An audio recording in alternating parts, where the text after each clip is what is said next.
Chapter 287. Chapter 2. With a calm and collected face, Su Fengyin left the city together with the old god of swords to visit the tombs. The accompanying green bird brought along Jichang City's most famous Angelica wine. Li Chun-gang mocked. How can such a soft-hearted person accomplish such a dog-fart important matter? There are so many pitiful people under the heavens. Do you have 3 heads and 6 arms or what? Can you take care of them all? Su Fengyin rolled his eyes and said, I already don't like the Xianyuan family, which is one of the top 3 families in the martial world. Now that I finally have something to use against them, if I don't go to the bull gang and cause a ruckus, I'll be sorry for being chased out by Xianyuan Qingfeng. Doesn't the Xianyuan family see siblings as food on the plate? I'll make the meat in my mouth fall into my own plate. If he's not convinced, he can make a move. When the time comes, it's no big deal for the old senior to open the gates of heaven again. The old god of swords glanced at him and said, Can you stop scheming against this old man all the time? Now that you don't have Jiang and I to support you, if you really annoy this old man, he'll open the gates of heaven with his sword. Su Fengyin changed the topic and asked, What kind of person is that old Xianyuan guy? I heard that if this pervert doesn't have a woman for a day, his eyes will turn red, his cheeks will become red like fire, and his skin will crack and his tendons will twitch. It sounds like he's possessed by the devil. The old man with the sheepskin fur coat thought for a moment and said with a crooked mouth, What else can he be like? Su Fengyin said helplessly, Tell me in detail. We're about to go to Mount Hui to cause trouble, so we have to know ourselves and the enemy. If we go down the mountain with great fanfare and end up rolling down the mountain with our tails between our legs, that woman, Xianyuan Qingfeng, will laugh her head off. Li Chun-gang had an impatient expression and said lightly, This old man can probably be considered half a martial genius, but he can't compare to Wang Xianji. Su Fengyin whispered, Nonsense if he's the same as Wang Xianji. Why would I go to the bull gang? The old god of swords kicked his royal highnesses butt and turned around to ask Blue Bird for Angelica wine to quench his thirst. In the end, he was met with a cold look.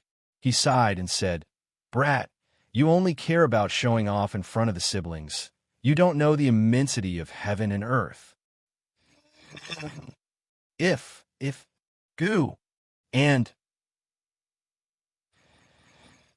it sounded like he had been lustful and disrespectful all these years, but it was not that simple. This fellow had been proficient in Buddhism since a long time ago. In addition, his inner strength was already profound when he was in the prime of his life. He used the yin cauldron to supplement the yang cauldron to adjust the hard obstacle. Once he succeeded, he would have achieved immortality, and his cultivation would be comparable to the great Jinren of Taoism. It's up to you whether you want to go to Mount Huishan. Su Fengyin rubbed his chin and thought about it seriously. The old god of swords asked softly, Which one do you like between the siblings? Su Fengyin's mouth twitched. Old senior, you're wrong. The old god of swords said, Indeed, with that guy who borrowed your spring thunder embroidered winter double blades. I'm afraid Morong Tongwang won't catch your eye. Then when do you make a move on that white fox face? The later it is, the more you can't beat him. You won't even have the chance to force yourself on him. Actually, this old man can teach you a simple method. You just have to think of yourself as a woman. That white fox face is a man. Anyway, he's the most beautiful woman in the world. You won't lose out. Su Fengyin felt his hair stand on end and goosebumps appeared all over his body. He was full of grief and indignation. Li Chun-gang said disdainfully, What? You want to fight with this old man? Su Fengyin immediately flattered. How can I? I'm still waiting for old senior's sword to go against the flow of the 6-layered waterfall and flood that bull mound. Li Chun-gang said disdainfully, Virtue. After leaving Zhejiang City, they walked for 2 hours before they finally found a lonely grave. Weeds grew crazily in the 3-foot-long grave. Su Fengyin squatted down and pulled out the weeds that wrapped around the tombstone. He looked at the tombstone that was less than 3 feet tall and remained silent. After more than 20 years of cold wind and rain, the writing was already mottled and unclear. He could only vaguely see the fragmented sentences. The sun rises from the East Sea. The earth's chi surges boundlessly. The sun sets in Kunlun. The vault of heaven returns to rest. Spring and autumn return to spring and autumn. The sound of horses' hooves breaking the sound of reading books. I will encompass the universe. The vastness is the same as Qingming. The old god of swords had nothing to do, so he squatted down and squinted at the broken text on the tombstone, clicking his tongue in wonder. Su Fengyin took the wine from Bluebird and slowly sprinkled it in front of the grave. The grave was at the top of the mountain. After offering a pot of wine, Su Fengyin sat on the ground and looked at the fields in the distance. He muttered to himself, "I've always been good at writing, so I can only spend money to buy some poems from the scholars of Bailiang." Second sister was right. Most of the poems I bought were just to express my worries. When read out loud, it's like a resentful woman crying for love. It's unbearable to the ear. But why can't the one in the grave live a few more years and write a few more sentences? 50 years of great work, told to the mountain ghosts. The old god of swords sat cross-legged and took off his boots. He picked his toes with his fingers and brought them to his nose for a sniff. He chuckled and said, "If he's dead, he's dead. The one in the grave is not bad. There are still people coming to visit his grave, like this old man who would bring wine to the grave after his death and sweep the grave and pull out weeds." Su Fengyin nodded and said, "That's true." The old man rubbed the soles of his feet and turned his head to ask, "Young Su, do you think you're pitiful?" Su Fengyin laughed involuntarily and said, "Me? I'm the mother * king heir of Bailiang. Didn't someone from the previous dynasty say that I'll be the food of a cauldron when I'm alive and be cooked in a cauldron when I'm dead? I was born with mountains of gold and silver and didn't have to worry about food and clothing. There aren't many people in the world who care about food and clothing more than I do. Now that I even have hereditary inheritance, I still *king feel pitiful. I'd rather hang myself with my hair or suffocate myself to death with a woman's breasts. That's why I only feel pity for the descendants of a fallen country and the Jianghu assassins who went to Bailiang Palace to seek death. I don't think they're hateful. Since I'm Su Zhao's son, I should have this awareness. There's no such thing as enjoying life without suffering the cold or hunger. I still had some resentment before I left with old Huang, but it's gone now." The old god of swords laughed and said, "You're quite open-minded." Su Fengyin said self-deprecatingly, "Actually, I'm also worried." Li Chungang smiled and asked, "What are you worried about?" Su Fengyin pulled up a weed and flicked the dirt off its roots. He put it in his mouth and chewed carefully. He said, "I'm just worried about not being able to learn the two-sleeved green snake." The old god of swords said heroically, "This old man supreme, art isn't something that can be learned so easily." Su Fengyin said softly, "Actually, I know that Senior's 216 green snakes are like forging iron, making the big yellow court in my body more stable. As for how much of the two-sleeved green snake's essence I can learn, it's all up to fate, right?"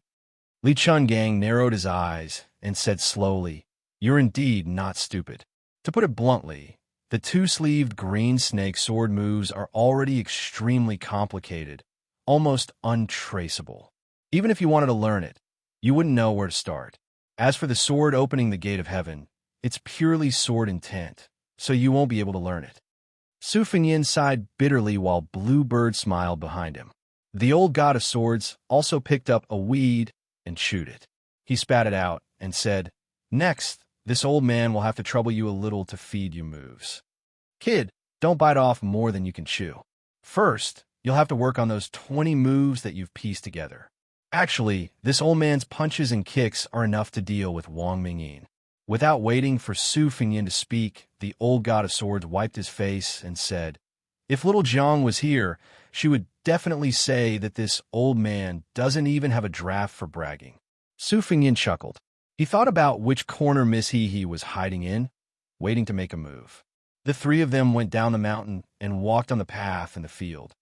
"Kid Su, you really don't have any thoughts about that beauty called Morong Tong Wang? This kind of twin lotus flower on one stalk is hard to distinguish between male and female. It can be called an immortal item. Even with this old man's outstanding eyesight, it's a once-in-a-century chance. Are you really not tempted?" You can be tempted. This old man can turn a blind eye to your beastly behavior this time. Just think that Murong Tong Wang is a woman. When the lights are dark at night, can you tell who is Murong Wuju and who is Murong Tong Wang? Can you tell who is male and who is female? Kid, why don't you fart? Old senior, I can't beat you in a fight now. What? Little brat, don't think that this old man will feed you moves. In the future, I'll still use the two-sleeve green snake to take care of you. Don't. Then, do you want to eat this pair of twin lotus flowers on one stalk? Get lost. Kid, you've been holding it in for more than a year, haven't you? Get lost. How can the word miserable be enough to describe it? There are so many peerless beauties in front of you, but you can't even eat a single one of them. Miserable, miserable. Old senior, can I get lost? Bluebird walked behind. Listening to His Royal Highness and the old god of swords bickering, she smiled like a lotus flower in clear water. Chapter 288. Chapter 3. In a mountain forest, danger lurked everywhere. Xu Xiu, Yang Qingfeng, Ningame, and Wei Shuyang's groups gathered together. They all felt a sense of powerlessness and frustration. Several times, they wanted to surround and capture him, but in the end, that brat found an opportunity to escape. He was as slippery as a loach. One time, Ningame's short halberd even pierced that person's arm. That brat forcibly withstood a blow from old Taoist Mi's sleeve and used the momentum to roll a few times. Full of viciousness, he left behind a sentence. Grandson, this grandfather will definitely return the favored double in the future. His shoulder knocked aside a Phoenix Battalion light cavalry behind him, and he once again fled into the shadows of the forest. The light cavalry was heavily injured by that ferocious collision. Yang Qingfeng's 3 red-clawed rats were all dead, and the last 2 had been crushed to death by that brat. Xu Xiu's expression was extremely unsightly. The best opportunity had been when that brat with a mouth full of obscenities had been shot by a powerful crossbow and forced into a dead end. However, with Xu Xiu's 2 hands and the vigorous internal energy that could activate the red armor of the Talisman General, she was only able to slap that brat's surnamed Yuan into a tree. The thick tree had already been snapped, but he was still alive. This definitely wasn't Xu Xiu's intention to slowly play with him like a cat catching a rat. With one hand, she should have slapped that brat until his insides split open. Xu Xiu couldn't figure out the strangeness of this situation. If it was a simple superposition of martial strength, this side was definitely much stronger than that brat. However, Yuan Tingshan's bladesmanship was firm and unyielding, and his temperament was rather cautious. In addition, he seemed to have a keen sense of danger. Twice, when the net was just a hair away from closing, he was able to escape. Ningame cupped some water from the stream and patted his face. He calmly said, "This person is a natural scout." Xu Xiu was slightly angered. "General Ning, if we can't capture this person, then we shouldn't leave the mountain." The paralyzed Yang Qingfeng expressionlessly said, "With His Royal Highness Gerfalcons helping to keep an eye on him, we can capture him." Xu Xiu's anger flared even more. She mocked, "You're really promising." Wei Shuyang acted as the peacemaker. "No rush, no rush. The Phoenix Battalion is familiar with traveling at night. We'll chase for one more night. If we still can't find him tomorrow morning, we'll immediately leave the mountain and head to Zhejiang City. At that time, if your highness is angry, this humble Taoist will bear it." His expression, he turned his head and asked, without a change of expression. He turned his head, and asked, because they were busy chasing after the enemy, they didn't have time to retrieve many of the arrows that were shot out. Other than the one who was heavily injured, the other 9 members of the Phoenix Battalion reported the number of arrows they had shot out. Ningame said, "Let's redistribute it. Zhu Ji, Yi Zhenfu, you 2 escort the injured Xiao Donglu. Purposely keep a distance from us and act as bait." Without any hesitation, the 2 white horses replied, "Understood." Wei Shuyang couldn't bear it. He said softly, "General Ning, isn't this a little?" Ningame, whose voice was as soft as that of the young woman from Wuzhou in Zhejiang City, smiled. She did not explain anything, but Xu Xiong could see the determination in this general's eyes. Shu Xiao couldn't help but ask, General Ning, are you sure that kid will fall into the trap? Ningame said calmly, Yuan Tingshan has a vengeful personality. He's also very opportunistic. Even if there's a risk, he's willing to take a gamble. In this encirclement, I can see that this person has always believed in his gamble. Shu Xiao said, oh. She didn't say anything else. As long as the mission was completed, the death of a few light cavalry was nothing to her. But in her heart, her evaluation of this good-tempered Bailiang general increased. An hour later, Yuan Tingshan squatted on a branch and stared at the 3 light cavalry that had left the formation. The wound on his arm had been bandaged, and a short halberd was in his mouth. To kill or not to kill, Yuan Tingshan was hesitating. He could kill people with a sharp blade, but he could also cut flesh with a blunt blade. Even with his strong will, he was cursing in his heart. An originally easy mission had turned into such a miserable state. Even a clay bodhisattva would have some anger. Yuan Tingshan believed that in terms of talent, he was not inferior to the disciples of the aristocratic families. Among the Xinyuan brothers on the Bull Mound, 2 of them had left the mountain to travel to Jianghu to earn their reputation as heroes. One of them had almost had the tendons in his arms and legs broken, while the other had some real skills. They fought to a draw, but Yuan Tingshan only lost in terms of moves. If he really fought with his life on the line, he was confident that he could cripple the elegant, aristocratic family disciple within 100 moves. A cold smile appeared on Yuan Tingshan's face. Reincarnation was very important. If one was born into a good mother's womb, they would be able to easily obtain top-tier secret manuals. With the guidance of an expert in the family, they would be stable. The people of the same age from the aristocratic families would pretend to be extraordinary. If they could not beat them, they could just cry to their parents. It would be difficult to suffer, even if they wanted to. Song Kelly was undoubtedly one of the best among these people. Yuan Tingshan lowered his head and looked at the Padao that was as inconspicuous as his own. What did he rely on? He could only rely on this damn Padao to carve out a future for himself. Hateful. Hateful, I should kill. Kill. I don't believe that I will die here. As long as I don't live long enough, even the king of hell will not be able to take my life. Yuan Tingshan bit the short halberd and was about to jump down from the branch. His body instantly stiffened like a full moon bow. Someone above him laughed. At this critical moment, Yuan Tingshan was about to fight to the death. That person said softly, don't regret it. Yuan Tingshan did not move at all. He did not hesitate to reverse the flow of his qi. Blood oozed out from the corner of his mouth due to his internal injuries. However, his mind was extremely clear.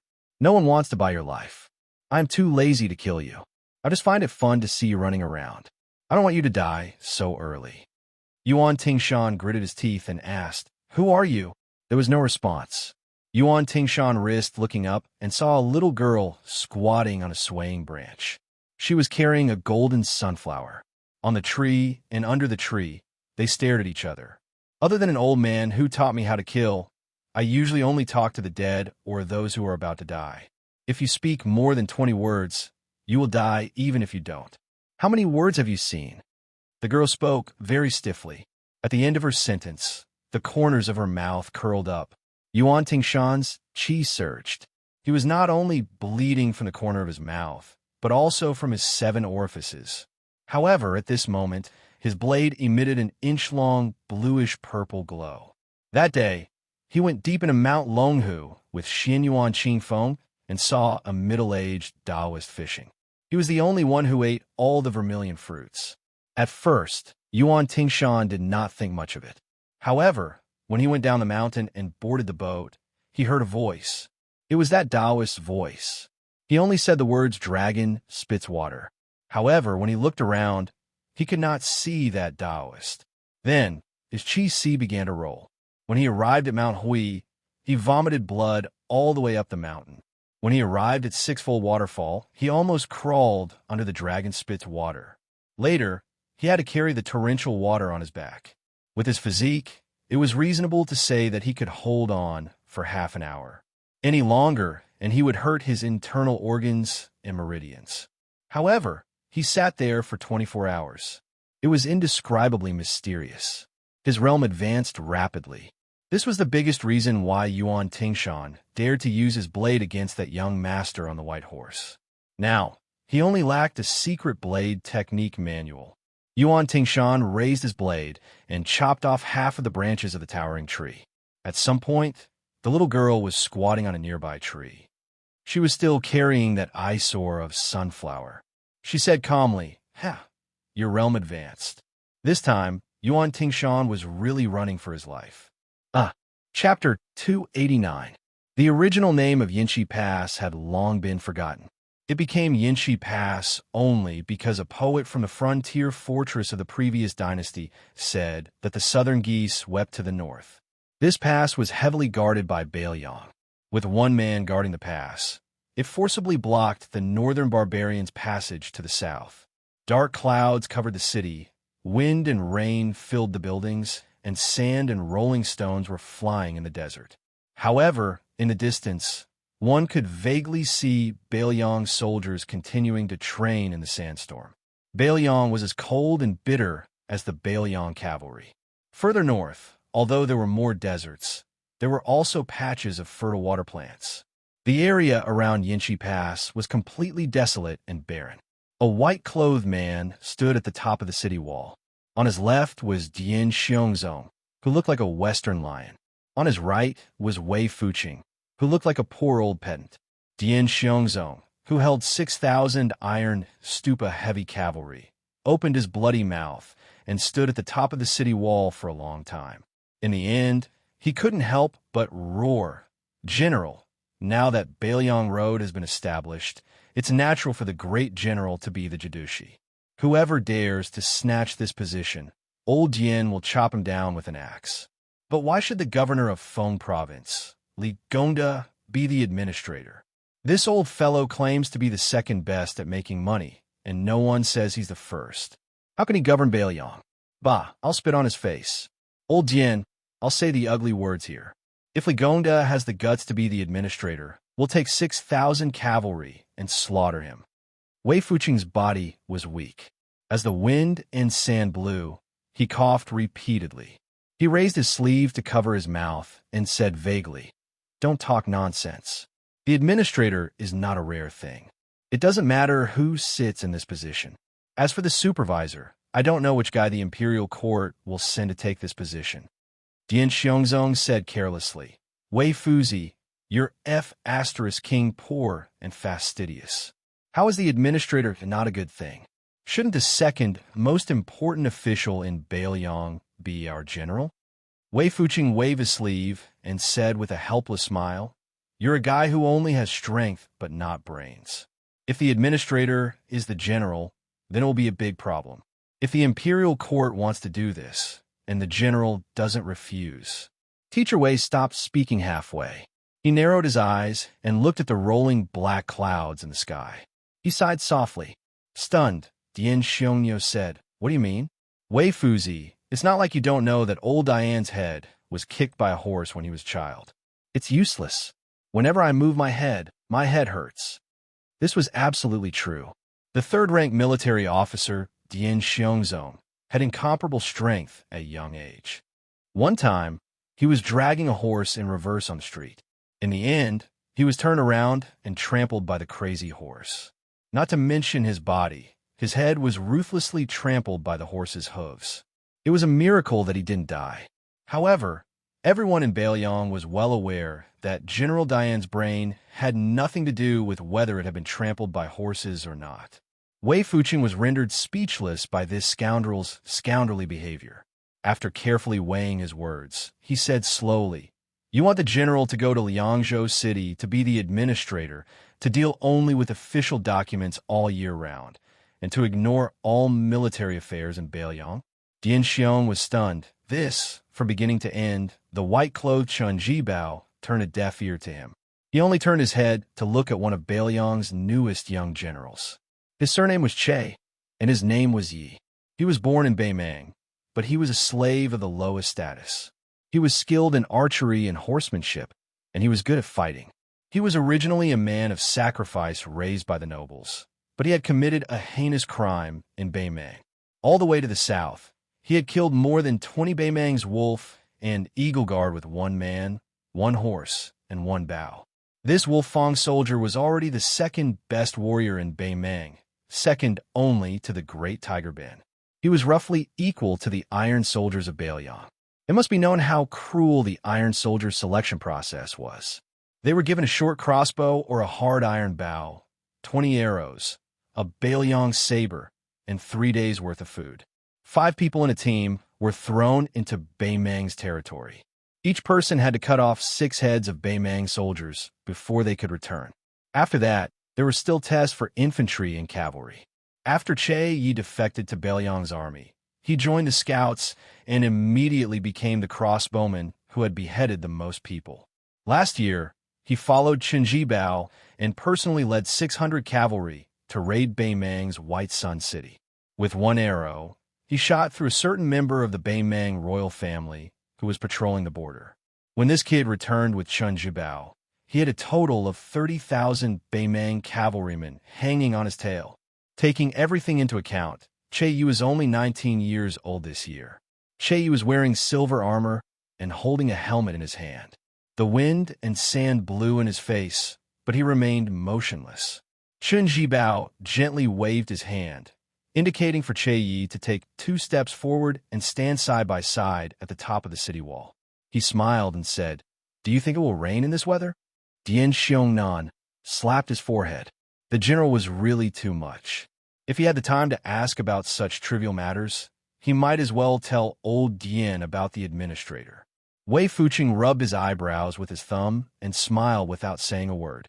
The young Che shook his head and said, "Reporting to the general, it won't."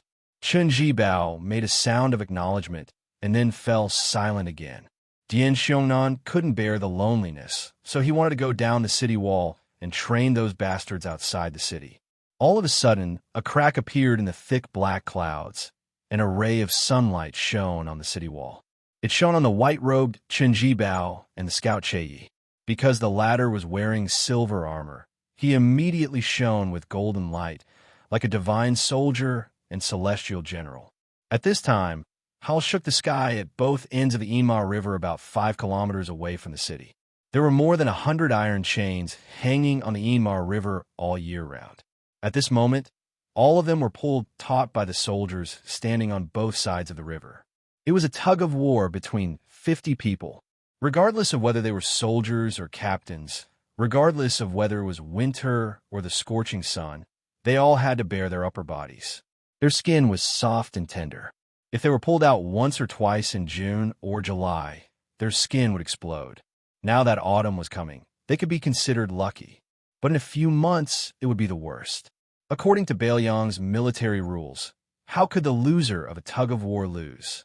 That was to drag the other party into the river with the iron chains. In summer, it could be used as a bath, but in winter, how could it be comfortable to fall into the river? Bailiang's army had many small hills, and the pillar state didn't care about it. However, private fights were prohibited. This was an iron law. If there was friction, it was fine. Either go to the drill ground and have a fierce fight, or each side brought 50 people here for a tug-of-war. When a hunchback old man accompanied by White Bear, Yuan Zuozong, came down to the Immerse River, all the shirtless men instantly felt their blood boil. Oh my God, the great general is here. There was no harmony in a tug-of-war. When the great general returned from the capital to Bailiang, who the hell wanted to lose face? Su Xiao, who wasn't wearing armor, came near a group of 50 Bailiang soldiers with his hands behind his back. He smiled and didn't say anything, just looking at the iron chains across the river. Gradually, people fell into the river from the 100 iron chains. After a whole incense stick's time, only the iron chain beside Su Xiao remained across the Immerse River. Su Xiao squinted and saw that more than half of the 100 people on both sides of the river had blood on their hands. Their shouts were hoarse. Someone on the left bank shouted, "Zhao Taizhu, you didn't drink milk when you were young, right? Stand up for me." Someone on the right bank shouted, "As long as your hands aren't broken, stand up for me one by one. Whoever slacks off first, I'll make you raise your ass when we get back to the barracks." Bastard, do you really think you're a coward? Come on, kid, Didn't you claim to be able to draw a 3-stone bow?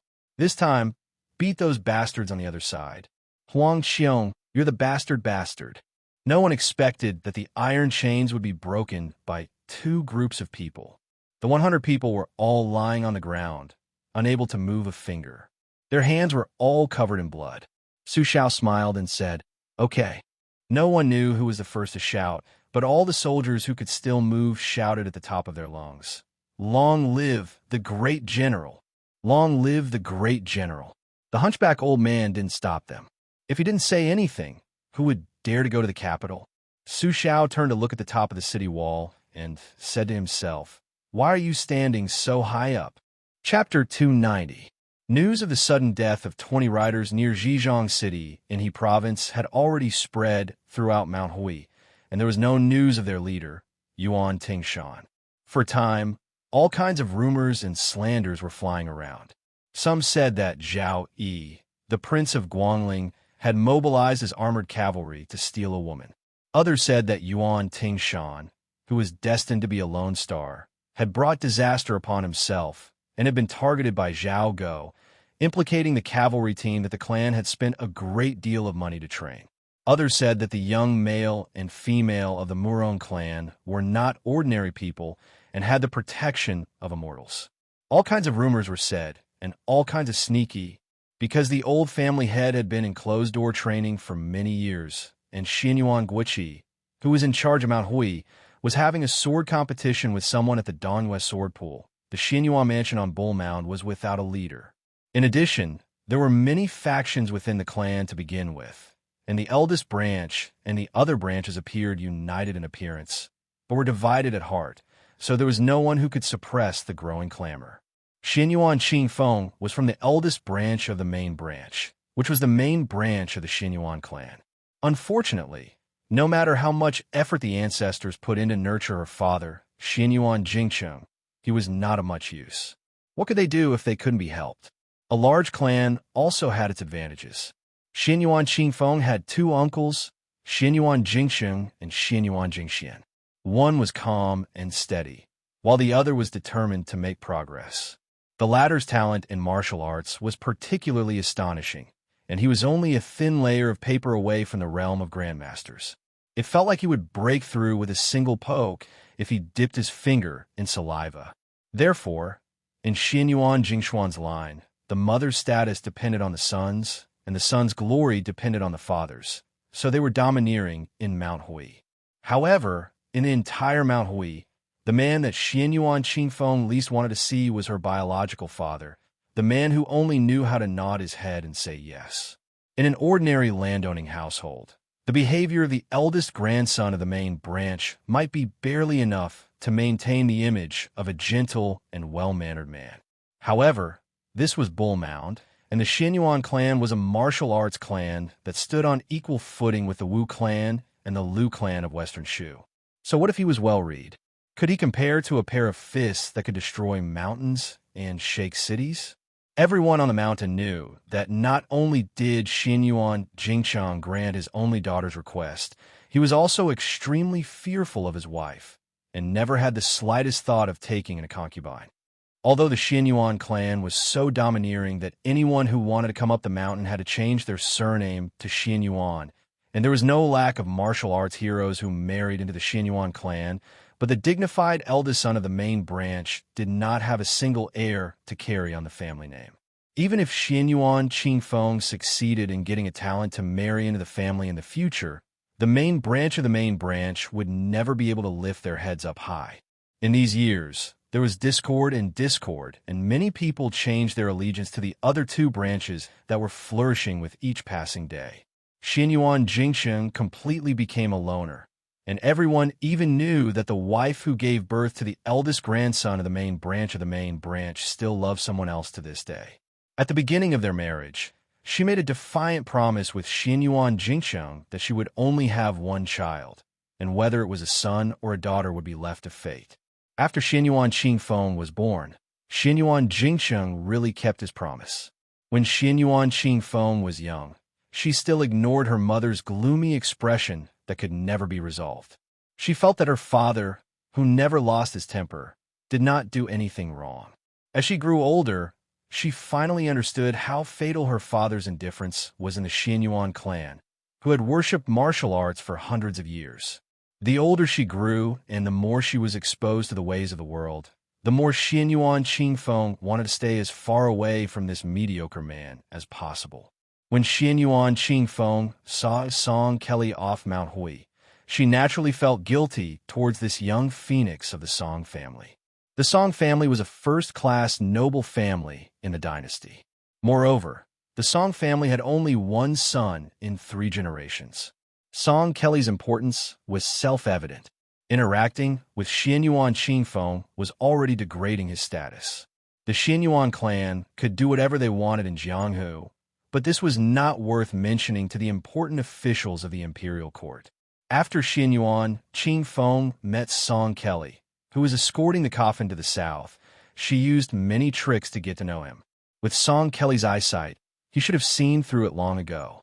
However, he still didn't mind Xianyuan Qingfeng using him, or rather, using the Song family to show off within the Xianyuan clan. Not only did he come to Mount Hui, but he also seemed to have a pleasant conversation with Xianyuan Jingsheng at the Bull Hill, giving Xianyuan Qingfeng a lot of face. Even though Xianyuan Qingfeng didn't have a good impression of scholars, she still felt some inexplicable feelings towards Song Kelly. She didn't know whether it was out of gratitude or admiration. That Yuan Tingshan who was so conceited that he didn't even try to hide his wild ambitions? Xianyuan Qingfeng asked himself, would I feel regret if he really died? Walking down the mountain on the limestone path, Xianyuan Qingfeng glanced at the 6-fold sistered waterfall. Song Kelly smiled and said, I learned some physiognomy from my father. It's not easy for Yuan Tingshan to die. His fate is very bad, but he's very tough. Xianyuan Qingfeng was a bit frightened and was about to explain. Song Kelly said gently, Miss Xianyuan, you're overthinking. Xianyuan Qingfeng didn't say anything else. He was afraid that he would add fuel to the fire. The two walked silently on the path. When they reached the foot of the mountain, they saw a boat. Song Kelly suddenly stopped and hesitated for a moment. In the end, he said, Mr. Shouzhua is very knowledgeable and has analyzed the 3 doctrines in simple terms. I've been talking with Mr. Shouzhua through candlelight for the past few days and have learned a lot.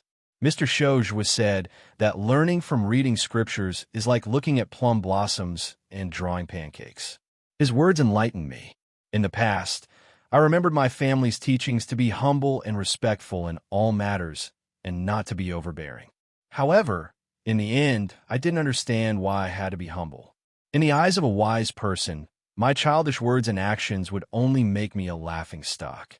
Miss Xianyuan, please forgive me for speaking bluntly, but Mr. Shouzhua is definitely not a mediocre person. Xianyuan Qingfeng smiled and didn't think much of it. He only joked, Did my father ask you to be a lobbyist? How many books did he give you? Song Kelly was stunned and murmured, A father knows his daughter best. Everything is within Mr. Shouzhua's expectations. While Xianyuan Qingfeng was puzzled, Song Kelly turned around and bowed to Bull Gang. He said happily, I admire you. Looking at Song Kelly's back as he boarded the boat, Xianyuan Qingfeng was confused. Chapter 291. Song Kelly stood at the bow of the ship and slowly sailed towards the Xi River. He didn't forget to wave at Xianyuan Qingfeng, who was on the shore. After going up the mountain, Song Kelly's bearing was impeccable. Not to mention talking about Buddhism and Taoism with Xianyuan Jingxian. He was also neither servile nor overbearing when exchanging martial arts experiences with Xianyuan Jingxian. In fact, the truth was that Xianyuan Qingfeng didn't need to make any arrangements. He would go to Mount Hui to visit Xianyuan Jingsheng. Putting aside whether this person was hiding something, just his meticulous planning in politics was enough to impress his grandfather. Song Kelly's deceased teacher greatly praised him. Song Kelly went south to Jianzhou to escort the coffin as a disciple. But more importantly, he wanted to test Xianyuan Jingsheng's ability. If he was truly talented, the Song family wouldn't mind promoting a scholar from a common family to help him consolidate his position in the family. If he was only an armchair strategist, Song Kelly could also turn to Xianyuan Jingxian. After all, This power had been rooted in Jianzhou for hundreds of years and could help him do many things that scholars couldn't do. Before going down the mountain, Xinyuan Jingcheng smiled faintly and said, "When the scholar and the butcher become neighbors, let the scholar use his mouth. When fighting, the butcher will use his hands. There's no harm in helping each other." Although this reassurance was not small, it was still not enough for Song Kelly to make up his mind to marry Xinyuan Jingcheng. Marriage between a noble family and a commoner family was a big taboo in the scholarly community, second only to the loss of descendants. The ship sailed into the Shi River, and the view was broad. Song Kelly had the impulse to sing a song about the heroism of the great river. Deep down, the young phoenix of the Song family was not very courteous. The ghosts of Xiang Fan cried, the monkeys of Shu Dao cried, and the waves of the river were vast and boundless. He wanted to write a poem to express his feelings. Unfortunately, Song Kelly's family had learned a lot, and he was not inferior to a famous scholar. However, during the journey, Song Kelly would send out beautiful poems into the scholarly community every once in a while. The unknown inside story was that many of these poems were written by his father or even his grandfather. How difficult was it for a scholar to become famous? Hoping to write a poem that would shock the world? It was almost impossible. Without the support of the seniors in the literary world, and without the support of the students, no matter how well it was written, it could only be described as passable. Nowadays, the famous works were not famous when they were first published.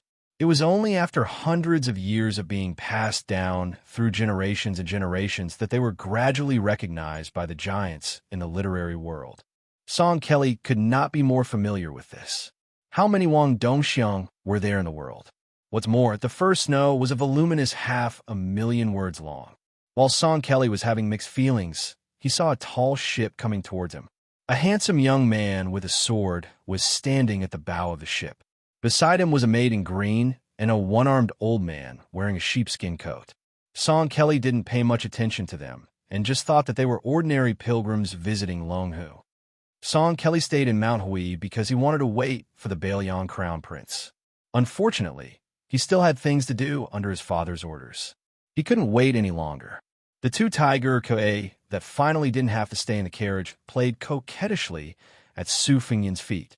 Su Fingyan pointed at the bluestone roof of Mount Hui and asked, "Bull's gang?" The old god of swords nodded. Su Fingyan squinted his eyes and rubbed the handle of his spring thunder.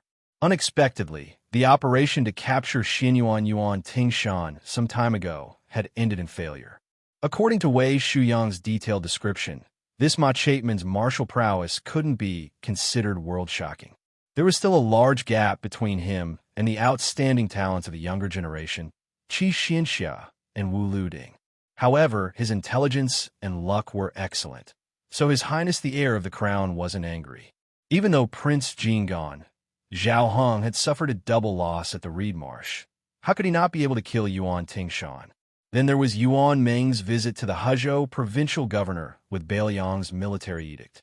It was a fact that the Xinyuan family banned people by force. However, the old man ignored it. Looking at his attitude, he didn't even care about Chu Lushan, who had already caused chaos in Xiangfan City. Su Fingyan muttered to himself, "What a tough guy." The old god of swords used his finger to pick a vegetable leaf between his teeth. He grinned and said, "There are as many scholars as there are fish in the river. It's normal to have a few who aren't afraid of death." Su Fingyan didn't comment on this. The boat turned to the foot of Mount Hui. Su Fingyan was in a hurry to go to Mount Longhu, so he didn't want to cause trouble for Xinyuan. He just chatted with the old god of swords. Xinyuan Qingfeng stood at the foot of the mountain for a long time. When she was finally about to turn around and go up the mountain, her delicate eyes suddenly widened. She jogged a few steps and saw the guy standing at the bow of the boat. She was furious.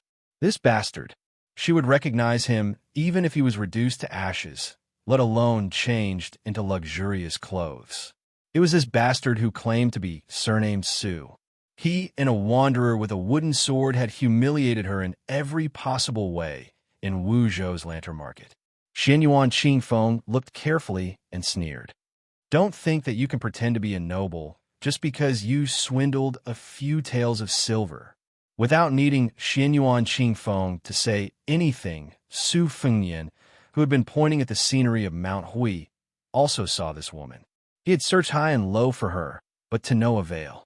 He laughed and steered the boat closer to Mount Hui. He leaned on the railing and looked at Xianyuan Qingfeng, who was less than 10 zhang away. He deliberately mispronounced a word and shouted, "Guiyang!" Xianyuan Qingfeng didn't care about ladylike etiquette and angrily said, "Surnamed Su." What a heartwarming reunion. Su Fengnian clicked his tongue and said, "Since we parted at the lantern market, how did Guiyang gain weight?" Xianyuan Qingfeng gritted her teeth and sneered, "If you have the ability, come to Mount Hui as a guest. Xianyuan Qingfeng will definitely be a good host." Su Fengnian rested his chin on his hand and said with a smile, "You miss me so much?" There was a Xianyuan ship at the foot of the mountain. Xianyuan Qingfeng ran onto the ship and tried to catch up.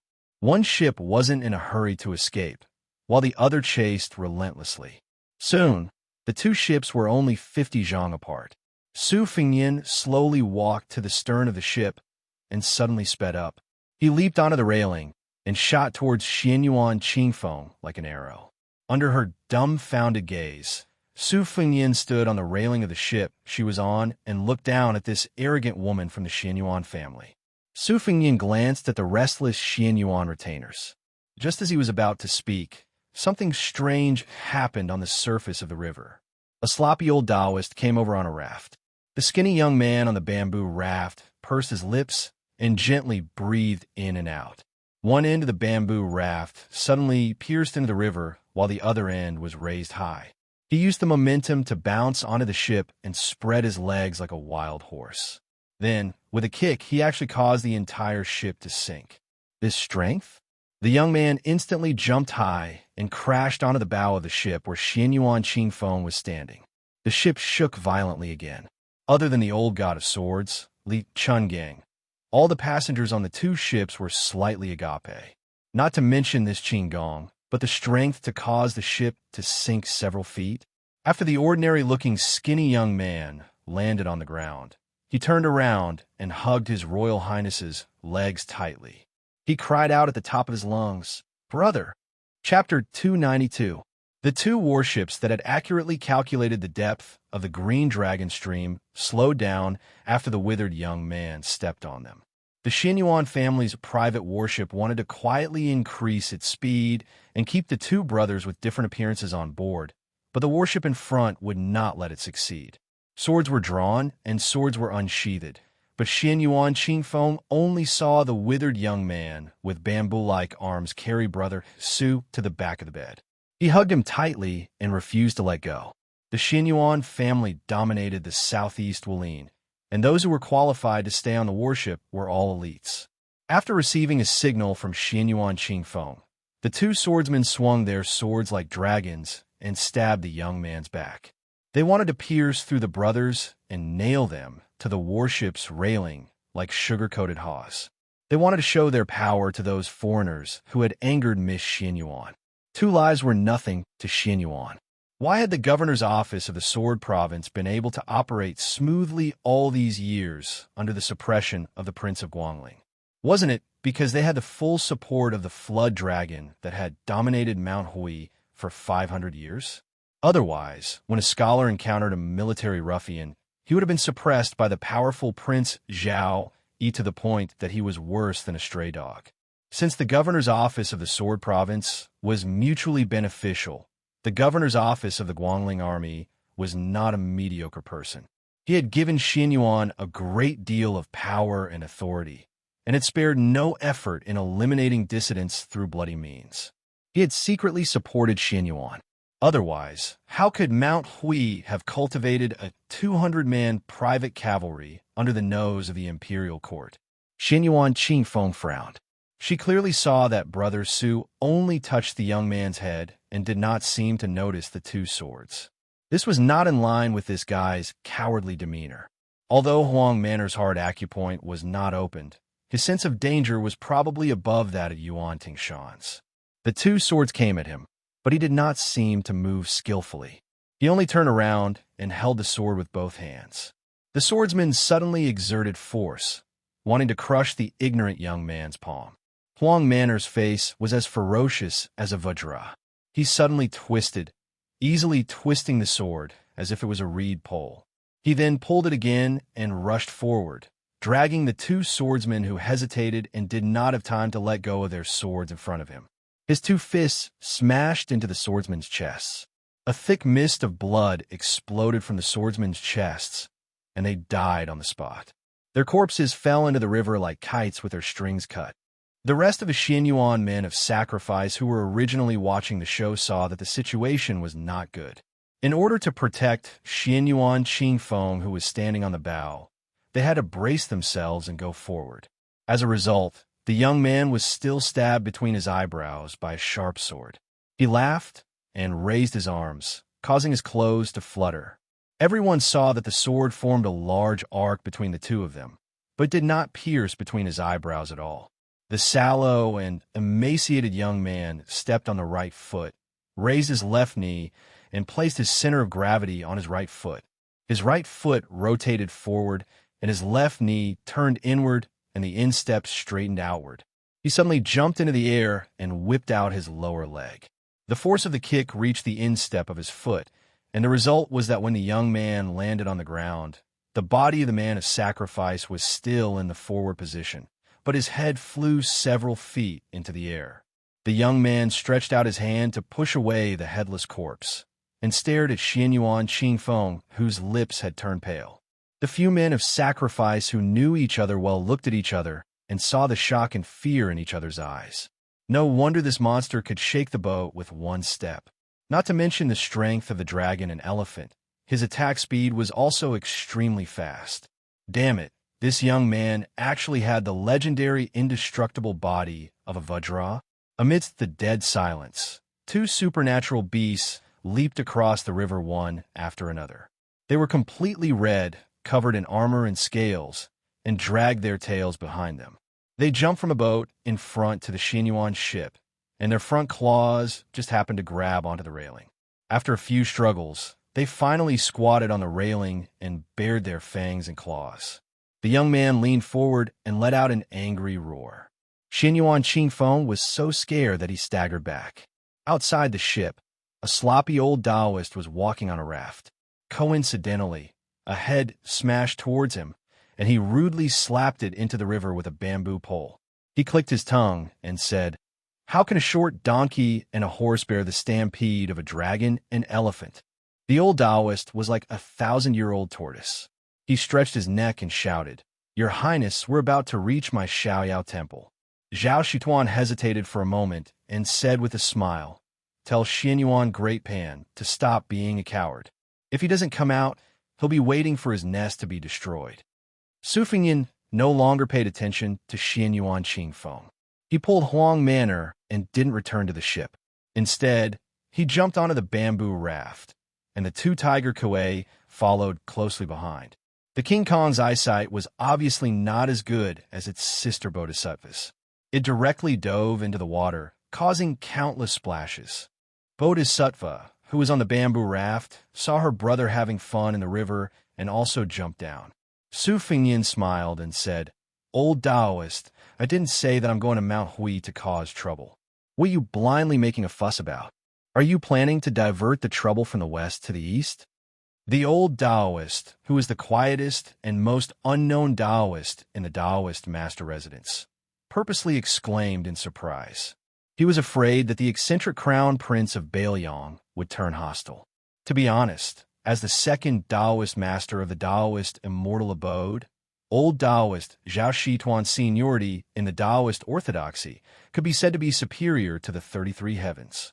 Mount Longhu and Bailiang were separated by thousands of li, so the old Taoist had seen all kinds of storms. When he was in Bailiang's territory, he didn't mind putting his arm around his junior's shoulder. It wasn't necessarily because he was afraid of the great pillar state Su Shao. It was just that he had a carefree temperament to begin with. When he was young, he was also an extraordinarily frivolous and alcoholic. He was truly a rare talent with great ambition. Otherwise, he wouldn't have left the country to travel far away with his sword. Once he left the mountain, he didn't return to Mount Longhu for a whole 20 years. Now that he met his Royal Highness, who was frivolous and unrestrained, he was quite suitable. If it were Zhao Danxia and Zhao Dongping's nephews, one of whom was a minister of Yu Yi and the other a prime minister of Qing Ci, who were together with Crown Prince Su Fengyan, they wouldn't have such an attitude. Su Fengyan glanced at the giggling Huang manor, then raised his head to look at the old Taoist. He asked in surprise, "You're not afraid of water anymore?" Chapter 293. The old Taoist nodded. "I've been afraid for a long time. Xiaoyao Temple is right next to the Green Dragon Stream.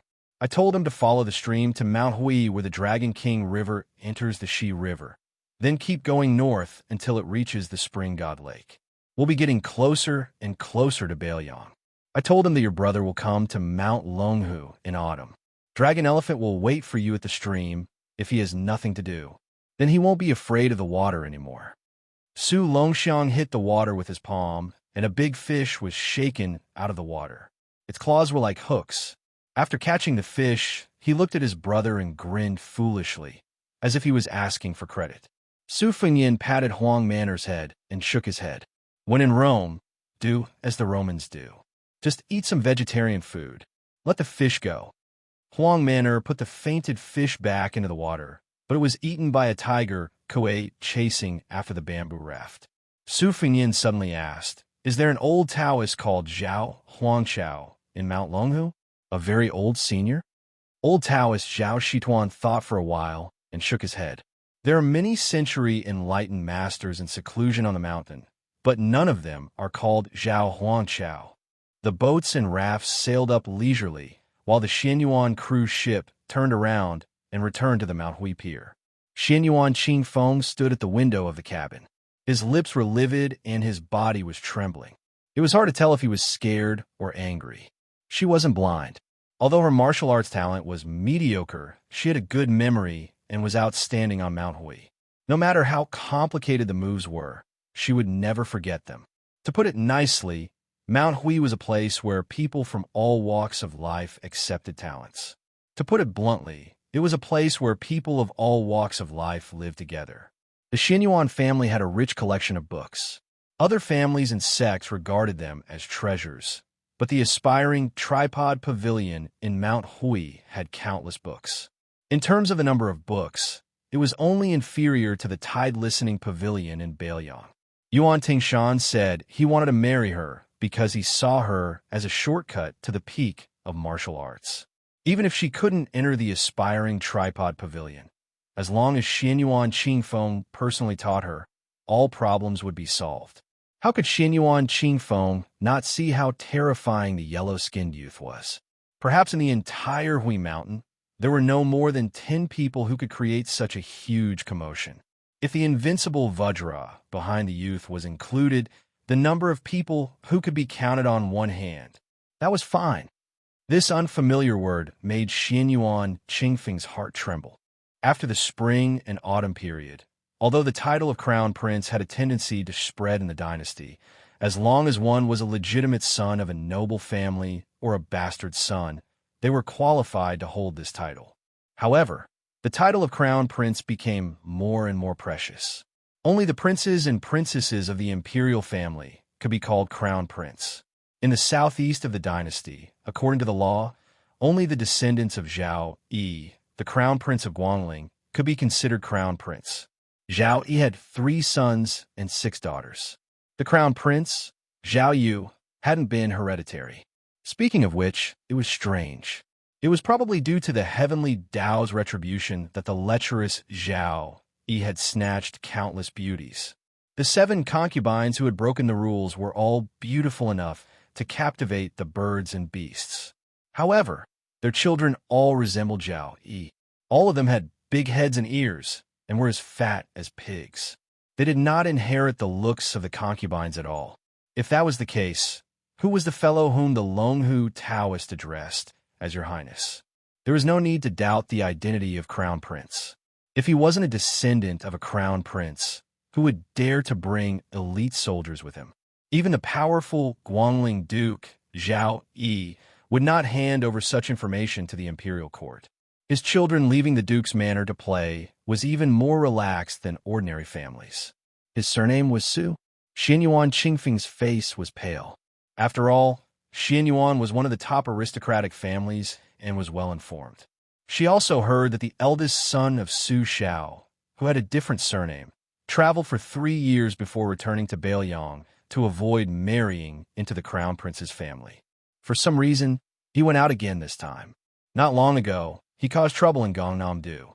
Thousands of scholars from the Imperial College in the capital clamored for the emperor to issue an edict to Jiangnan. Otherwise, the country would be in chaos and the law would be against the law.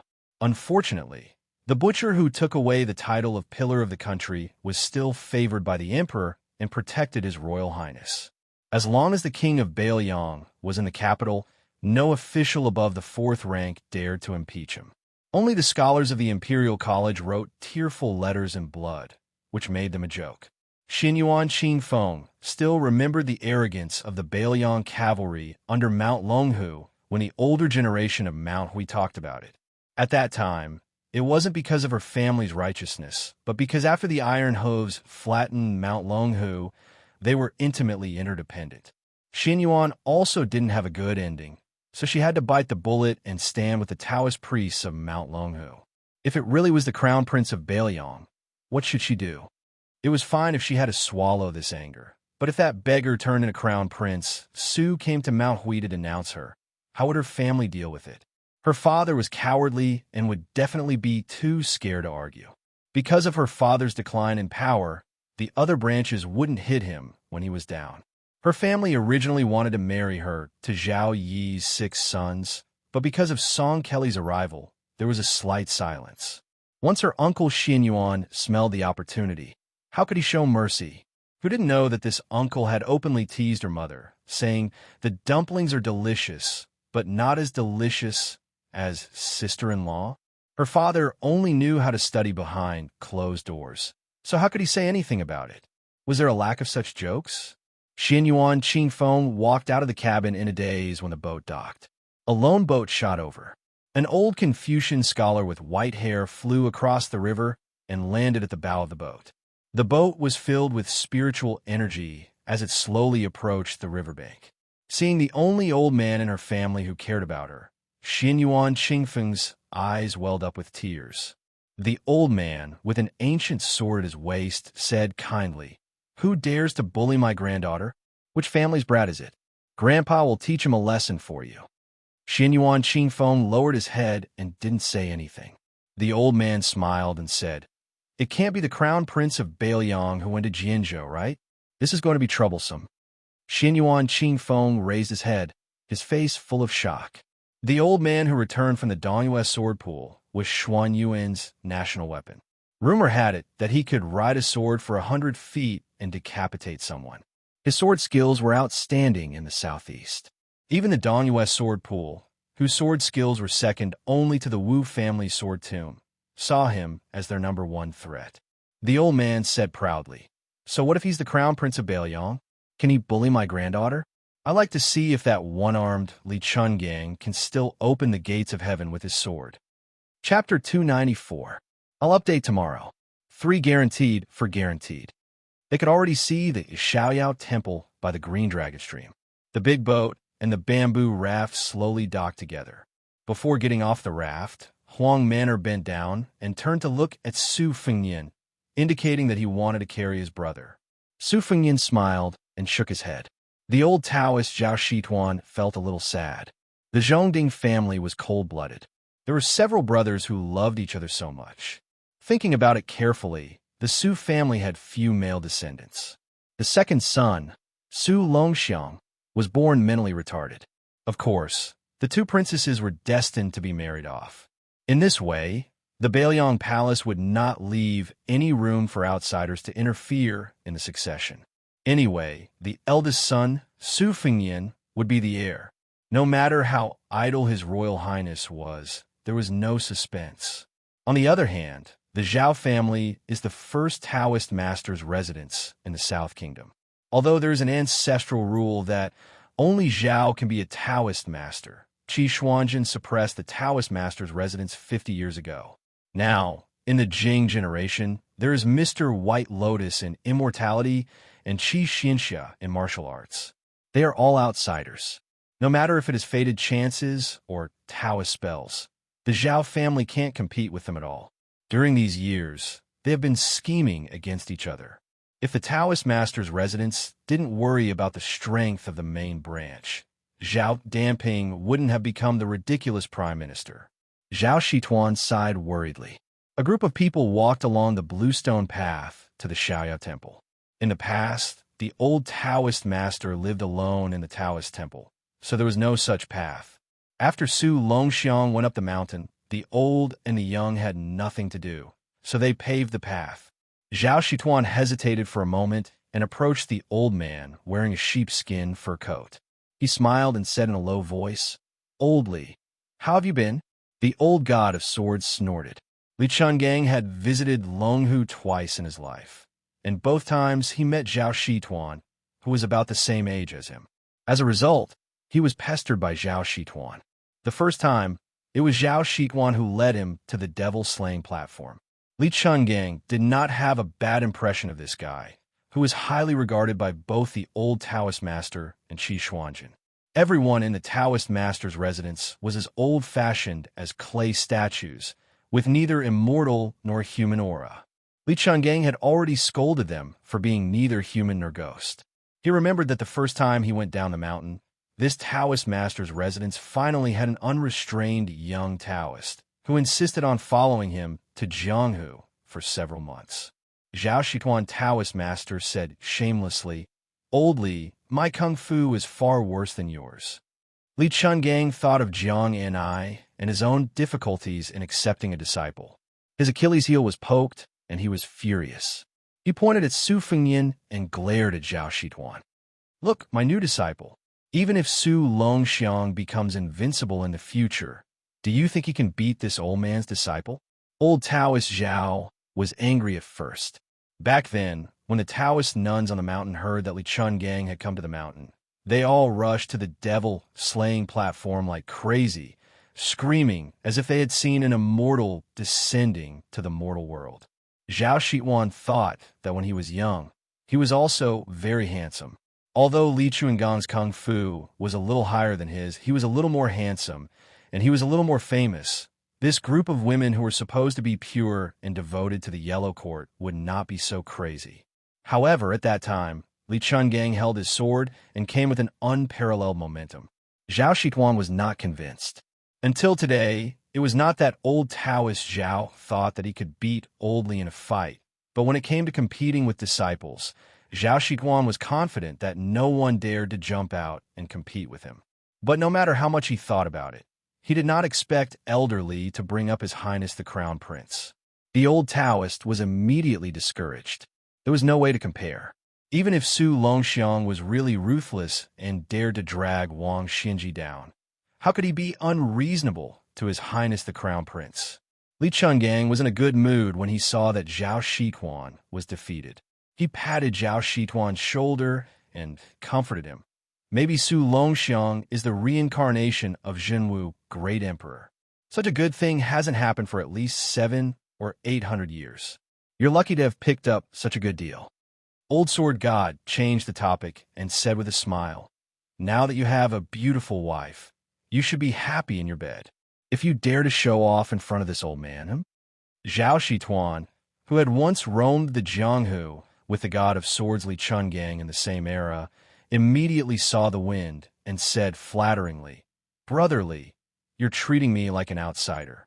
We've been friends for decades." Li Chungang said bluntly, "Don't try to worm your way into being friends with this old man. We don't have any friendship." Zhao Shituan sighed with a melancholy expression. He was too embarrassed to stick his warm face to old Li's cold butt. He turned to look at the troops brought by His Royal Highness. Other than old Li and 100 light cavalry, as well as a few personal retainers who could be considered top-notch in martial arts, there was no other force to be used. Looking at the signs, they did not intend to stir up trouble in Mount Longhu. This was a good thing. Otherwise, he would be stuck in the middle of both sides and would be in a dilemma. While Zhao Shituan was muttering to himself, he caught a glimpse of the 3 women in curtain hats. Then he saw the maid in green and the beauty holding the cat behind His Highness the Crown Prince. They all had the style of immortal women. The old Taoist pondered over His Highness the Crown Prince's good fortune. In the southeast, only old man Xin Yuan, who enjoyed the good fortune of a land alone, and Prince Guangling, Zhao Yi, who collected beauties from all over the world, could compare. Su Fingyan walked to the door of the Taoist temple and stopped. Zhao Shituan's expression was ugly. He admitted that he was in the wrong. It was not easy to trick Su Longxiang from Beiliang to Mount Longhu, but in the end, he was cultivating in this dilapidated Taoist temple. He was really embarrassed. Just as he was thinking about how to explain to His Royal Highness, Su Fingyan, who had never treated the old Taoist master as an expert, slowly turned around and faced Zhao Shituan, bowing deeply. Zhao Shituan was flustered. He was pleasantly surprised, but also fearful and restrained. He hurriedly helped him up and said, "I don't deserve such courtesy from your highness. It's too much." Chapter 295. The old god of swords looked on coldly from the sidelines. He was still a little surprised in his heart. Li Chungang, who had experienced many hardships, had long since figured out Su Fingyan's temperament. Now that he had bowed so openly and sincerely, it could be considered that he had given Zhao Shituan and Mount Longhu enough face. Otherwise, given Su Fingyan's stubborn personality, he would have fought to the death even if he had provoked some king of Jing in Zhao Heng, or some scholarly group of Gangnam-do. Yu Yue held Wu Mainyang between her breasts. The white cat was comfortably pretending to be asleep and half awake. Occasionally, it would use its furry head to rub its perky bosom. Princess Jing did not know Zhao Shituan's identity, but she guessed from the scene that this foolish youth was Su Fingyan's younger brother, the future prince of Beiliang. She could not imagine that the two brothers of the Marquis clan could get along so well. As for why the young prince was cultivating with a sloppy old Taoist in a shabby monastery at the foot of Mount Longhu, Pei Nanwei did not bother to make wild guesses. What shocked Zhao Shituan even more was the following scene.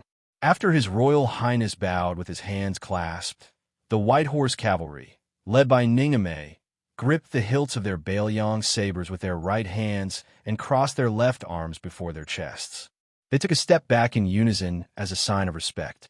Everyone knew that the Beiliang cavalry were the best in the world, arrogant because of their proficiency in battle. During the Spring and Autumn War, when they traveled with Gu Jiantang and the other vassal armies, they always took the lead and no one dared to cut in. Throughout the Spring and Autumn War, only once did the Beiliang army give way to a scholar-led brigade that achieved great merit. Within the Northern Liang army, this tradition had always been passed down.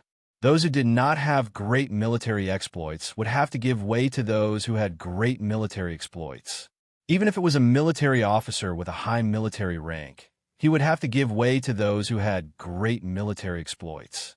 For example, the scouts who accumulated their reputation by killing the barbarians' heads, even if they were just low-level armored soldiers in Beiliang's military towns, even if they ran into border officials at the level of county governor, they could still advance on the official road without getting off their horses or bending down. Zhao Shituan sighed inwardly. His Royal Highness had changed. It was a good thing for him, but it might not be a good thing for Mount Longhu, especially the Celestial Master residence. The old Taoist brought the group into the Taoist temple with mixed feelings. Su Fingyan, who was sitting beside the secluded ancient well with Su Longxiang, smiled and said, "Old Celestial Master, please help me arrange the Phoenix Battalion." Zhao Shituan nodded and said, "There's no need for your highness to say anything. Mount Longhu will naturally make the appropriate arrangements." Su Fingyan joked, "I heard that this Taoist ancestral temple, Yuzhang Chenglin, was imposing, and that the East Sect was like the Heavenly Gate. Old Celestial Master, your temple is deserted to a whole new level." Zhao Shituan blushed with shame and smiled. "My social relations are poor. There's nothing I can do about it." I made His Royal Highness laugh. Su Fingyan waved his hand and said, "In any case, Huang Man doesn't care about this. I see that he's quite happy here. It's not any worse than when he was in Bailiang Palace. Isn't that right, Huang Man? Su Longxiang grinned foolishly. On this side, they kept talking about His Highness, Bailiang, and the old celestial master.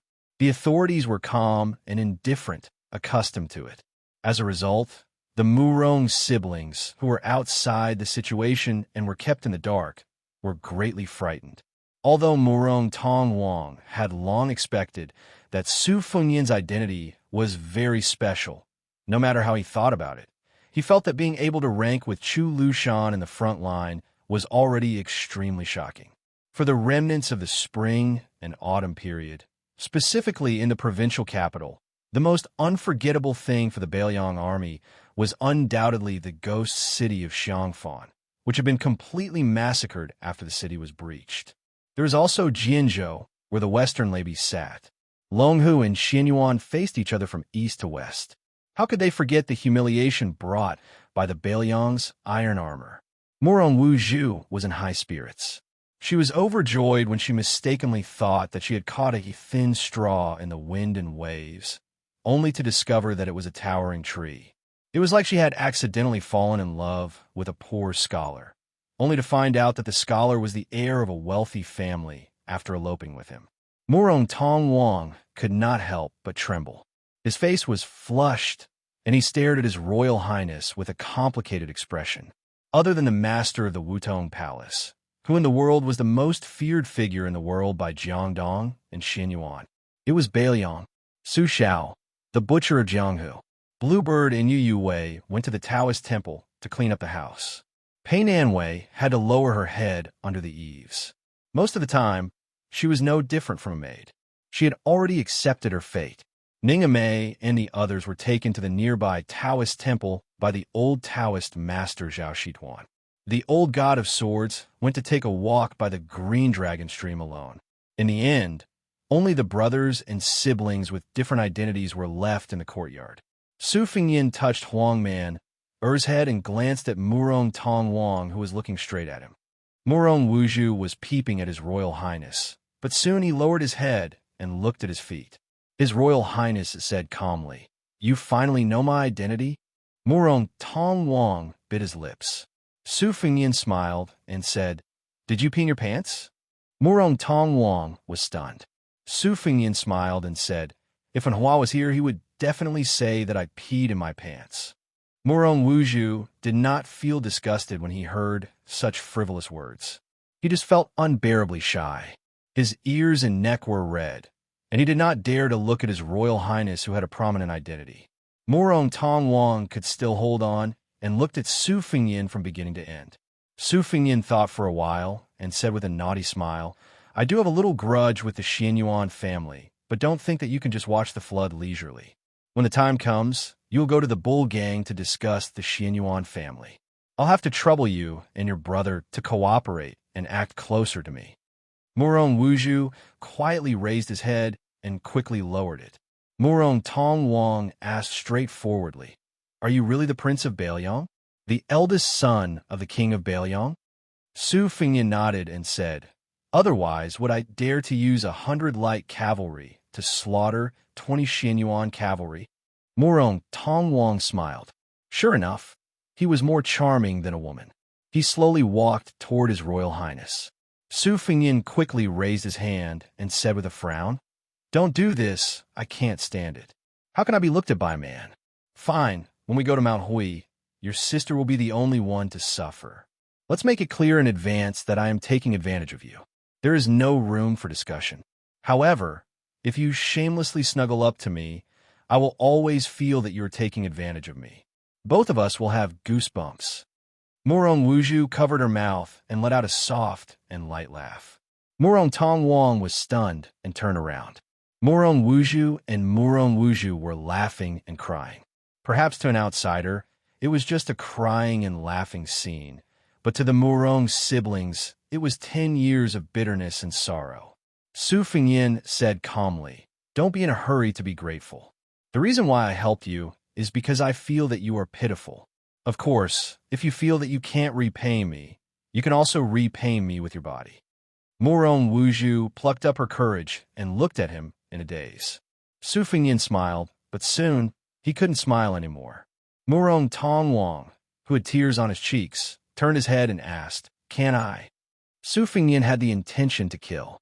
He made a chopping gesture and said angrily, "Murong Tongwang, if you dare to discuss me again, I will chop off that part of yours.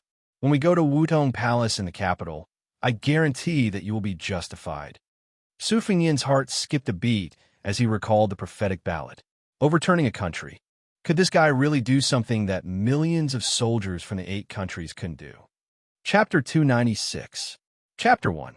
Su Fingyan had just asked Murong Xiongju if she had been scared to the point of wetting herself. Soon, he was frightened by his own thoughts. Those beauties with elegant clothes beside the emperor in the smoke of spring and autumn. No matter if they were the empress who had caused the emperor's relatives to rise to power or the concubines who had seduced the emperor, they were nothing more than scapegoats. The scholars who had lost their country and were loyal to the former emperor did not dare or did not know to get to the bottom of the matter. They could not see the root of the problem and could only use poems and articles to vent their anger on those beautiful women. They used the excuse that demons and monsters had come into being. In the eyes of discerning people, it was absurd and unreasonable. Murong Tongwang was a beautiful young man who could not even defeat the Xianyuan family. How could he collapse a prosperous dynasty? Su Fingyan, who had come back to his senses, laughed at himself. The imperial harem had Zhao Ji as the mother of the country. This empress's iron fist was not inferior to that of a famous general. No matter what, there would not be chaos. In the capital, there was that emperor who was adept at controlling all factions and parties. Inside, there was the empress who was recognized as virtuous to take care of the inner chamber. Outside, there were civil and military officials and generals who looked at all directions. What a big iron bucket of country. The thin-skinned and shallow Murong Wuju was short of breath. She carefully sized up this young man whom she had only known for a dozen years. His Royal Highness in Bailiang? How high was his official position? Murong Wuju did not understand these things.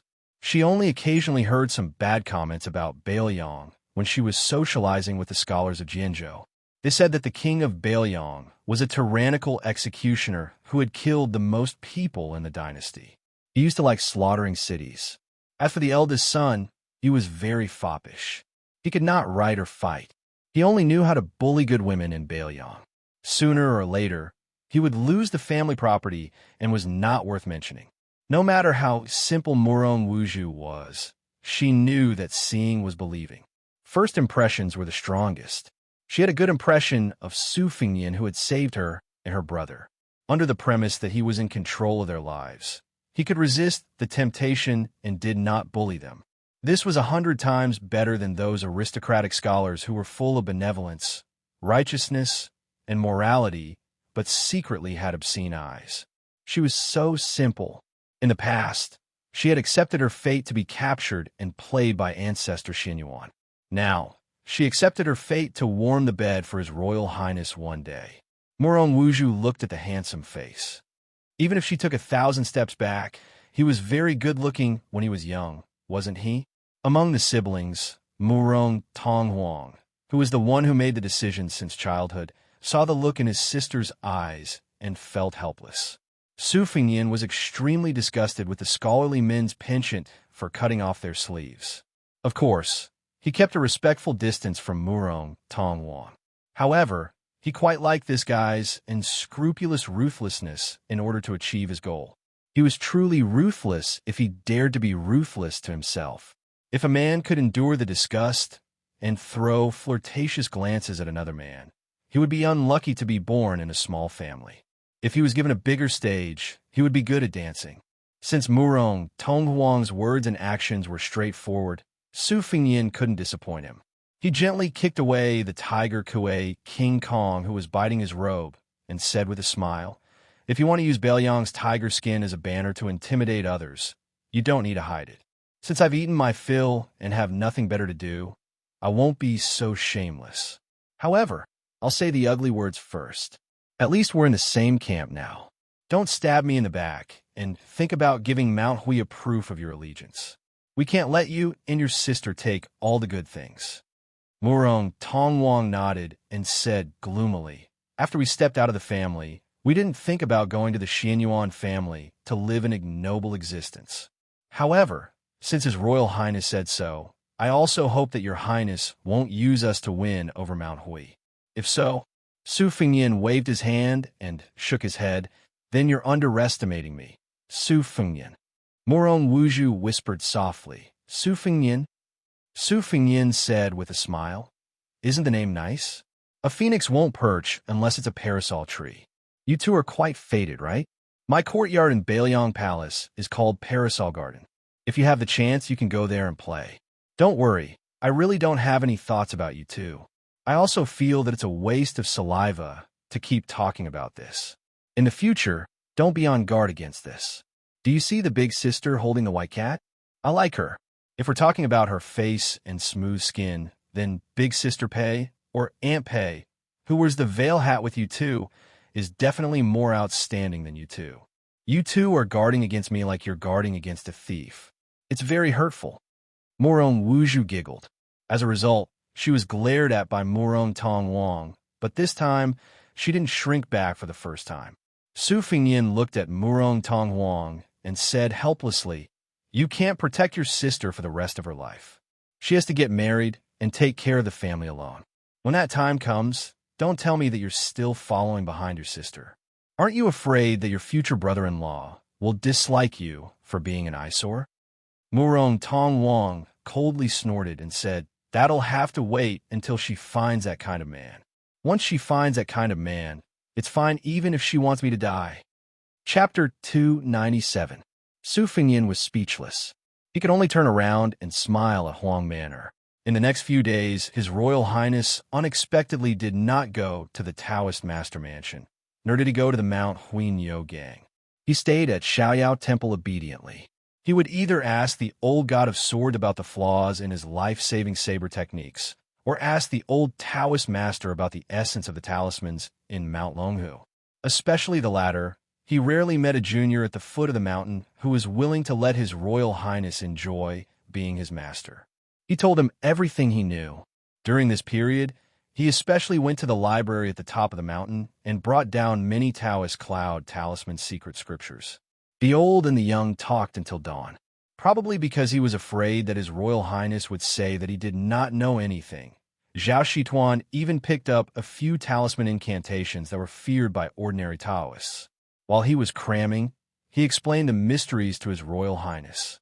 It should be known that Zhao Shituan was very talented when he was young. Unfortunately, he had the same problem as the Xianyuan Great Plate. In every field, he did not ask for in-depth knowledge. After being provoked by His Royal Highness, he gritted his teeth and even piled the extremely obscure book of Taishang, Jingyi Dongxian Law Collection on the table. On this day, Su Fengyin finally stopped strolling around at the foot of the mountain. He pulled Huang Man called Murong Wuju, and Murong Tongwang to go to the back of the mountain behind a Taoist temple. Only Qing Miao followed them, holding a bamboo basket. Murong Wuju was probably careless that day, but after confiding in His Highness, who was wearing a tiger skin, she was much more at ease than her younger brother. She softly asked, Your Highness, what are you doing? Huang Manor said honestly, picking hawthorns. Su Fengyin nodded and smiled. When the old Taoist master went to Bailiang to take my brother as a closed-door disciple, he talked for a long time, but did not get to the point. Only hawthorns are more pleasing to Huang Manor. Murong Wuju felt that this was unimaginable. Su Fengyin picked a hillside and sat down. Huang Manor came and went like the wind. One handful of hawthorn after another, he quickly filled up the small bamboo basket. Bluebird simply placed the bamboo basket on the ground. Murong Wuju was still at a lively age, so she went to pick the hawthorn with Bluebird. Su Fengyin and Murong Tongwang were sitting at a distance from each other, while the two tiger kuei were rolling all over the mountain. A cool breeze brushed past his face. Su Fengyin closed his eyes and concentrated. He stroked the overlapping spring thunder embroidered winter and let his imagination run wild. The stones of other mountains could be used to improve jade. Even with the help of the 9 bushels of rice wei shu yang, it was still difficult to study the cloud pattern of the Fujiang red armor. However, after the guidance of the old Taoist master Zhao Shituan, many of the obstacles were easily killed by the sloppy old Taoist who knew the secrets of heaven. This made him suddenly enlightened. The only pity was that he lacked a Buddhist monk who knew the secret. Otherwise, Su Fengnian was confident that he could completely turn the Fujiang red armor into something in his pocket. Murong Tong Wang asked softly, "I heard that your Royal Highness killed many scholars in Gangnam-do." Su Fengnian said calmly, "Compared to Su Xiao, it's still much less." Murong Tong Huang frowned. "Why do you want to go against scholars? Don't you know that public opinion can confuse gold and make you and your father go down in history and infamy?" Su Fengnian wiped the spring thunder with his slender fingers and said slowly, "The winner takes all. Think about it. The history books of the 8 kingdoms of spring and autumn were all written by the historians of the Liang dynasty. For those who wanted their ancestors to be known as loyal ministers, even if they only left a dozen words for their descendants, they would not hesitate to become officials in the new imperial court. For those who wanted their fathers not to be known as traitorous ministers, they would even rush to the capital and rack their brains to please the Hanlin emperor. They would cry and shout, wishing that they could present their wives and concubines with both hands. Isn't there a ridiculous story of someone who asked his wife to take off her clothes to warm his hands with her breasts?" Murong Tong Wang said seriously, "Your Royal Highness, you can't generalize." Su Fengnian opened his eyes and said calmly, "I understand this. It's not that Su Xiao didn't admire scholars from the bottom of his heart, but it seems that not many of them had a good ending. Sun Ping of Hezhou, who submitted the 21 treatises on governance, was cooked by the people. Zhao Guangling vomited blood and died in the military tent outside the West Shu imperial city. Li Yishan, who used to be a judge of civil and military affairs, was killed by some literary giants who were also scholars. He was implicated and finally escaped to Su Zhao's side to survive. Of course, you can continue to say that this is a generalization. However, as a member of the Northern Liang Mansion, I have seen the graceful bearing of many famous people. Indeed, they can write beautiful poems. Regardless of whether it is killing with words or singing praises, they are all top-notch. Fame and fortune. Fame and fortune. Do you know why the name comes before the word fortune? Saint Zhang of the North once said that there were 3 immortals. The first was to establish virtue, the second was to establish one's words, and the third was to establish merit. This was the answer, and also the basis of why scholars look down on martial artists. How many scholars went to establish virtue? Studying back and forth, the most they did was to establish their words. Establishing one's words, accumulating one's character, earning fame, bringing honor to one's ancestors, leaving one's name in the annals of history. How could they care about the people's hunger and hunger? Su Fengnian said softly, "When I was in Gangnam-do Bagua Temple, I heard the famous scholars of Jiangnan talk about righteousness and profit. In the end, it was just a poor scholar who originally didn't have the qualifications to enter the banquet who sought profit for the people. What kind of scholars do you think those famous scholars are? They only know how to recite the wind, the flower, the snow, and the moon, talk about profound mysteries, and if the whole world applauds, is it really good? Reading 10,000 books, there's no book that you don't read, no scriptures that you don't understand. Don't you know that there is a frozen bone outside the Vermilion Gate? Is that a scholar's scholar?" Su Fengnian laughed and said, "You might not believe it, but after Xiangfan Confucian Wang Yangming committed suicide, he was originally at the top of the list of traitorous officials. It was Su Xiao who had a quarrel with the old Grand Secretary, rolled up his sleeves, and personally cut it off. And the history books of West Chu did not leave half a word about this scholar who once sat alone on the fishing platform for West Chu for 10 whole years. This time, it was the old leader of the imperial court, West Chu's old Grand Preceptor Sun Shiji, who personally erased it." Murong Tong Huang was still persisting, but he was no longer as confident as he was at the beginning.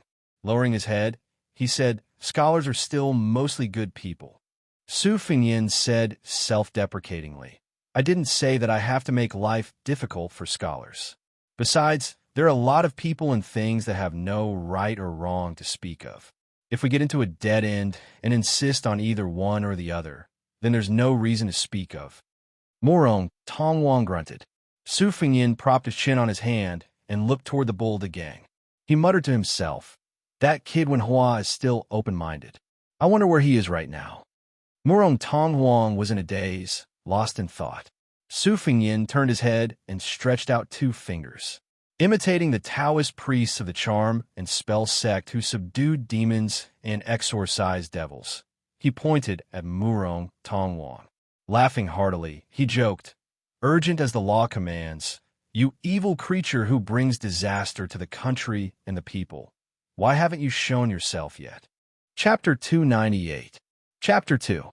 Murong Tong Huang hesitated for a moment and hammered his Royal Highness's chest with all his might. At this moment, he no longer pretended to be seductive and charming, nor was he gloomy. Instead, he exuded an unfamiliar aura of awe-inspiring heroism. Su Fengyin lay on the slope and said with a smile, "Chen Yu, who is ranked second in the Rouge ranking, is said to not lose to Nangong. Do you know that?" Murong Tong Wang nodded, but he was confused as to why Meng Qi mentioned Chen Yu and Nangong. Su Fengyin said with a smile, "That Nangong is the same as you. He is a man with a white fox face. He is even more good-looking than you. Now he is reading secret manuals in the tide-listening pavilion of Bailiang Palace. When he comes out of the pavilion, he might be the #1 in the world. These 2 sabers of mine, Spring Thunder and Embroidered Winter, were originally his. Later, I gave one to him and borrowed the other."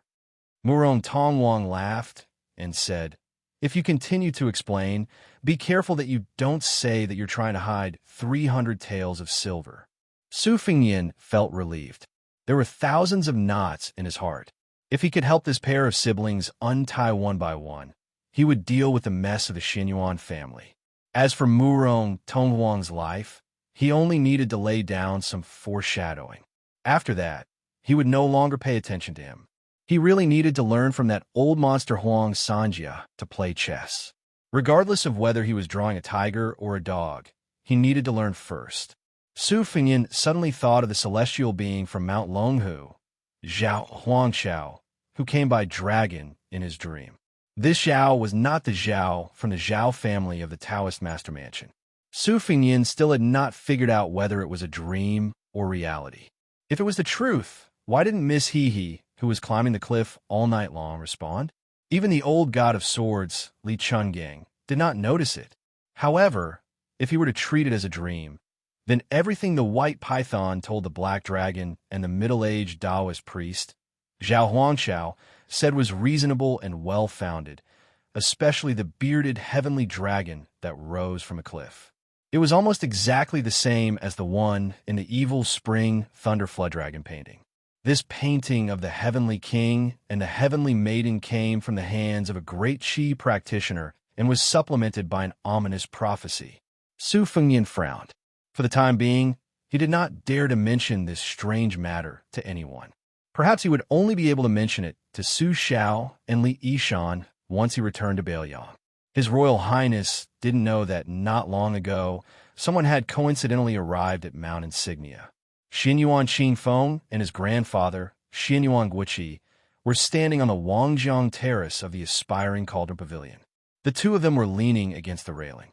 The aspiring Cauldron Pavilion was built against the cliff, while the Wangjiang terrace was abrupt. The mountain wind was blowing, and it was very cold at the top. Xinyuan Qingfeng pulled the collar of his fur coat. The old man with white hair on his temples smiled and said, "Are you cold? You mischievous girl. You're just like your father. Both of you are unwilling to work hard on the path of martial arts. Practicing martial arts doesn't necessarily mean you have to fight and kill. Strengthening your body is fundamental." Xinyuan Qingfeng's cheeks were flushed from the strong wind from the river to the wall of Bull Mount. He shrunk his neck and said coquettishly, "It's not too late to learn now." Xinyuan Guiqi, who had an ancient sword hanging from his waist, smiled but didn't say anything. The old man was the only son of Xinyuan of Mount Insignia's generation. After his ancestor, Xianyuan Great Plate, suffered defeat after defeat, he went into seclusion to cultivate. It was Xianyuan Guiqi who single-handedly supported him. When he was young, he was a nobody. He missed the opportunity to fight Li Chungang, the god of swords, who was known as the invincible god of swords. It was only in the recent 20 years that he rose to fame. His first battle after leaving the mountain was the toughest Wu family's sword tomb as a whetstone, forcing the Wu family's Su of Gojoseon to unsheath his sword. Although Xianyuan Guiqi was defeated, it was still a glorious defeat. He was praised by the martial arts world as a late bloomer. All the friends he had made over the years were old. Not long ago, he went to the Dongyue sword pool and defeated 6 sword puppets with 1 strike. His reputation was right behind Dong Tai's. Xianyuan Guiqi said softly, "I heard that Li Chungang is by the side of the crown prince of Beiliang." The old man flicked the scabbard with his finger, and the ancient sword in the scabbard hummed, even louder than the whistling of the mountain wind. However, Xianyuan Qingfeng did not react at all. The old man sneered and said, "Li Chungang used to be a sword immortal. When did he become a lackey of the Beiliang? How disappointing. I wanted to find this Sword Dao senior to spar with him after I return from a sword pool. Although it's convenient now, I don't know if Li Chungang is worthy of unsheathing the plain sword." Xianyuan Qingfeng smiled and said, "A starving camel is still bigger than a horse. Isn't that old man the 8th?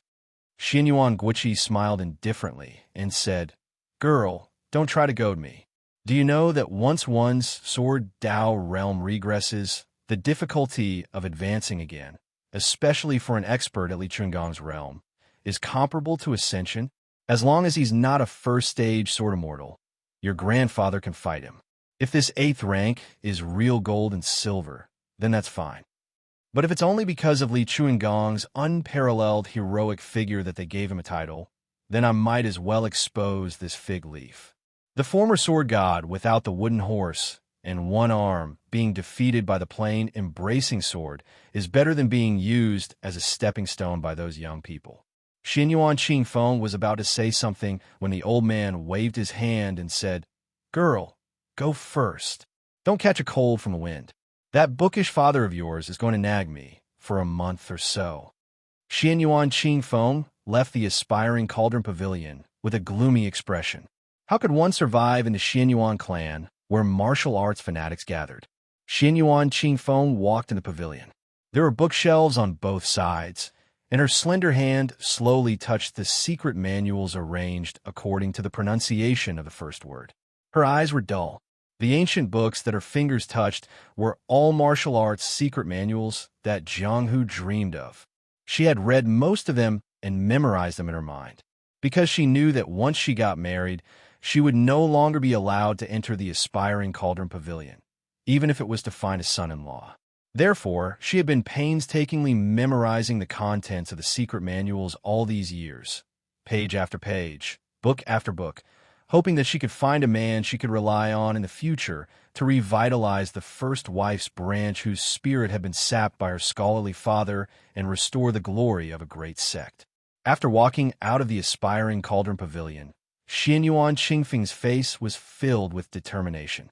An old woman who had taken care of Xianyuan Qingfeng since she was young hurriedly ran over and whispered, "Miss, Yuan Tingshan is back.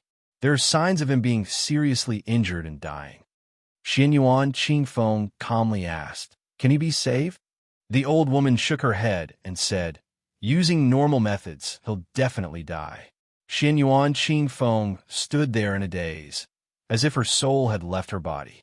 The old woman said sympathetically, "Miss, if Yuan Tingshan dies, then so be it. Just find another young man and nurture him with all your heart." Xianyuan Qingfeng's lips turned pale as she murmured, "There's no chance for that." She suddenly turned around and walked past countless bookshelves in the pavilion to the Riverview Terrace. With a plop, she knelt down behind Xianyuan Guiqi. The old man, who had mastered qi cultivation, remained silent and didn't ask anything. Xianyuan Qingfeng put her hands and knees on the bone-chilling green jade floor and said in a low voice, "Grandpa, please save Yuan Tingshan's life." Xianyuan Guiqi said something that others couldn't understand. If you want to have the ability to humiliate others, you must first have the ability to humiliate yourself. Xianyuan Qingfeng's body began to tremble more and more violently. In the end, she lay on the ground, feeling as if a knife was twisting in her heart. She sobbed and said, "Grandpa, why did the great ancestor choose me for dual cultivation? Why? As long as Grandpa can save Yuan Tingshan, as long as Yuan Tingshan can withstand 10 strikes from the great ancestor, Qingfeng won't have to be a bull anymore." Xianyuan Guiqi shook his head. A middle-aged Confucian scholar who resembled Xianyuan Guiqi walked into the Riverview Terrace while coughing. His hair was tied up in a bun, and he held the forbidden thunder mantra of virtue in one hand and covered his mouth with the other. After releasing his hand, he put his hand behind his back, leaving behind a pool of blood. Xianyuan Guiqi was slightly angry. "Jingcheng, since you're not well, don't walk around." Xianyuan Jingcheng said bitterly, "Life and death are predestined. Just accept your fate." Xianyuan Guiqi, who had his back to the father and daughter, waved his sleeve. Clearly, he was quite angry. Xianyuan Jingcheng took the Taoist book from his bloody hand and held it tightly. He bent down, freeing his hand to support his daughter. Xianyuan Qingfeng's limbs were already weak, but at this moment, a surge of strength surged up and she threw her father's hand away. She cried and cursed, "You don't deserve it." The eldest grandson of a Xianyuan family, Xianyuan Jingcheng, had a bitter expression on his face. He said softly, "Let's go. Your mother has warmed a pot of Angelica wine for you to warm your stomach." Xianyuan Qingfeng stood up shakily and staggered out of the Wangjiang Terrace, leaving Xianyuan Jingcheng with a resolute and desolate back view. Xianyuan Guiqi was angry at his son's lack of struggle and lamented his misfortune. He raised his voice and reprimanded, "Look at you. Back then, in order to marry a loose woman who could be anyone's wife, you disgraced the family. What have you been doing all these years?" Xianyuan Jingcheng said calmly, Reading the spring and autumn annals of righteousness. Reading Taoism without action. Reading Buddhism with compassion." Xianyuan Jingcheng said word by word, neither warm nor angry. His tone was extremely slow. Indeed, if it wasn't for his gentle temperament, how could he have endured 20 years of supercilious oppression? The other two branches were already riding on top of his head to shit and piss, but this scholar never uttered a word, only reading his book. Jingcheng wants to let the ancestor know that his so-called understanding of the three religions is bullsh**. Xianyuan Jingcheng walked to the railing and stood side by side with Xianyuan Guiqi. Xianyuan Guiqi was so angry that his eyebrows were twitching. He wanted to slap this good-for-nothing son of his to death. Xianyuan Jingcheng smiled. He held the forbidden thunder spell of virtue tightly. Blood seeped into the pages. He said, "Since I can't become an immortal Jinren, shut up, you disgraceful thing." Xianyuan Guiqi slapped his son's face and walked away. Obviously, if this middle-aged scholar was allowed to continue, his words would only shock people to death. Xianyuan Jingcheng, who was slapped, was indifferent. He looked at Longhu. Logically speaking, with the strength of Xianyuan Guiqi's hand, even if he restrained it, the slap on Xianyuan Jingcheng's face would not disappear in a flash. When there was no one left in the One Ding Pavilion, he threw out the forbidden thunder spell of virtue and leaped over the railing. He flew out of the bull mound and went straight to the surface of the Dragon King River. When he fell in midair, he stepped on the book with the tip of his foot and swept across the sky like an eagle or a falcon. The world Jinren was so close that they could not recognize him. Xianyuan Jingcheng floated across the Dragon King River.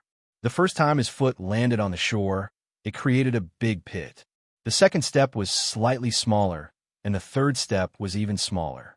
He took 7 consecutive steps, each step stepping on the pit like a blooming lotus. A lotus appeared with each step. After 7 steps, the ground was already covered in dust. Chapter 299. Chapter 3. His Royal Highness's talk about fame and fortune is quite insightful. If a scholar fishes for fame and compliments, it may seem easy, but in fact, It's no different from a merchant. A famous scholar's mysterious talk harms the country. This scholar is not a scholar, holding the scriptures at home, laughing at the frozen bones outside the door. This kind of reading is indeed not reading. It's just reading the impolite, heartless, and unrighteous heavenly book. Mount Hui, Xinyuan Jingcheng, on behalf of Zhang Xuanping, who is both a teacher and a friend, pays his respects to His Royal Highness. Xinyuan Jingcheng, on behalf of Wang Yangming, a scholar from Xiangfan, pays his respects to the king of Bailiang.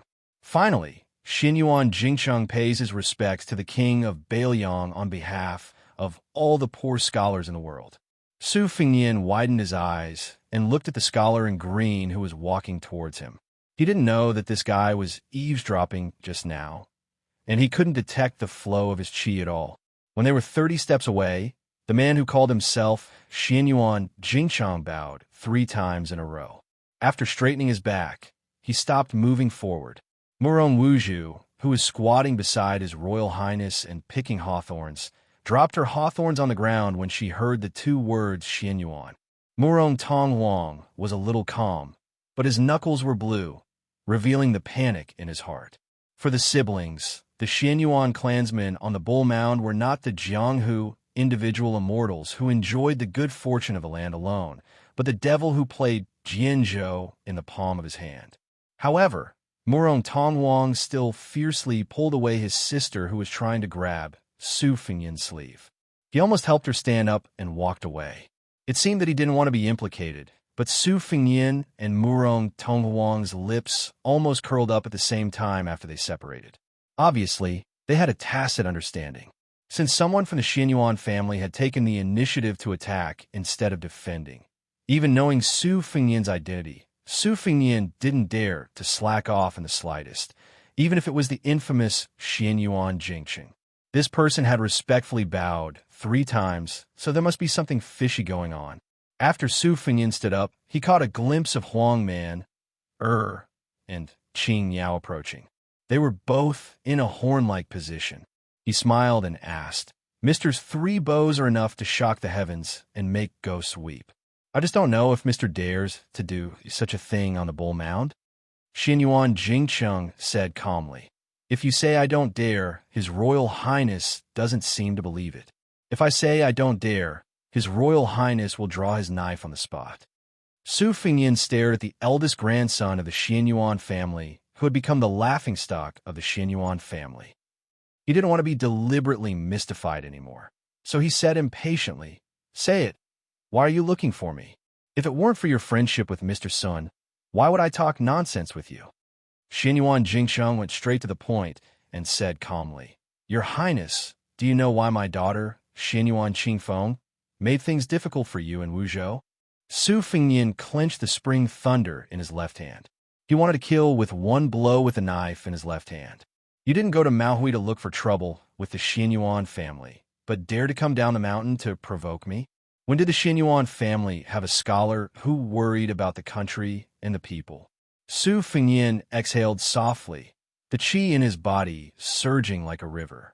He smiled and said, "Sir, please speak." Xinyuan Jingcheng said calmly, "You look very much like someone. You look like 4 or 5 years old, but your spirit is very similar." Su Fingyin's spring thunder exploded and arrived in front of Xinyuan Jingcheng in an instant.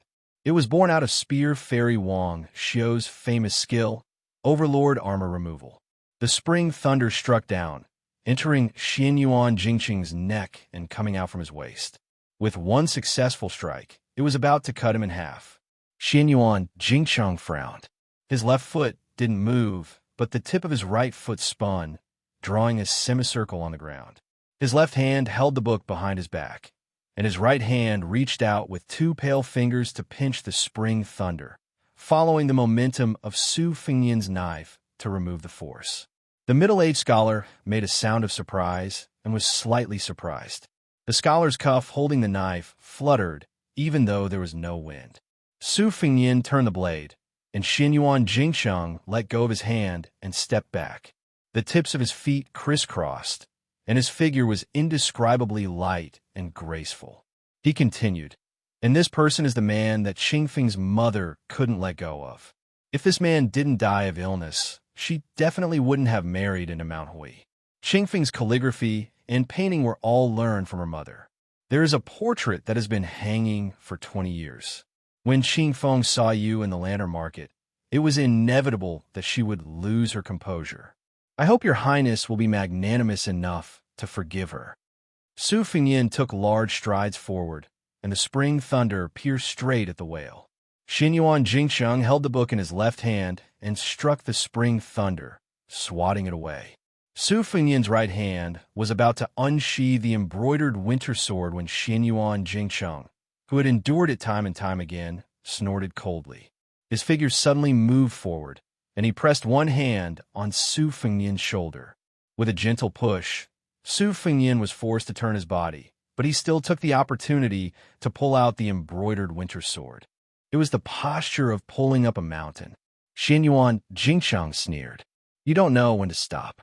How rude and unreasonable His Royal Highness is. Su Fengyin inexplicably sheathed his sword, and the spring thunder and embroidered winter sword returned to their sheaths. It was because of Huang Manor. He smiled and said, Last time when I went to the tomb outside Zhejiang City, I saw a few wine cups.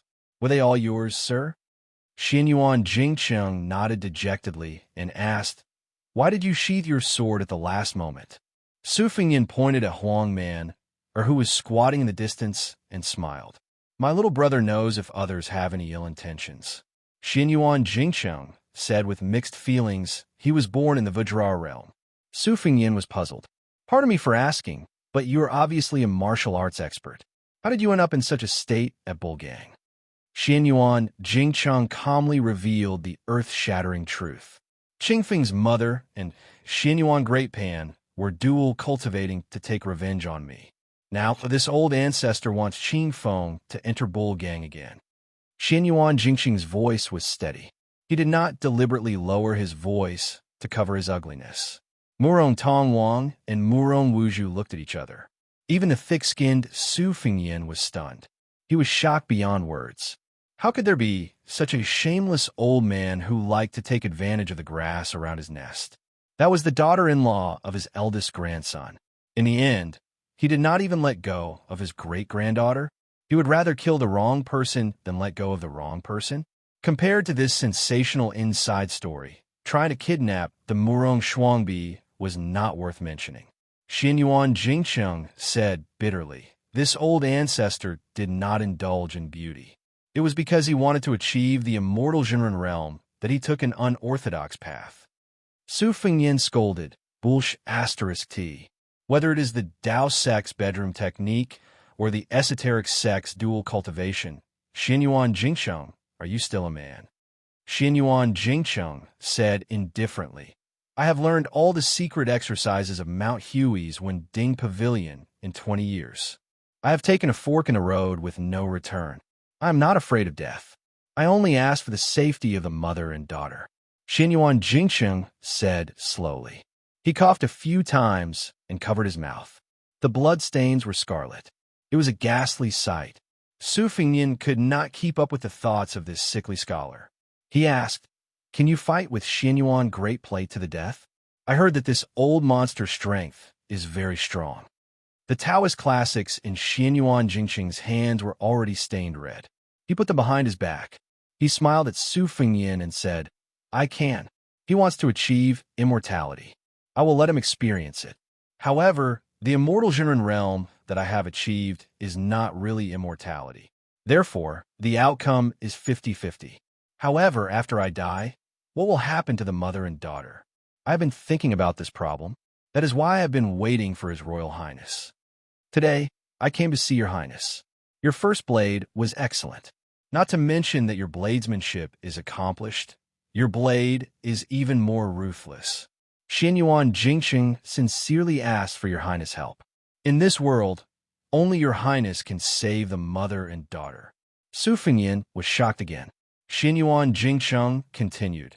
Once Xinyuan Great Plate dies, only my father Xinyuan Guiqi and my younger brother Xinyuan Jingxian will be troublesome in Mount Hui.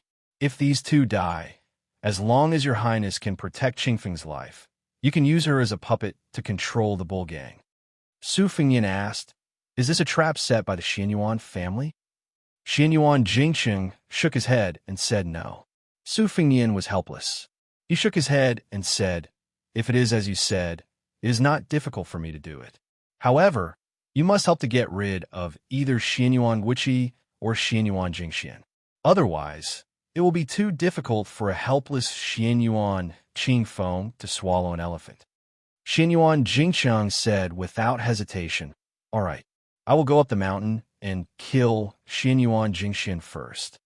Su Fingyan was speechless. Was this man completely crazy? Xianyuan Jingsheng looked at the navy blue bull gang and murmured, "I am here." This mountain man went up the mountain to kill people. Chapter 300. This bull hill that confronted the mansion of Taoist Master was really a mixed group of good and bad people.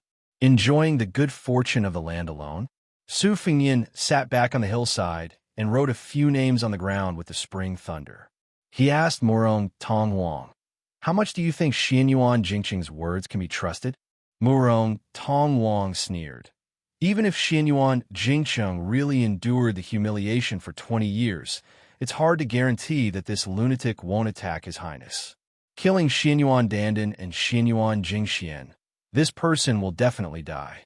But Xianyuan, the Grand Master of Swordsmanship, has been guarding Mount Hui for hundreds of years. How can His Highness's 100 cavalrymen easily suppress him? It's better to let 2 tigers fight than to lure the tiger away. I don't believe that Xianyuan Jingsheng, as the legitimate son of Xianyuan's sect, didn't have a few unknown schemes in the past 20 years. Once His Highness dies in the Bull Hill, Bailiang will only vent his anger on Mount Hui." The mother and daughter took advantage of the chaos to enter Jianghu. They are really free birds flying in the sky. If Xianyuan Jingsheng is really sincere, kowtowing to His Highness 3 times and exposing his own scandal is nothing. Su Fingyan nodded. It's probably true that Xianyuan Jingsheng wants to turn against his family. Su Fingyan sighed. 20 years to achieve immortality through unorthodox methods and overturn hundreds of years of foundation with his own strength. Why does it sound so chilling? Murong Tongwang had a pair of silkworm eyebrows, but he usually looked more charming than heroic. At this time, he raised his eyebrows and smiled even more gloatingly. The Xianyuan family should have fallen apart and died long ago. Su Fingyan took the hawthorn from Huang Man, and sat cross-legged. He put the hawthorn in his robe and threw one into his mouth. He waved to Murong Tongwang and said, "Don't be in a hurry to say angry words." The onlooker sees the situation clearly. "You're half an outsider. We're not in a hurry to go up the mountain. You can talk about it casually and see if you can find some clues. No matter how inexplicable it is, in the end, there are only 2 paths, go up the mountain or not." Murong Tongwang nodded and said, "Going up the mountain, Your Highness has to take a lot of risks. I'm afraid this is also the original intention of Xianyuan Jingsheng to endure until now. He may not be willing to fall out with his family until he has a chance to rely on a strong external force. Otherwise, with Mount Huey's family background, only a land immortal like Qi Xuanjin can come and go like walking on flat ground. Xianyuan Jingsheng is obviously not so strong. When the snipe and the clam fight, the mother and daughter will reap the benefits. In fact, it's better if Your Highness doesn't go up the mountain. Or rather, you can go up the mountain slowly and let Xianyuan Jingsheng fight with all his strength. I believe that by that time, Hui Mountain's vitality will be greatly damaged. However, if you want to fish in troubled waters at this time, it's far better to take the risk and go up the mountain to hold the line for Xianyuan Jingsheng." Su Fingyan always couldn't finish the hawthorn because he almost finished one. Huang Man, or had already carefully wiped a handful with his sleeve. Su Fingyan wiped the carelessly written words on the ground with spring lightning and threw some hawthorns to the siblings. He said with a smile, "Go up the mountain? We have to go up the mountain early." Murong Tongwang frowned and said, "Why?" Su Fingyan stood up and looked at Bull Gang and said softly, "To watch a fight." Murong Tongwang asked carefully and tentatively, "Your Highness is addicted to martial arts?" Su Fingyan said self-mockingly, "I'm just greedy for life and afraid of death."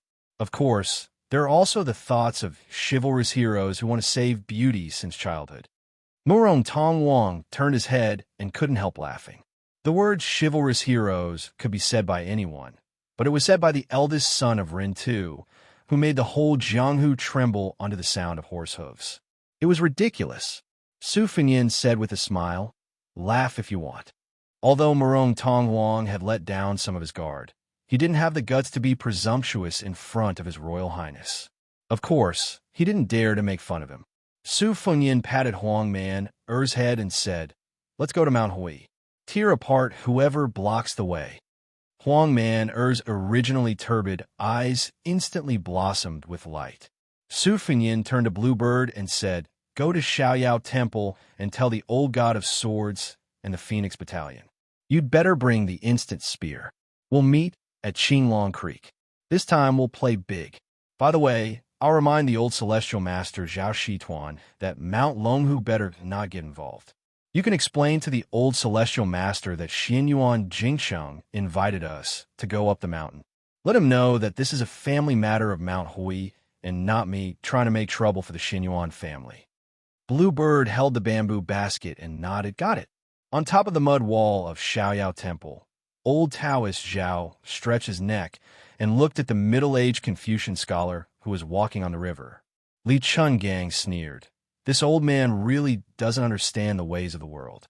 Back then, heavenly phenomenon aside, a Finger Xian realm cultivator could rank among the top 10 in the world. Now, Finger Xian realm cultivators are as worthless as roadside cabbages. Are they embarrassed to greet people if they're not in the Vajra realm? Zhao Shituan, who had just touched the threshold of the Finger Xian realm, blushed and said, "Old brotherly, you must be joking. These 30 years in the Jianghu are indeed different from the previous 30 years. There are many geniuses and freaks, but there aren't as many Vajras as dogs. His Royal Highness going out to travel is naturally different from ordinary people roaming the Jianghu. If Su Fengyin wasn't the son of the king of Bailiang and his Royal Highness could be hereditary, how could he have met Wu Luding who blocked the river? How could he have met the 11th Wang Mingyin? Even more so, he wouldn't have been humiliated by Xianyuan Jingsheng who had just arrived at Mount Longhu. It's not that the Jianghu is changing too quickly, but that old brotherly is following this brat who's too eye-catching. How could a Jianghu person without any ability dare to humiliate himself in front of the heir of Bailiang? Let's not talk about old brotherly. These 100 elite Phoenix Battalion are enough to make a big pot of water. Small fishes and shrimps would have been slapped to death long ago. Li Chungang snorted and said, "What's up with this Xianyuan Jingsheng who floated down the Bull Mound? What's up with your so-called immortal Jinren realm?" The old celestial master stroked his beard and squinted his eyes. This young man has a tough life. He's very talented, but as the eldest grandson of the Xianyuan family, he chose not to walk the path of martial arts. When he went down the mountain to take the imperial examinations, he fell in love with a Jianghu woman who didn't know how to repay kindness. That woman didn't come from a good background, but she was stubborn. She probably didn't want to be brought up to Mount Huishan. Xianyuan Pan saw the opportunity and used both the carrot and the stick to dual cultivation. As for whether Xianyuan Pan had the intention to force his grandson to practice martial arts, only God knows. In the past 20 to 30 years, Xianyuan Pan had devoted himself to cultivating the joyful Zen and the art of sex. He had no taboos at all. A few yellow crowns from Mount Longhu had been killed by him. However, those Taoist nuns were also strange. After the incident, they did not say a word. Instead, they took the initiative to be cauldrons at Yunyu Zhang's side. Xianyuan Pan's ability to control people was impressive. This old bastard was already popular with women when he was young. I heard that in the past 2 years, he took a fancy to Xianyuan Jingqing's daughter, Xianyuan Qingfeng. I guess this time he finally crossed Xianyuan Jingqing's bottom line and no longer swallowed it. However, I'm not sure how Xianyuan Jingqing became an immortal Jinren. I only know that this kid has been borrowing books from the Celestial Master residence for the past 20 years. He's always been on good terms with my arrogant nephew, Zhao Damping. How strange. I'll have to ask Zhao Damping later. The old god of swords sneered. Looking at his ocean of qi, it's the reverse path of seeking death. It's not worth mentioning. The old celestial master said regretfully, if this kid wasn't so eager for success, the land of bliss on the stone tablet would be worthy of its name. The old god of swords spat and said, if he didn't seek death and use his life to exchange for the realm, would he just watch his daughter enter the mouth of that old bastard Xinyuan Pan? Zhao Shituan put his hands in his sleeves and sighed continuously. He frowned and said, brotherly, do you think His Royal Highness will take over this hot potato? Li Chungang said without hesitation, nonsense. It's at least a battle of Xian finger against Xian finger. It might even be the peak battle of celestial phenomenon. Will that kid not go? Zhao Shituan still sighed and said, if that's the case, Jiangdong Xinyuan will really be unable to recover for at least 30 years. Li Chungang sneered and said, Xinyuan and Sword Pool are already a few levels lower than the Wu family sword tomb. Back then, the Wu family's sword master came out and defeated 10,000 riders with 9 swords. That's true glory. Xinyuan and Sword Pool are nothing. Can they stand shoulder to shoulder with the Wu family's sword tomb? It's all the flattery of those bastards in the Jianghu. Seeing Bluebird carrying a bamboo basket of hawthorns towards Xiaoyao Temple, the old god of swords asked, are you going to Mount Huishan later? The old celestial master laughed bitterly and said, I'm not feeling well. Li Chungang floated down the wall and said disdainfully, old woman, you still have such matters? Zhao Shituan stared but didn't dare to refute. Li Chungang added insult to injury and said, aren't you afraid that your disciple will be at a disadvantage? The old celestial master suddenly became spirited and said happily, my disciple won't be at a disadvantage. It's not that I'm boasting, but the number of people who can hurt Huang Manor can be counted on one hand. But if you want to kill my disciple, there might be 1 or 2 in Mount Longhu, but there aren't any in Mount Huishan. Next should be a small climax. Chapter 301. The buildings on the Bull Mound were very particular, with a strict hierarchy and complicated rules. For example, the rear courtyard where the eldest branch lived was small, but it had everything. There was also a banquet hall, vermilion lacquer, carved red sandalwood, and flying beasts. A large plaque hung on the wall with the words, Heavenly Eternal Winter. There was a courtyard in front and a garden in the back. The east and west wings had a building above them, and there was a large glazed vat half the height of a person in the courtyard. It could hold several thousand caddies of water, and there were 8 or 9 lotus flowers planted there. They were slender and elegant, their roots visible, and a dozen or so fat red carps leisurely swam inside. It was early autumn, and yellow leaves covered the blue stone tiles under the eaves between the red walls and green tiles. No one cleaned the place, so it was cold and cheerless. A woman in a gorgeous palace dress stood in front of the glazed fish vat, holding a small porcelain bowl. She tossed bait into the vat, attracting red carps to swim happily. Her posture was graceful, and her expression was languid. A tall and sturdy man in gorgeous clothes walked straight into the courtyard. A maidservant beside the woman hurriedly lowered her head, not daring to look at him. The middle-aged man's hands were on the edge of his onyx belt, and he habitually gave off an arrogant feeling. Even though he should be calling the woman sister-in-law in this courtyard, he still refused to restrain his arrogance. He raised a hand and waved, driving away the maidservant who was staring at her feet. It was unknown how this submissive maidservant saw the man waving his hand, but she ran toward the door as if she had been pardoned. When she passed by the man, she was fiercely slapped on the buttocks, causing her to pale in fright. The woman with a cold expression was indifferent to this and continued to feed the carps. The middle-aged man walked in front of the glazed vat and extended 2 fingers to stroke the smooth walls of the vat. He smiled and said, Sister-in-law, we're a single man and woman. Are we doing anything?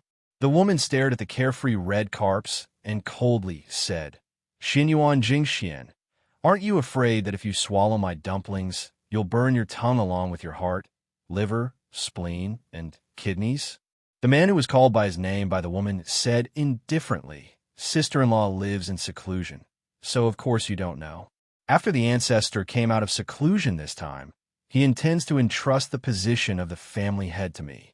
It's no wonder that sister-in-law doesn't know about this. Sister-in-law and the ancestor haven't dual cultivated for some time, right? The man placed his palm on the colored glass fish tank and abruptly exerted his strength. More than a dozen carps and lotus roots were pulled to the side of the tank and stuck to it, unable to move. He bent down to look at the carps that were struggling on their deathbed and smiled. Xianyuan Jingxian has been drooling over sister-in-law for a long time. This is something that everyone in Maui knows. Once I officially take over this large bull's nest, how could the old ancestor care about an old and worn-out cauldron? That bookworm big brother of mine worships you like a fairy, thinking that you're above the common populace. But he clearly doesn't understand a woman's thoughts at all. He's wasted all those sage books he's read. A woman in her 30s is like a wolf, and in her 40s is like a tiger. Once she's tasted the sweet rain after a long drought, how could she endure loneliness? Isn't that right, sister-in-law? The woman was humiliated in such a way, but she remained unmoved. She only looked at the carps that were almost suffocating to death and indifferently mocked. Xianyuan Jingxian, what are you so impatient for? It won't be too late to vent your frustrations when you become the head of the Xianyuan family. That's right. Do you remember when you went to Southern Border 6 years ago? Sister-in-law just happened to see that loyal and unswerving wife of yours on the large bull's bed, but she was extremely seductive. When she first came to Mount Hui, she called me a depraved slut every day. Haven't you wondered why she shut up these past few years? I might as well make it clear to you. It was sister-in-law who pitted her for being lonely, so rather than wasting energy scolding others, she might as well save her energy to serve others in bed. Sister-in-law was so merciful that she earnestly asked old ancestor to shower her with rain and dew. Xianyuan Jingshuan's expression darkened, and he paused for a moment. His palm left the wall of the glazed fish tank, and the lotus flowers all snapped. Blood seeped out from the scales of the dozen or so carps, and their corpses floated to the surface. Xianyuan Jingxian said the word good 3 times in a row, then grinned maliciously. Xianyuan Jingsheng, this big brother, can't do anything even after being beaten 3 times with a stick. I didn't expect sister-in-law to be so scheming, knowing how to use small tricks to retaliate. This is for the best. Today, I'll carry sister-in-law back. I want to see if there's anyone in the eldest branch who can be as unyielding as sister-in-law. Or perhaps Xianyuan Jingsheng will simply wantonly have fun with sister-in-law here. I heard that sister-in-law fell ill from longing for a portrait, so I don't mind hanging that portrait at the head of your bed to liven things up. Sister-in-law, what do you think? Isn't Jingxian much more amorous than Big Brother? The woman calmly gazed at the blood-soaked fish tank and smiled. Compared to Xianyuan Jingsheng, you think too highly of him. Xianyuan Jingxian asked, sister-in-law, when you're in bed later, you'll have to use all your skills. A woman's 18 types of martial arts. Xianyuan Jingxian, you're worse than an animal. An angry roar came from the door. When Xianyuan Jingxian heard the familiar voice, he couldn't be bothered to turn around. He laughed indulgently and said, Qing Feng, I heard that the bastard surnamed Yuan you thought so highly of is already half dead, so your mother's fate today will be your fate in a few years. Uncle has the patience to wait for that day. Uncle might even wonder if Qing Feng already has a young daughter by the time he reaches 60 years of age. In the past, I didn't understand the meaning of the words enjoying the blessings of the land alone on the stone tablet, but now I understand that this kind of blessings is truly something that only immortals can enjoy. Xianyuan Qing Feng stood at the door, his fingernails digging into his palms. When she saw her daughter, a trace of panic finally flashed through the woman's eyes. She coldly said, Qing Feng, leave this place. Xianyuan Jingxian clicked his tongue and laughed. What a touching mother-daughter relationship. Chapter 302. A series of untimely coughs could be heard. Xianyuan Jingxian was stunned and slowly turned around. When he saw a figure appear in the doorway, he was subconsciously startled, but he was immediately amused by his own panic. He stood next to the large glazed vat and unbridled guffawed. The reason why he was surprised was because Xianyuan Jingxian knew that anyone could set foot in this large sex inner court except for the man at the doorway. And that man just so happened to be the husband of the woman behind Xianyuan Jingxian. How absurd was this? Back then, his wife in her prime would rather dual cultivate with the old ancestor, causing the eldest son of the first wife to become a laughingstock. She would rather stare blankly at a yellowed portrait for 20 years than look directly at her husband. No one would believe it, even if he told them. Xianyuan Jingxian, who was on the verge of tears from laughing, wiped the corners of his eyes with a sinister expression. He remembered the warm scene of the three brothers standing on the Aspiration Cauldron Pavilion's river-gazing platform when they were children, standing on their tiptoes and leaning against the railing. He clearly remembered that his eldest brother said that he wanted to be a civil official whose name would go down in history. His second brother said that he wanted to revive the family's prestige and surpass the Wu family sword tomb. And Xianyuan Jingxian declared that he wanted to be a martial artist like Wang Xianji, who could smash the enlightened masters of Longhu into meat patties with a single punch. The three brothers were still as close as brothers at that time. But after they grew up, the three of them had completely different futures. Second brother Xianyuan Jingyi had the demeanor of a great general and was clever in all aspects, absorbing many forces in Jianghu that could not be underestimated. Xianyuan Jingxian himself had made great strides on the martial path and was now on the verge of stepping into the Grandmaster realm. His future achievements would only be greater than his father's.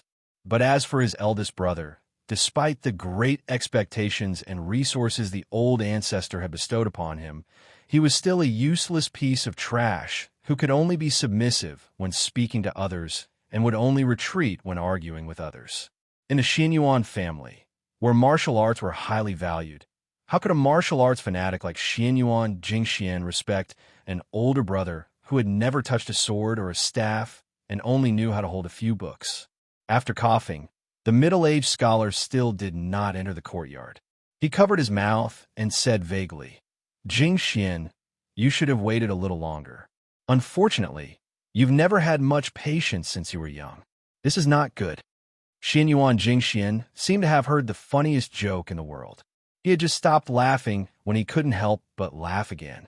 He placed his hands on his agate belt and looked straight at his sickly older brother, Xianyuan Jingxian. "Eldest brother, what do you think I should have waited? Should I have waited for you to become the head of the family with your righteousness and morals? Should I have waited for my niece to become a pitiful cauldron furnace, or should I have waited for my fathers to run out again?" Jingshuan says father, Jingshuan's father. But eldest is use my eldest even my is tis Xianyuan Jingcheng loosened his grip and nodded. "Go on." Xianyuan Jingxian chuckled.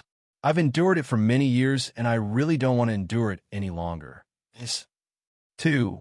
Xianyuan Qingfeng's expression changed drastically. The pale-faced scholar slowly said, "But you know that this kind of excessive enthusiasm is like a tree without roots. It has no long-term benefits to the martial path." Xianyuan Jingxian rubbed his stomach and sneered. "You sure are sincere when you say these words. It enlightens me. My stomach hurts from laughing." Xianyuan Jingcheng turned to look in the direction of Bull Landing and murmured, "Mount Hui will only be cleaner when it snows heavily in winter. Our family is really too dirty." Xianyuan Qingfeng extended his hand and motioned for his mother to leave the courtyard and stay away from his uncle who had reached the finger-profound realm. But the woman did not move. She would never approach that man of her own accord. The middle-aged scholar stared deeply at her and smiled faintly. There was an indescribable sense of open-mindedness and relief. He, who had never set foot in this courtyard, actually walked over the threshold for the first time. She and Xianyuan Qifeng were both dazed. Xianyuan Jingxian still had a disapproving and arrogant expression. He sneered, "Big brother, what? Are you going to beat me with a book?" Xianyuan Jingcheng shook his head. "Mount Hui cannot be built without destruction. Xianyuan Great Pan has already led Mount Hui down a fork in the road. Today, I will turn it back on the right path. In terms of martial talent, you and Xianyuan Jingcheng cannot compare to me. You're the Finger Profound realm, so I will kill you with the Finger Profound realm. The middle-aged scholar spoke unhurriedly. The sleeves of his wide green robe fluttered elegantly. The mother and daughter only saw this man who had stood aloof from worldly affairs his entire life walk straight toward Xianyuan Jingxian. He seemed to be walking slowly, but he arrived in front of Xianyuan Jingxian in the blink of an eye. Xianyuan Jingxian, who was clearly already at the Finger Profound realm, widened his eyes. The middle-aged scholar grabbed him by the neck with one hand and continued walking. They passed through the large glazed vat and arrived at the rear courtyard. The scholar stopped and threw Xianyuan Jingxian into the room. His body exploded in midair. The middle-aged scholar, who was bleeding slightly from his 7 orifices, turned around. He seemed to want to reach out and touch his wife, but in the end, he did not have the courage. When he passed by his daughter at the entrance of the courtyard, he said softly, "Qingfeng, from now on, you will take care of your mother." The woman suddenly shouted, "Xianyuan Jingcheng, where are you going?" The middle-aged scholar continued walking and smiled warmly. "To Bull's Descent Snow Field. After sweeping this house clean, you will be truly free. The saint said that if you do not sweep a house, how can you sweep the world?" Unfortunately, Xianyuan Jingcheng can only reach this step in this lifetime. Xianyuan Jingcheng does not regret marrying you back then. Chapter 303. Dead. Inside the room, Xianyuan Jingxian couldn't be any more dead. Even the legendary Earth Immortals wouldn't be able to survive if their sea of qi exploded and all their meridians exploded. Outside the room, the woman stared blankly at the shattered glass vat. More than a dozen red carps were hidden among the green leaves of the lotus flowers. Just now, the two of them had passed through the vat in an instant, causing thousands of pounds of water to pour out and wet her embroidered silk shoes. What a cool autumn day. The autumn wind and autumn chill spread from the soles of her feet to her entire body. Xianyuan Qingfeng leaned weakly against the door. Even though she had always been praised by her elders for being able to remain calm during major events, she had lost the ability to think. Her mind was blank. No matter how immoral her uncle, Xianyuan Jingxian, was, after all, a genuine top-notch martial artist. He had cultivated a Vajra physique for several decades by following the prescribed order. In Mount Hui, he was publicly recognized as second only to the great ancestor in Xianyuan Guiqi, who possessed immortal qi. He had even claimed to have entered the mysterious Finger Xian realm. So what if he had just entered the Finger Xian realm and his foundation was still unstable? Only after reaching the Finger Xian realm could one truly become a towering tree that stood tall in the martial arts world. Taoist enlightened masters had hopes of ascending. Living Buddhas of Buddhism could become Sariras, and unaffiliated martial artists outside of the 3 religions were even more ferocious and domineering. How did he die in the blink of an eye? Xianyuan Qingfeng was limited by her mediocre talent and constitution, so she wasn't suitable for martial arts. However, she had read many secret manuals since she was a child and was used to seeing experts fight. She especially had a photographic memory, so her eyes were very sharp. She could see that after Xianyuan Jingxian lost focus for a moment, he actually wanted to kill his opponent very quickly. However, his opponent didn't give him the chance at all. There was probably no way to die in peace more than this. As a Finger Xian expert, he was casually walked up to him and killed in a single move. In that instant, Xianyuan Qingfeng saw through some secrets. Xianyuan Jingxuan's body was like that of a Buddhist heavenly king's Vajra. Although he was still 2 levels away from the celestial phenomenon realm, where both the inside and outside of his body were in harmony with the world, at the very least, his body had already formed a majestic image of its own. The reason why it was shattered with a single strike seemed to be because after being grabbed by the neck, Xianyuan Jingxian had used a tyrannical and vicious method to guide the flow of qi. It was like the tortoise and serpent of the northern black tortoise entangling with each other, which ultimately caused his meridians to explode inch by inch. Xianyuan Qingfeng wanted to say something, but hesitated. His lips trembled as he realized that he didn't know what to say. When she saw that her mother was about to turn around and enter the house, she finally gathered her courage and asked, Mother, are we really not going to Bull's Descent Snowfield? The woman turned her head and asked. Are we going to see how Xianyuan Jingcheng seeks death? Xianyuan Qingfeng muttered to himself. Since father was able to kill Xianyuan Jingxian, it's not impossible for him to. She stepped over the threshold and didn't even look at the badly mutilated corpse. She smiled and said, so what? If Xianyuan Jingsheng is not the Xianyuan Jingsheng that we mother and son know, I will regret it so much that my intestines turn green, and I will cry like a weeping beauty to beg him to change his mind. Afterwards, we will treat each other with respect and grow old together at Mount Hui. Tears streamed down Xianyuan Qingfeng's face. Mother, you really don't feel the slightest bit of heartache? She smiled and said, I have long since forgotten the feeling of heartache. If you want to go, then go to Snowfield. Mother wants to be alone for a while. An old mama who had watched Xianyuan Qingfeng grow up hurriedly rushed over and respectfully reported, Madam, Miss, for some reason, Lord has gone to Snowfield alone. At the foot of the mountain, someone claimed that Lord had invited him to Bull's Descent Snowfield as a guest. It seems to be that domineering heir of Baelyang.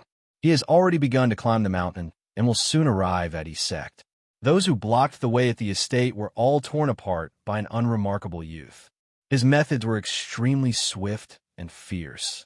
Rumor has it that the divine swordsman Li Chungang, who humiliated our Xianyuan family in the past, was also among them.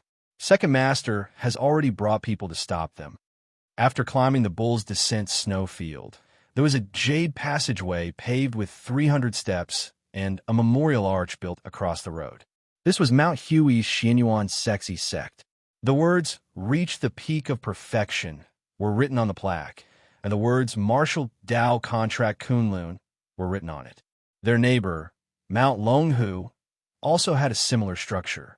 All civil and military officials had to dismount from their horses in front of the tablet to demonstrate the reverence of the ancestral court of Taoism. When it came to Mount Hui, it was a reminder to all the Jianghu people who came to visit to voluntarily remove their swords and sabers. It wasn't that there weren't arrogant and boorish martial artists who didn't want to follow the rules, but those who succeeded like Li Chungang could be counted on one's fingers. The vast majority of them were thrown off the Bull's Descent Snowfield. The sallow and emaciated Su Longxiang was in a killing frenzy. He was simply invincible. Chapter 304. One must know that Mount Hui was said to be home to nearly 1,000 martial arts elites. The Xianyuan family dominated the southeast and could be divided into several types of people. The first type was the direct descendants of the family who were born with the surname Xianyuan. This branch was led by the third branch of the Mount Hui family. Under the head of the family, Xianyuan Guiqi, there were Xianyuan Jingxian and Xianyuan Jingxian supporting the family. Together, they formed the most luxuriant martial arts tree in the southeast of the dynasty. These people had the innate advantage of being close to the family. Based on their bloodline and talent in martial arts, they could go to the One Ding Pavilion to obtain secret manuals.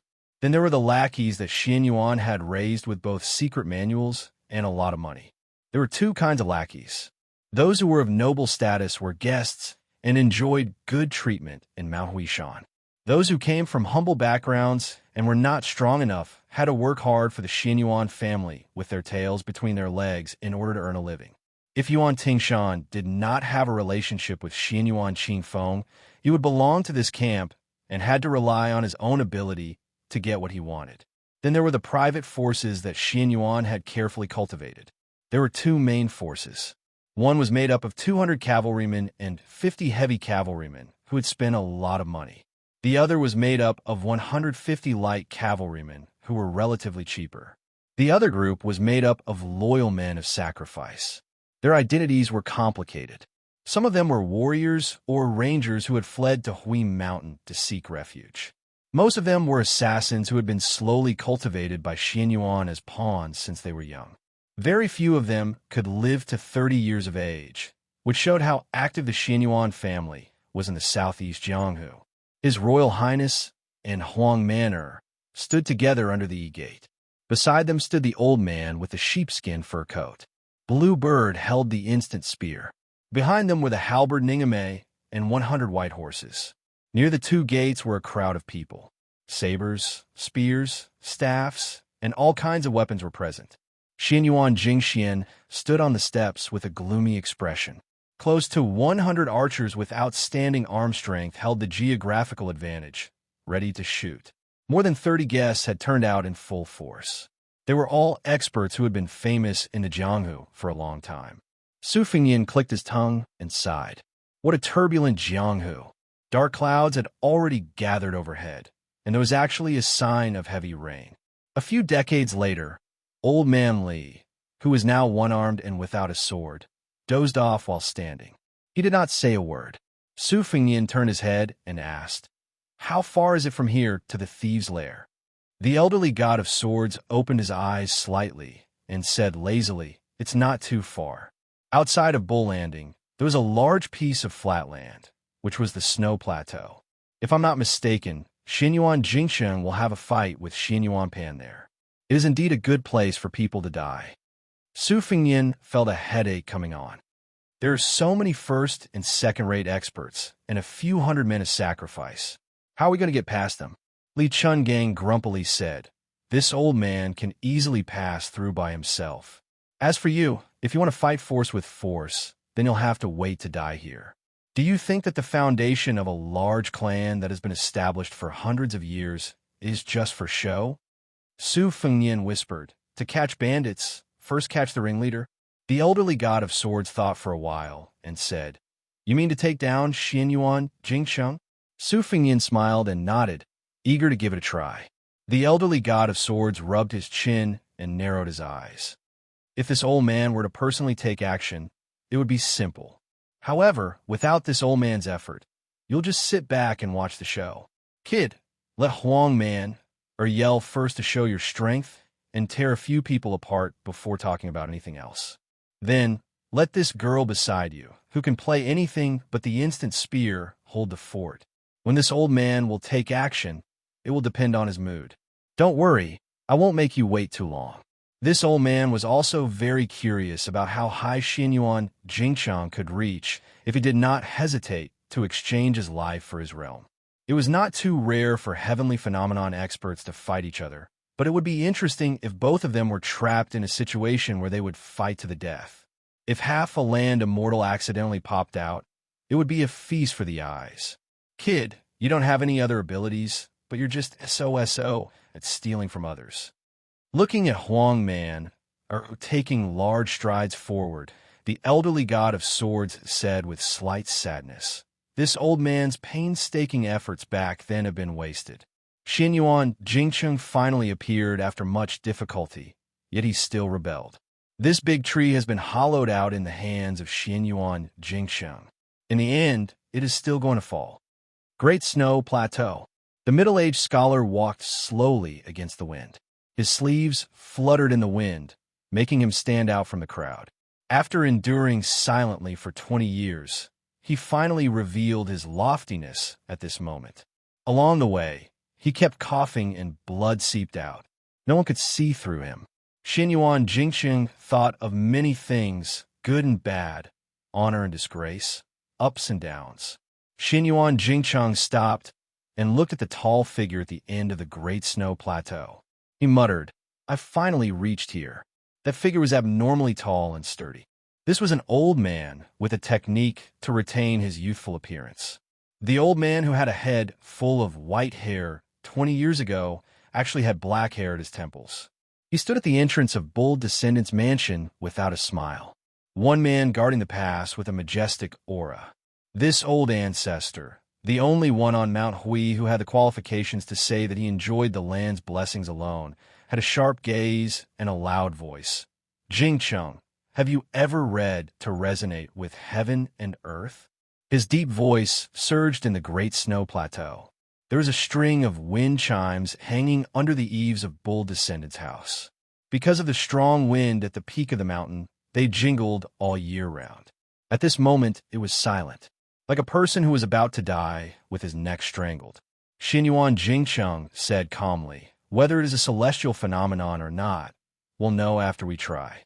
The old man who had been in charge of the Xianyuan family for 60 years was able to return to his original state after nearly 20 years.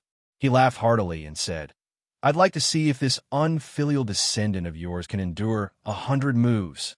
Xianyuan Jingcheng, who no longer needed to painstakingly suppress his realm, raised his hand. He stepped out with his right foot and bent his left foot slightly. He stretched out one hand and pulled back the other. It was too wonderful for words. In an instant, the dark clouds in the sky spun like a tornado and suddenly descended.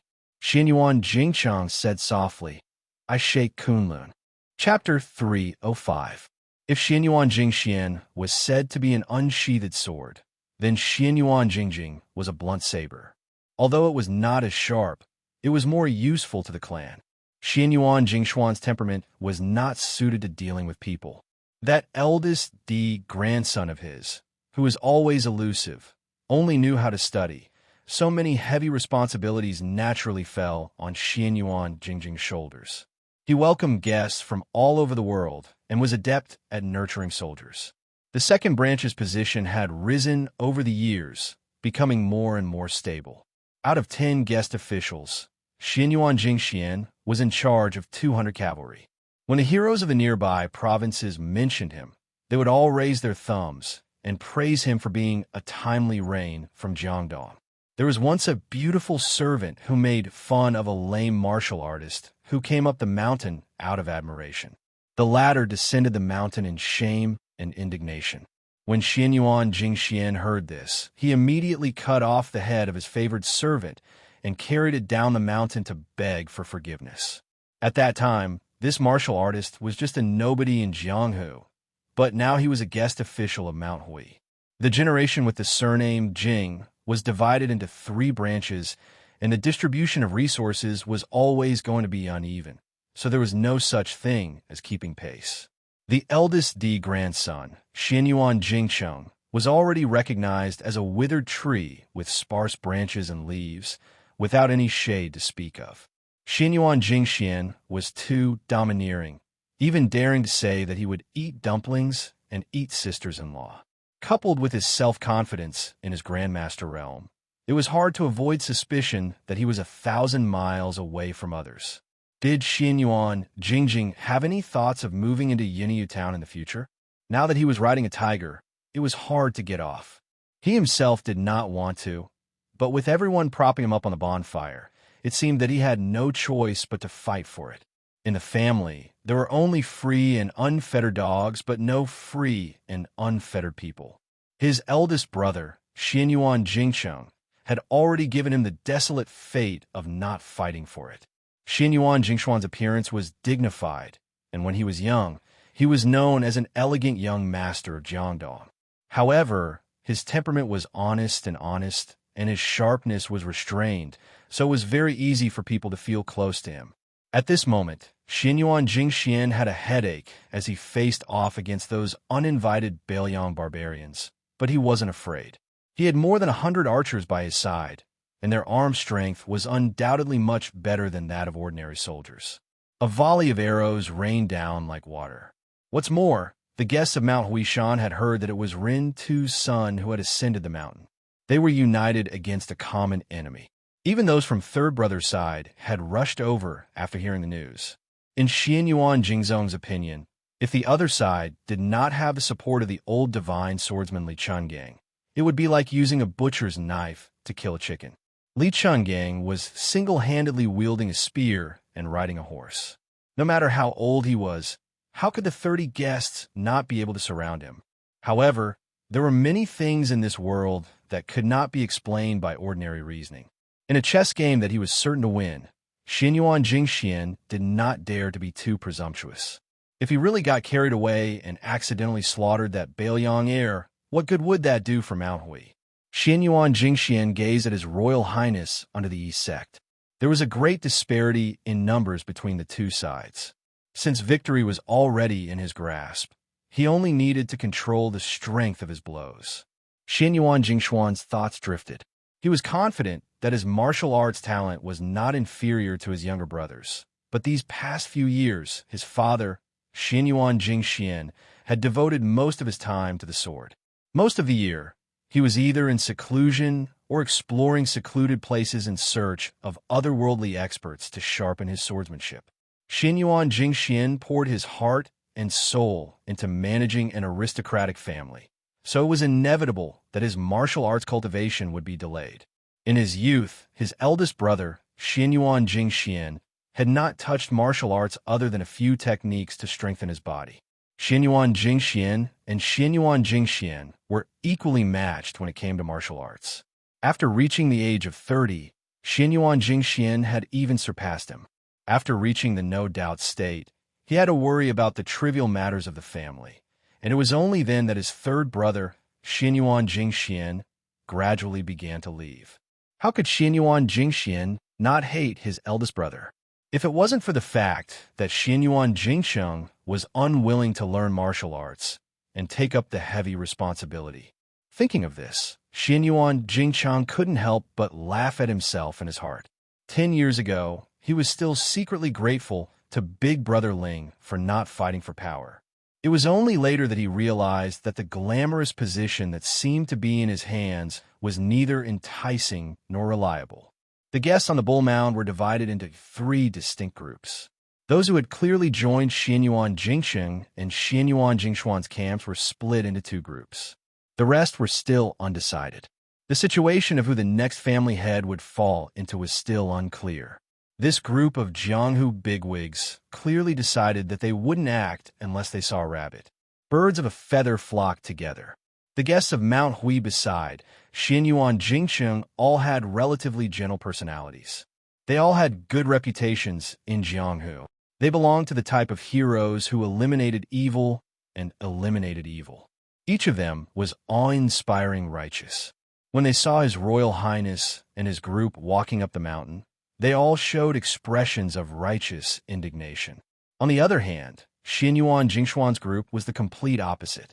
Most of them were fugitives who had fled into the mountains in search of protection, and they were all infamous for their ferocity.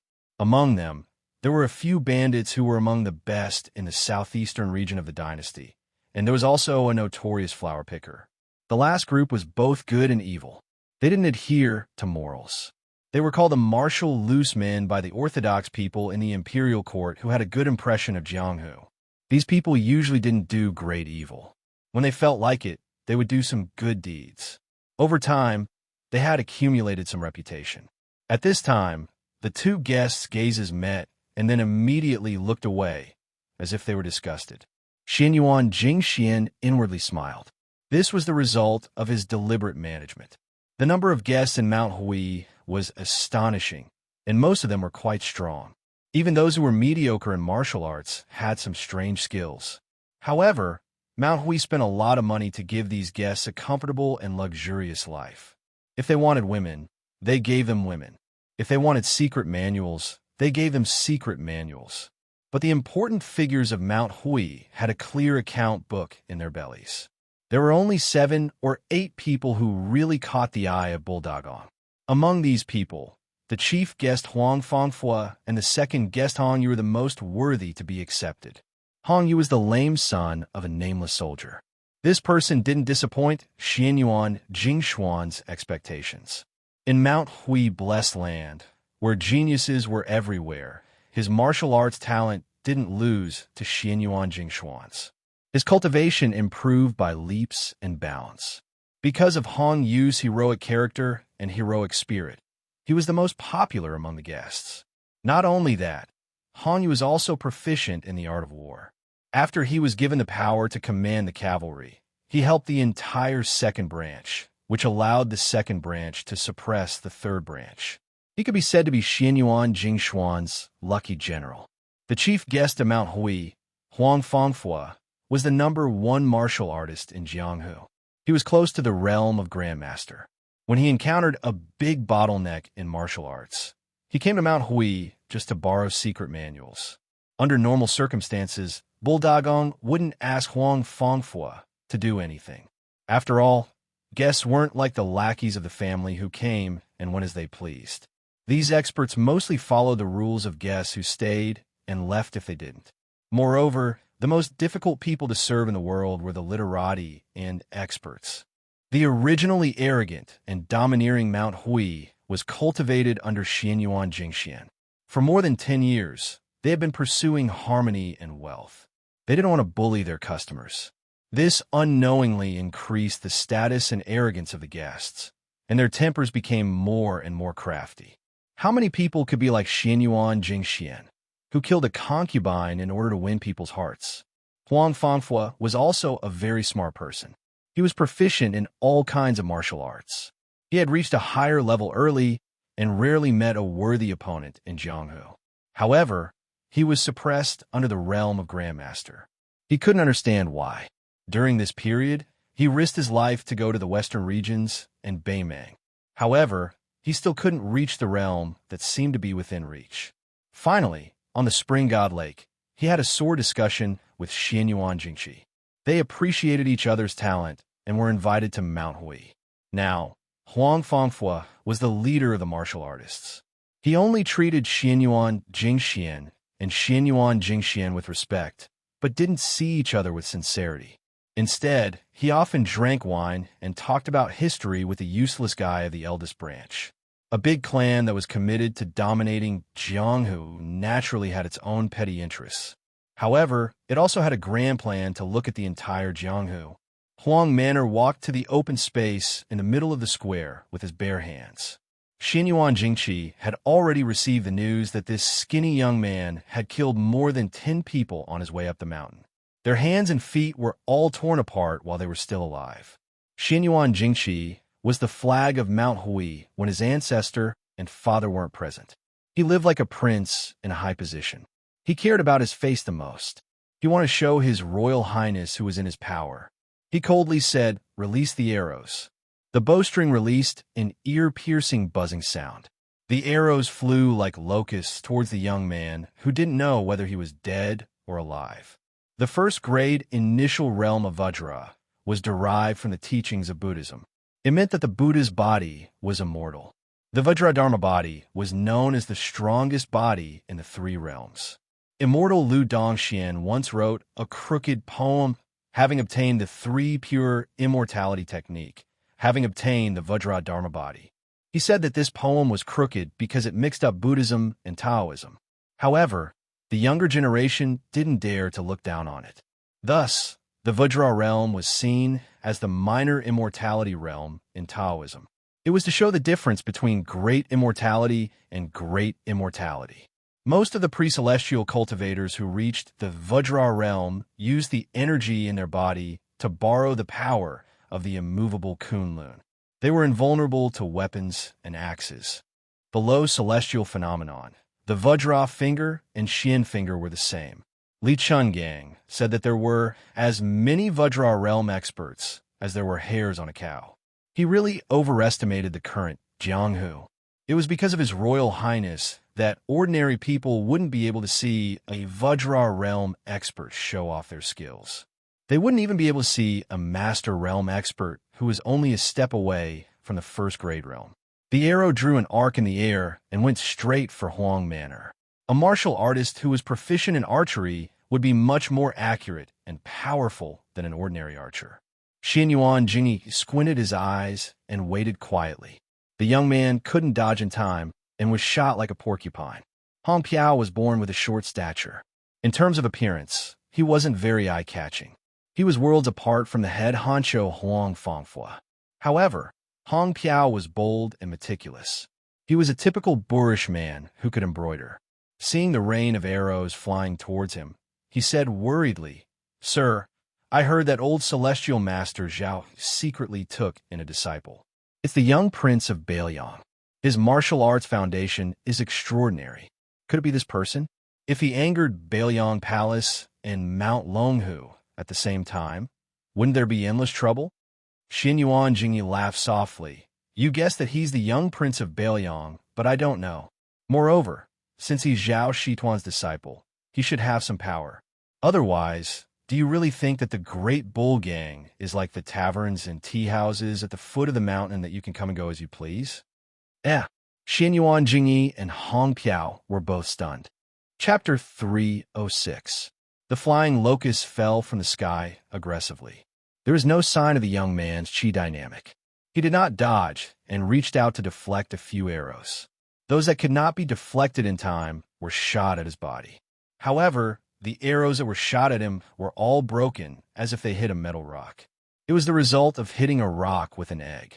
A few arrows that were calculated in the direction of the young man's escape hit the ground and created a burst of sparks. It was obvious that the archer's strength was great and the arrow's momentum was fierce. This made the scene even more strange. Since the young man did not use chi dynamic to strengthen his body, how could he deflect those arrows?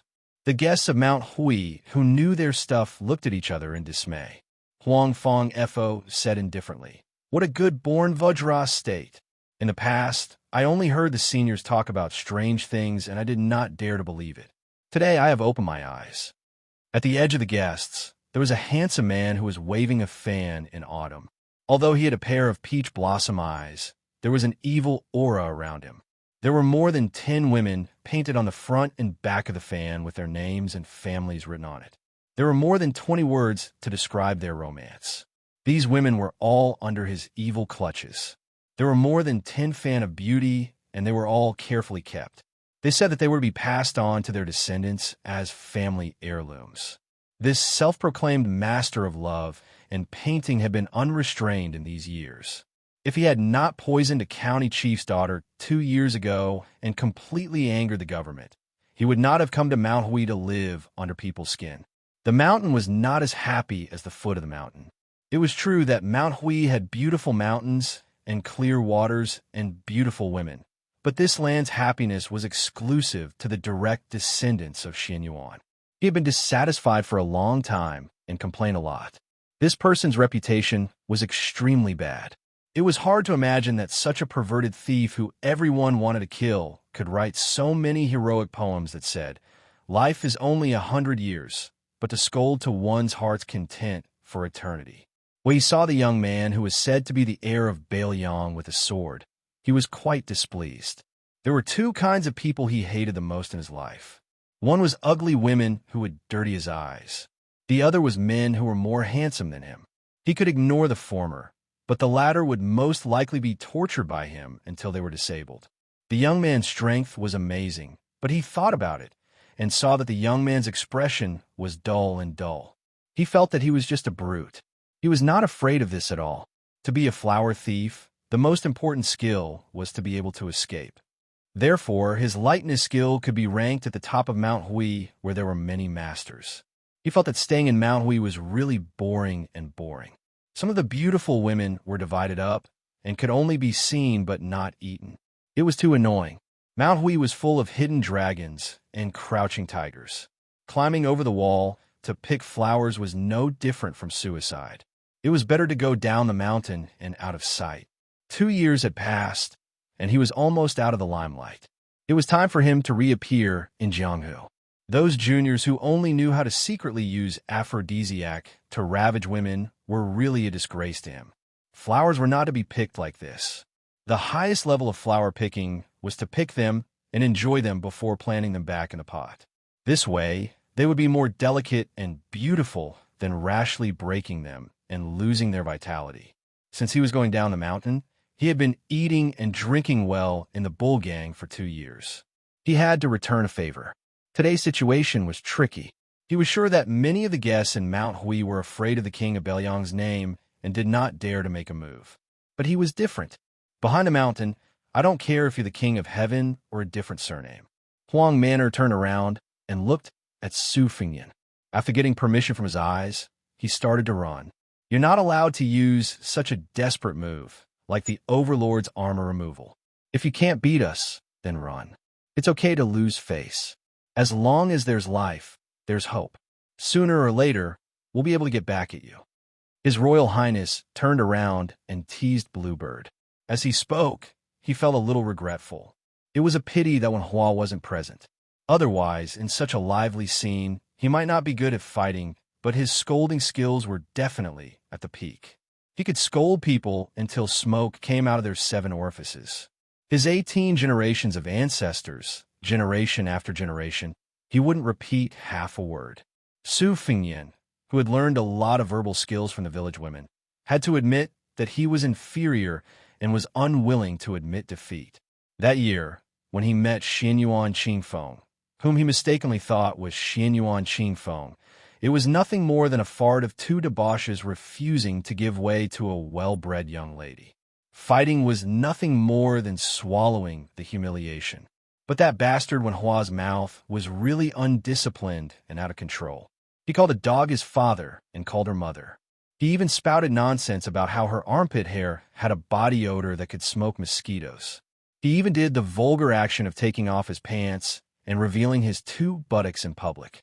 Even if Xianyuan Qingfeng was a bodhisattva with a good temper, he would still get angry and beat him up. This time, on this trip to Mount Hui, he didn't have Wenhua, who was comparable to a land immortal in terms of quarreling skills, to accompany him. Bluebird held her spear and rushed out. Her figure wasn't as surprising as Huang Manners. First, it was the foolish youth, then it was the delicate girl. Other than that old god of swords, Li Chungang, this Baoyang prince didn't have any other capable experts. Long Xuanyu followed the rules and asked Xianyuan Jingyi to fight. Almost at the same time, a guest elder with firm and fierce fist techniques also stepped out. Long Yuxuan saw the green-clothed female servant coming over with her spear. Xianyuan Jingyi didn't need him to say anything and signaled Long Yuxuan to deal with that impetuous girl. The youth was handed over to another guest elder to capture. The outcome was decided. Xianyuan Jingyi could be considered to have guessed the outcome, but the outcome was already decided on his side. Chapter 307. It was unknown if the guest elder, who was famous for his fist techniques, had underestimated him, but in just one exchange, he was forcefully blocked by that young man's fists. His body didn't move, but his feet sank deep into the shattered floor. Then, with a punch, the guest elder's head was chopped off. It wasn't accurate to say that it was chopped off. The entire head was smashed away by the young man. The scene was extremely bloody and cold. Long Yuxuan, who was laughing loudly and floating towards the lady in green, was about to tease her when he caught a glimpse of this scene from the corner of his eye. He was so frightened that he swallowed his words. As expected, the spear suddenly swung down and cut a 2-meter-long crack on the ground. Fortunately, he moved quickly. Otherwise, wouldn't that spear be like a watermelon being cut by a knife? That lady let the entire Mount Hui know what it meant to have a spear technique that was as strong as a swimming snake and explosive thunder. Long Xuanyu's Qinggong was undoubtedly excellent, but that red spear moved like a shadow. As long as the spear touched the ground, countless stones would be shattered. Even if it swept through the air, it would still make a whistling sound. The experienced and knowledgeable Huang Fangfua was once again shocked when he saw the young man who was born with Vajra. He muttered, "The spear Immortal King embroidery has finally appeared? But that's fine. But how can a young lady be so domineering?" Su Fengyin had been glancing at the old man with the sheepskin fur coat. If he didn't take advantage of everyone's shock to take down the leader of the bandits, Xianyuan Chongyi, it would be a good opportunity to squander. Li Chungang rolled his eyes and said, "My heart aches for that daughter. This old man doesn't understand. You clearly care about her so much, so why don't you eat her up? To a woman, this kind of care is the most practical." Su Fengyin flew into a rage out of humiliation. "Cut the crap, senior, make a move."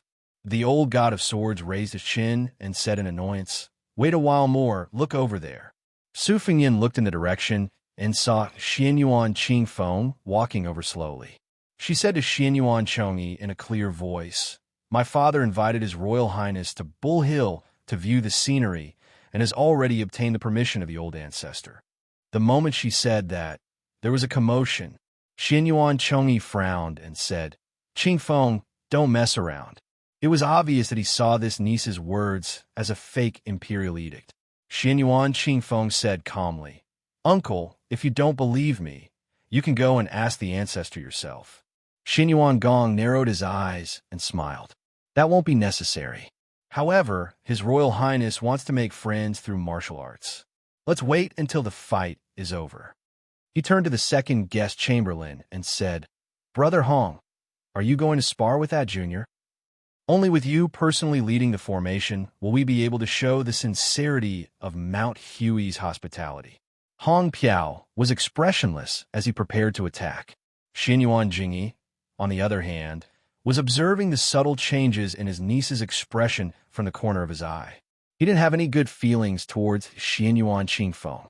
As a woman, she wanted to seize power from him, her own uncle. She truly had a heart higher than the heavens and a life thinner than paper. Xinyuan Jingzong waited until she spoke and concluded that Yuan Tingshan, who was exhaling more than inhaling, had been abandoned by his niece. Instead, he had turned to cling to the thigh of the heir of Bailiang, hoping to borrow an external force to contend against the mansion of the old ancestor.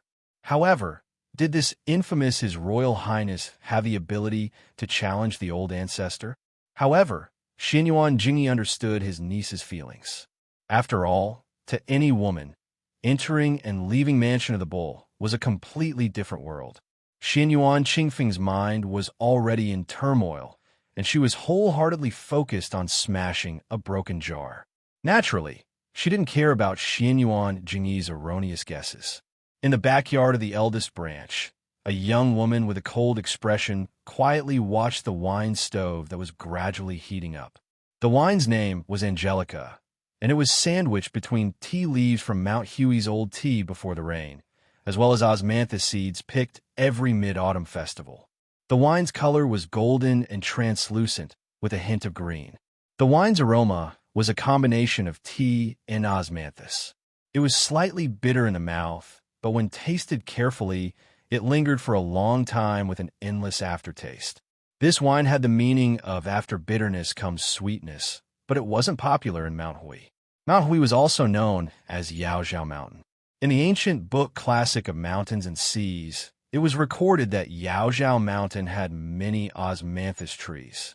However, after the Xinyuan family occupied this blessed land, they enjoyed a peaceful life for several hundred years. Perhaps it was because their good fortune didn't last long, and their luck gradually decreased, causing the old osmanthus trees to die one by one. Last year, even the only remaining osmanthus tree, named Tinga, which had a lifespan longer than the 1,600 years of the Taoist master's residence on Mount Longhu, had withered. Therefore, apart from a few jars of wine brewed from the osmanthus seeds last year, this Angelica osmanthus wine had become extinct. Everyone in Mount Hui knew that the eldest son of the first wife, Xinyuan Jingcheng, was an absurd person who was addicted to drinking Angelica osmanthus wine from the books of the sages. The older generation remembered even more clearly that every year on Xinyuan Qingfeng's birthday, this scholar, who was once delusional enough to want to pass the imperial examinations and leave the mountain and was unwilling to practice martial arts, would bring his young daughter to Tanguay to have his height carved. However, after the age of 15, the precocious Xinyuan Qingfeng treated this matter as a disgrace and didn't want to do it again. Thus, he drifted further and further away from his father. These years, only a handful of guests like Huangfang Buddha, who could be counted on one's fingers, had the good fortune to drink a jar of bitter osmanthus wine. Xinyuan Jingcheng liked the bitter taste when he drank and lived up to his reputation as an eccentric.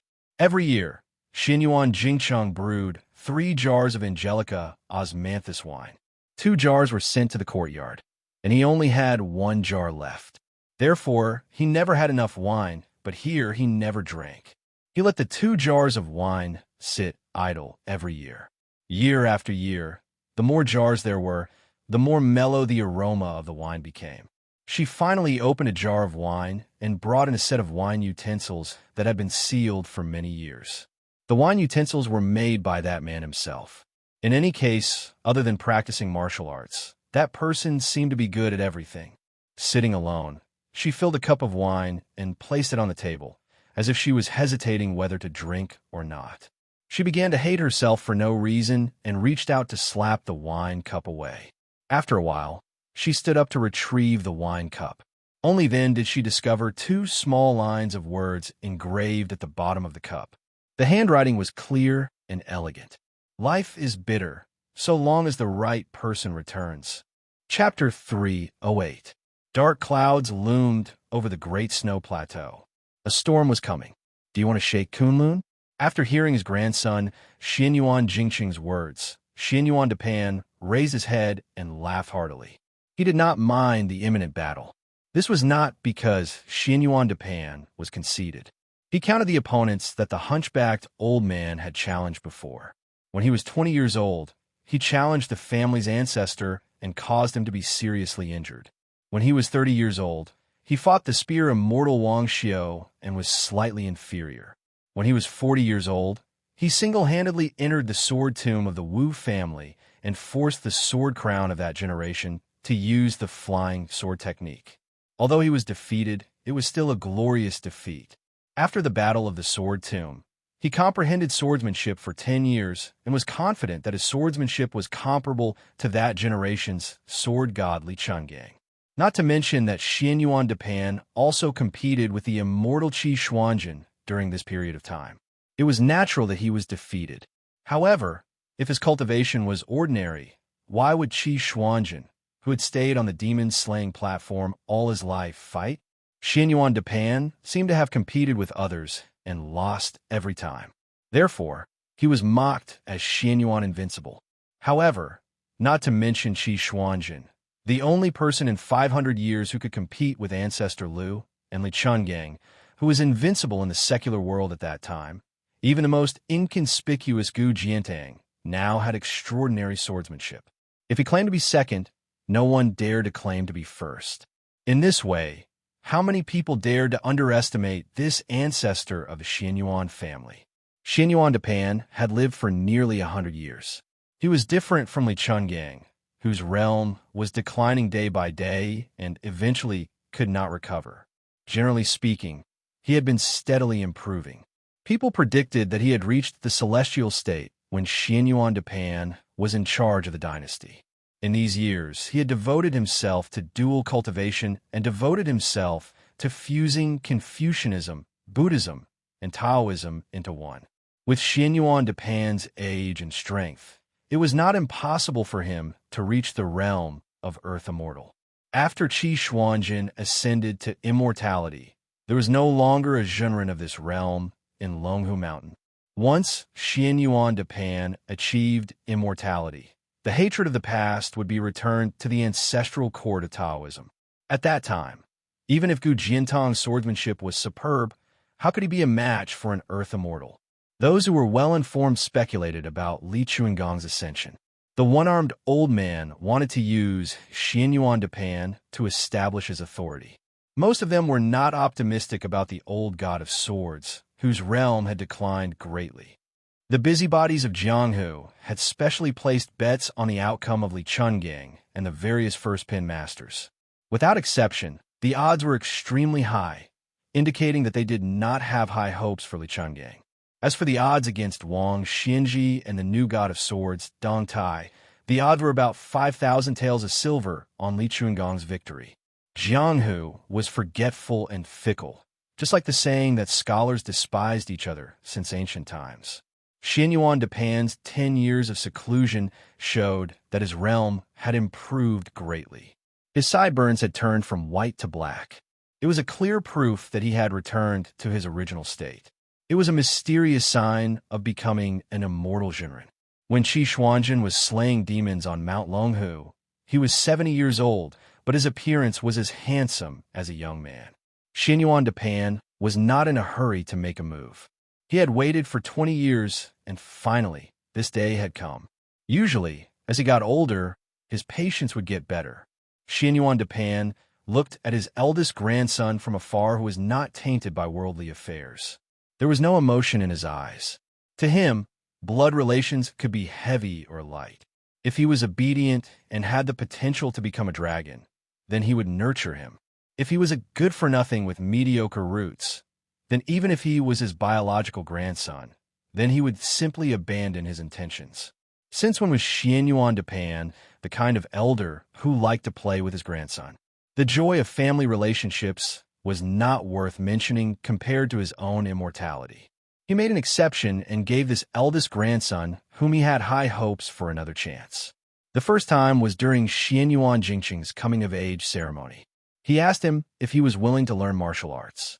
Unfortunately, this stubborn child insisted on learning from Sun Ping of Zhejiang City. Xinyuan Depan was really amazed by this grandson's talent. Even if he was an unpolished jade for the rest of his life, it would be good to just leave him at home and collect dust. Later on, Xinyuan Jingcheng met the woman in distress and returned to the mountain to beg for help from his family. Xinyuan Depan then gave him another chance. However, this grandson who had wasted his talent actually refused again. Xinyuan Depan was furious and no longer regarded him as his eldest grandson. He turned to nurture the less talented but ambitious Xinyuan Jingxian. Later on, that woman actually took the initiative to ask for dual cultivation. Xinyuan Depan was just going with the flow. Since he had decided to abandon Xinyuan Jingcheng, it was fine to have a young granddaughter-in-law who was suitable to be a human cauldron. Xinyuan Pan looked indifferently at the tornado that was attracted by Xinyuan Jingcheng's abundant qi. It was in the shape of a giant funnel, and the root of the wind spun violently on the great snow plateau as if it reached the heavens. It continuously tore down the black clouds in the sky, becoming more and more intense. Xinyuan Jingcheng stretched out one hand and drew an arc, while his other hand slowly lifted upwards. He said softly, "Rise again." Another huge tornado appeared in the sky on the left side of the great snow plateau. The phenomenon of heaven and earth revolved around the dragon axis, causing endless wind and sand to blow. In one go, Xinyuan Jingcheng's aura skyrocketed, but it did not show any signs of weakening. He clenched his hands into fists, and his qi instantly climbed to the peak. He said slowly, "Rise 3 times." A tornado appeared on the right side. On the great snow plateau, 3 dragons draw water. Xinyuan Pan's gray hair was messed up by the strong wind. He said calmly, "Stealing the power of heaven and earth. Is this your heavenly phenomenon stage?" This kind of opportunistic behavior is fine for scaring people, but if you want to hurt me, it's really laughable. Xinyuan Jingcheng did not say anything. The 3 tornadoes surged with heaven's might and quickly moved towards the motionless Xinyuan Pan. The 3 dragons suddenly converged and pressed down on Ancestor Huishan, who was in the center and did not bother to dodge. Good timing. Xinyuan Pan laughed loudly. His hands hooked into claws, and his left hand reached out into the 2 tornadoes. The vast sea of qi that contained the accumulation of nearly 100 years of internal energy began to exert its power, rolling like a boiling boiler. The reason why he looked down on Xinyuan Jingcheng's heavenly ability was related to Xinyuan Pan's own cultivation. Generally speaking, the saints of the 3 sects each left behind bits and pieces of information for the future generations to figure out the great Tao. Among them, Zhang Suxing of the North proposed that reading books would nourish the righteous energy of heaven and earth, and also said that if the great people did not live in peace, they would be famous. Therefore, the experts who entered the great realm of martial arts through Confucianism were extremely good at resonating with heaven and earth, and using their own strength to stir up heaven's secrets. This was undoubtedly an extremely grand and magnificent scene, but in the eyes of Xinyuan Pan, who used strength to prove his Tao, it was just a joke. This ancestor did not worship heaven and earth as a master, and only believed in his own 2 fists. He was the same as Li Chungang, who wanted to make the world tremble and gods weep when he used his sword. All the talk about not being able to achieve Tao and floating on the sea, and all the talk about suffering in this world and blessings in the future were all nonsense. The more Xinyuan Pan studied the profound meaning of the 3 sects, the more firm he was in his original path. He had 2 hands, and even the immortals, Buddhas, demons, and demons had to obediently retreat and get lost. Moreover, Xinyuan Pan had a clear goal, which proved that the path he chose was not only feasible, but also extremely correct. Wang Xianji of the martial emperor city. In today's world, there were only a handful of people who could fight with him, Xinyuan Pan. Xinyuan Jingcheng, the useless abandoned son of the family, was not worthy. Xinyuan Pan actually tore apart the 2 tornadoes.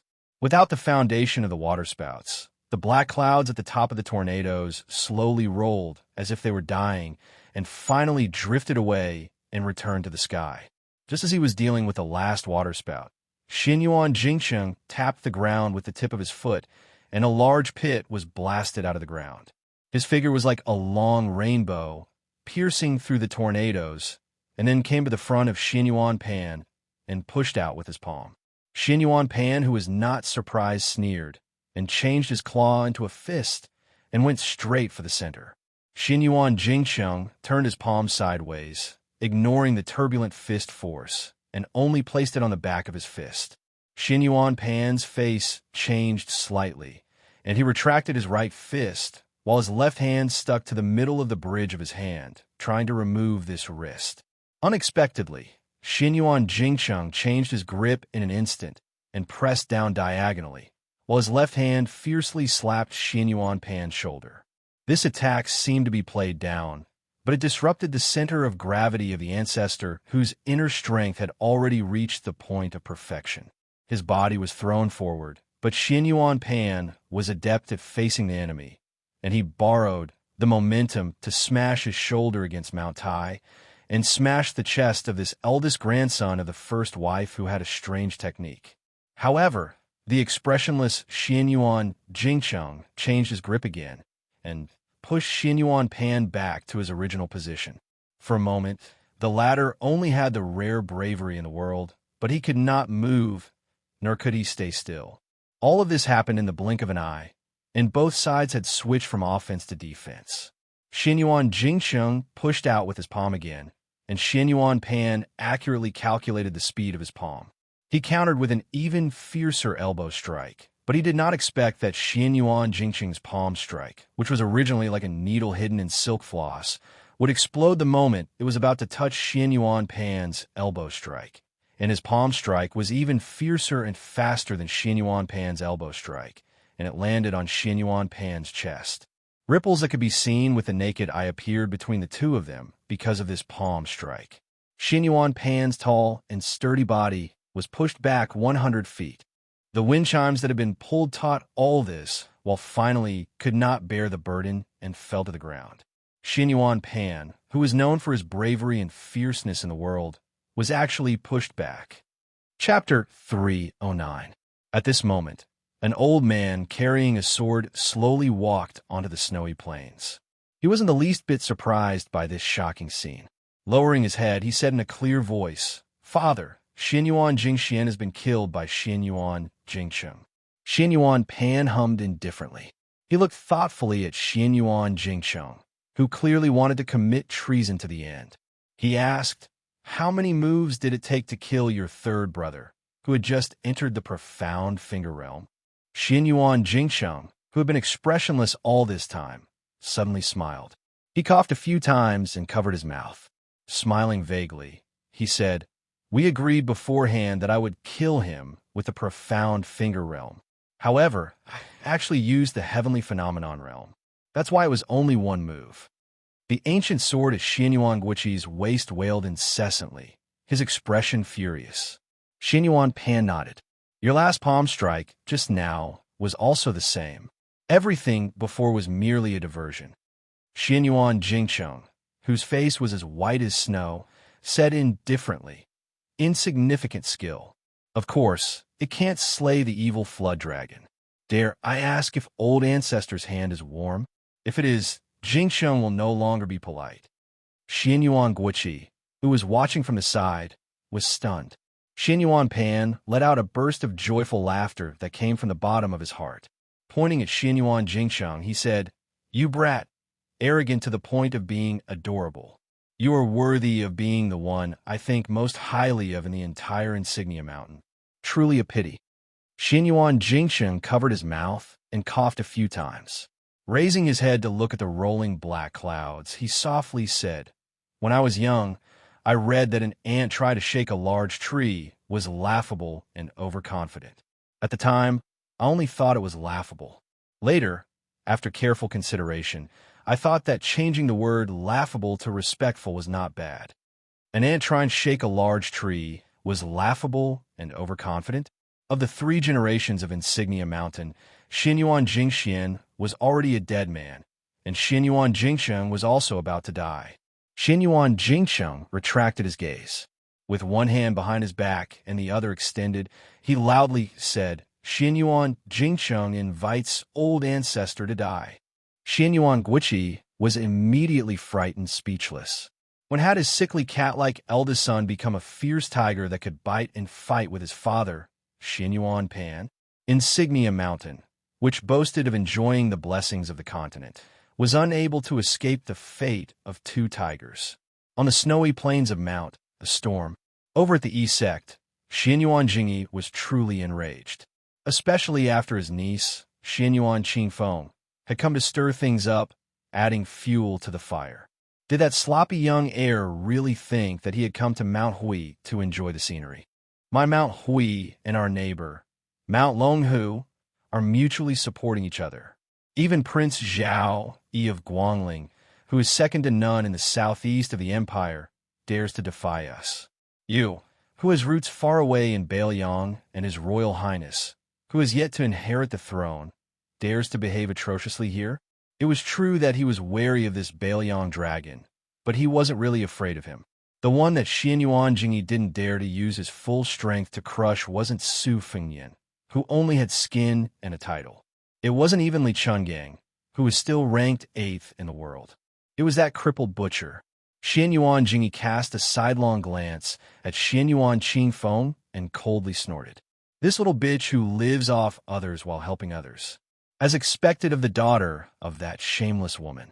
She wants to borrow power to reverse the decline of the first wife's branch. As a little bitch, she doesn't feel ashamed to show her face in public. First, it was that uncouth brat from the countryside, Yuan Tingshan. Then, she threw flirtatious glances at the influential Song family. Now, she's even seduced the heir of Bailiang, who has a terrible reputation. The Xianyuan family's reputation has been completely lost. Xianyuan Jingyi's expression turned warm. He turned his head and smiled at the guest that he relied on the most. I've troubled Brother Hong. Hong Yu indifferently replied, It's my duty. Huang Manor, who had smashed the guest's head with a single punch, had nothing better to do. From time to time, he would stretch out his leg and kick the headless corpse's hand. Everyone from Mount Hui felt their hair stand on end. The youth, who was born with unparalleled physical strength, grinned when he saw Hong Yu step out. At this moment, the head steward of the second branch hurriedly ran over. A guest that had been worshipped by the third branch had ill intentions and tripped him. The steward fell flat on his face. He didn't even care about glaring at the guest, and only cared about getting up and rushing to his master, Xianyuan Jingyi's side. For some reason, this steward felt a chill run down his spine. His lips trembled as he stood on tiptoe and whispered in his ear, Third master is dead. Xianyuan Jingyi thought he had misheard and frowned. What did you say? The steward's body trembled as he repeated in a trembling voice, Third master, Xianyuan Jingxian, is dead. Xianyuan Jingyi's eyes widened, but he immediately suppressed his shock and tried his best to remain calm. How did he die? The steward, who seemed to be trying to resist the chill of early autumn, covered his chest with his hands and lowered his head. First Madam said that Xianyuan Jingshang killed him. Xianyuan Jingyi finally couldn't hold back his anger. Bullshit, the steward said with a sullen face. It's true. Third Master's corpse is still lying in the courtyard. No one dares to touch it. Xianyuan Qingfeng, who was well aware of the situation, sneered. She had never felt so carefree and happy before. His Royal Highness, whose nature was to wish for the world to be in chaos, was moved when he saw this scene. Bluebird was currently chasing after the man with the fan like a stray dog. Su Fengyan laughed loudly. Bluebird, come back, come back. This great bull gang's backyard is already on fire. Xianyuan Jingchang killed Xianyuan Jingxian. Brothers killing each other is lamentable and lamentable. The crowd was in an uproar. The guests weren't blind. Aside from a few martial fanatics who didn't know much about the world, most of them were shrewd people. When they connected the dots with Xianyuan Jingyi's abnormal behavior, they knew that the Bailiang heir's earth-shattering words weren't too far from the truth. Was the towering tree of Mount Hui going to fall? When the tree falls, the monkeys scatter. Those who ran too slowly would be crushed to death by the tree, especially those who tied their lives to the tree branches with ropes. They were destined to die the most miserable deaths. But would it fall? Would Mount Hui really change? Almost everyone didn't believe it. Even if Xianyuan Jingcheng really did kill Xianyuan Jingxian, as long as the Grand Ancestor was present, the situation wouldn't change. As for how Xianyuan Jingcheng killed Grandmaster Xianyuan Jingxian, no one could figure out no matter how hard they racked their brains. They might as well not think about it. Instead, they turned their attention to His Royal Highness, who had caused a huge commotion as soon as he came up the mountain. Some of the more quick-witted guests of the martial arts world were secretly considering whether or not they could latch on a Bailiang Palace. There were many secret manuals in Mount Hui, but could there be more than the Tidehark Pavilion? Grand Ancestor Xuanyuan's martial arts were profound and boundless, but in the end, he couldn't jump out of Jianghu. No matter how big Jianghu was, it was nothing compared to the king of Bailiang, who had coldly looked down on Jianghu from horseback in the past. The situation suddenly went completely out of control. Look, what's going on over at the snowy plains? Could it be a tornado created by human power? Good heavens, this is 3 dragons drinking water. Could it be that the Grand Ancestor has come out of seclusion? Is he going to ascend? Xianyuan Jingcheng turned his head to look, his face dark and livid. Su Fingyan struck while the iron was hot and spouted nonsense. Hey, old man Xian named Yuan Jingjing. If you don't let the Shitsi pass, everyone will miss a good show that is hard to come by in 100 years. Xianyuan Qingfeng very tactfully added flowers to the brocade and calmly said, Uncle, His Highness came up the mountain at my father's invitation and has the Grand Ancestor's permission. Xianyuan Jingsheng was hesitant. Dirty linen shouldn't be aired in public. If he let that jinx pass, he would lose face. But if he insisted on a deadlock and allowed the air to slander him, the hearts of the people of Mount Hui would be shaken. Wait a minute. Xianyuan Jingqing's mind immediately turned.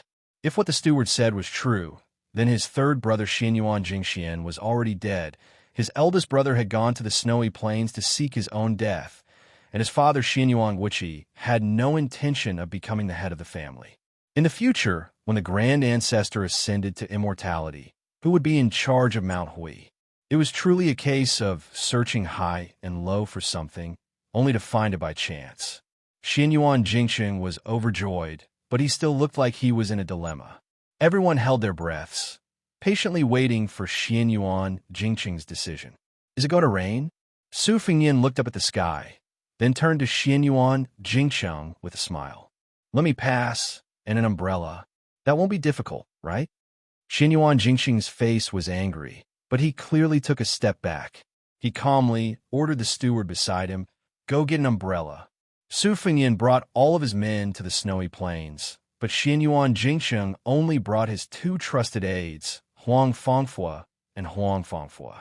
Xianyuan Qingfeng brought up the rear. Some scenes that she thought she had long forgotten suddenly appeared vividly in her mind. That man who mocked himself for being tasteless if he didn't read for a day had personally taught her how to read, saying that as long as she opened a book, it would be beneficial, but she didn't need to understand it. He taught her how to write, and said that at the beginning of the book, she could use clever phrases to attract people's attention, causing them to be amazed at first sight, but it didn't matter if she started strong but finished weak. He had once let his young self ride on his neck, saying with a smile that dogs don't bark well and humans don't speak well. If she wanted to be a good person, she should learn from dogs. At that time, Xianyuan Qingfeng was still young and didn't understand anything.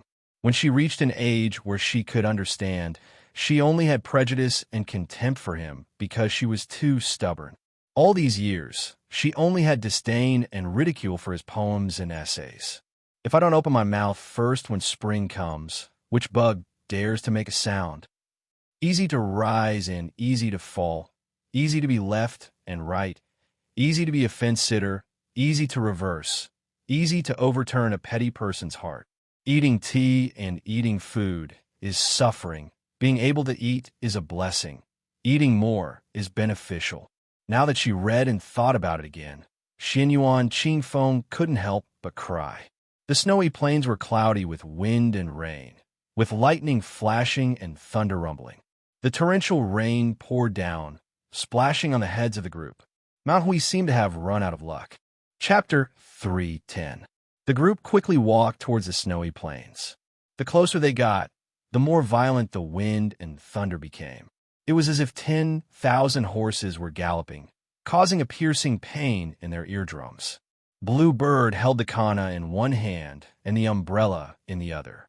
Her expression was the same as usual.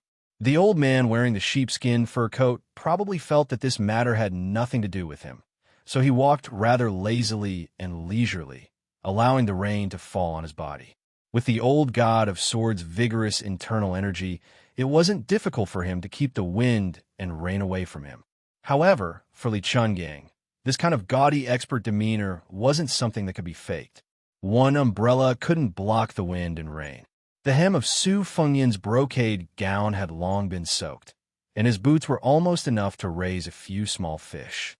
He raised his hand into the rain and pushed the umbrella towards Bluebird.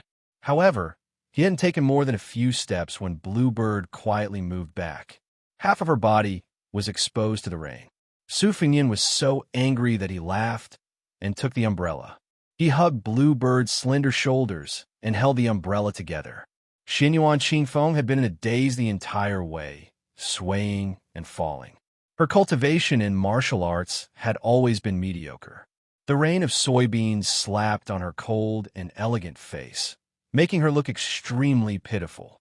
Su Fengyan turned around and glanced at her. He didn't pity her at all. To be honest, he didn't have any irreconcilable enmity with this woman. It was just that he had bumped into a knife's edge when he was traveling back in the day and had a small grudge with her. In addition, the Xinyuan family was a big tree that attracted the wind. His Royal Highness couldn't get along with others, so he naturally wouldn't bicker with ordinary people. After a few rounds, he had picked Xinyuan Qingfeng and Hui Shan. Moreover, every time when Hua mentioned this daughter of a wealthy family, he would always gnash his teeth. As brothers forged in times of trouble, Su Fengyan had to vent his anger no matter what. He remembered that when Su Fengyan was playing wild chess to earn money, when Hua would pretend to be a chess player to win some copper coins, so as to lure the spectators into the trap. When Su Fengyan quarreled with others, he would say that a gentleman uses his mouth and not his fists. He would appear to be trying to mediate the fight, but he would shout with all his might to stop the fight, but in reality, he would kick those bastards who lost in chess but refused to pay up. Usually, after a fight, the other party would inexplicably suffer countless monkey plucking peaches or black tiger digging out the heart. Their entire body would be covered with Wenhua's footprints. When they finally came back to their senses, they were already lying on the ground without the strength to fight back. As for Wenhua, he admired Su Fengyan from the bottom of his heart. He remembered that once at the Lantern Festival in Lu Province, the two fellows saw a young lady in front of them. Her waist was really thin, so thin that it made people worry that her waist would be broken if they twisted it. Su Fengyan made a bet with Wenhua that he could hug Gu Liang's small waist without being hit. How could Wenhua be willing to believe it? As a result, Su Fengyan indeed openly put his hand on that young lady's small waist and even intimately whispered something into her ear. After that, Wenhua's eyeballs almost fell to the ground. That young lady first glared angrily at Su Fengyan, but after hearing what he said, her eyes instantly became as gentle as water. She only glared fiercely at Wenhua, but she did not struggle free. Su Fengyan immediately let go of that seductive small waist and chatted and laughed with the young lady. His hand, however, made a kneading gesture on her small perky buttocks for Wenhua to see. Until now, Wenhua still did not know how Su Fengyan did it. In fact, it was very simple. Su Fengyan told that young lady that Wenhua behind her was a perverted thief with bad intentions. He was protecting the flower. The pitiful Wenhua had looked at every woman in the past with eyes full of lust, let alone a perverted thief. Even if he was a great perverted thief who mercilessly destroyed a flower, the young lady still believed him without a doubt. Su Fengyan hugged Bluebird's damp shoulders tightly and said with a soft laugh, "You called me young master when a few times. Wenhua will really remember you for many years." Blue Bird gave a puzzled grunt. Su Fingyin turned his head and stared at her face that could be considered delicate, but he never got tired of looking at it. He smiled and said, "It's nothing. My mind accidentally went astray." Xin Yuan Jingyi walked at the very front, the little abacus in his stomach crackling loudly and loudly. After his eldest brother had caused the death of Xin Yuan Jingxian, who was at the Grandmaster realm, he still dared to come to Bull's Descent Snow Plateau. Even if he brought a bramble to ask for punishment, he still wouldn't be able to get anything out of it. The old ancestor's temperament was hard to predict, but there was no doubt that he liked to seek revenge for the smallest grievance and to weigh the benefits extremely well. His eldest brother, Xin Yuan Jingcheng, had obviously studied to the point that he had become a cripple. It was one thing for him to be content with his useless studies, but how could the old ancestor easily forgive him for using some unknown method to kill his third brother, whom he had placed such high hopes on? That niece of his who was fiercely siding with outsiders was acting abnormally. There was a suspicion that a broken jar would be smashed. In Mount Hui, how could a woman have the slightest chance to stand out? Grand Guest Elder Huang Fanfu's expression was calm, but Hong Piao, on the other hand, seemed to be distressed. Xin Yuan Jingyi didn't pay attention to these minor details. Stepping onto the snow plateau, Xin Yuan Jingyi immediately caught sight of the old ancestor's imposing figure. His qi leaked out violently like a tide, as if he was holding up a large umbrella, repelling the raindrops from 3 feet away from him.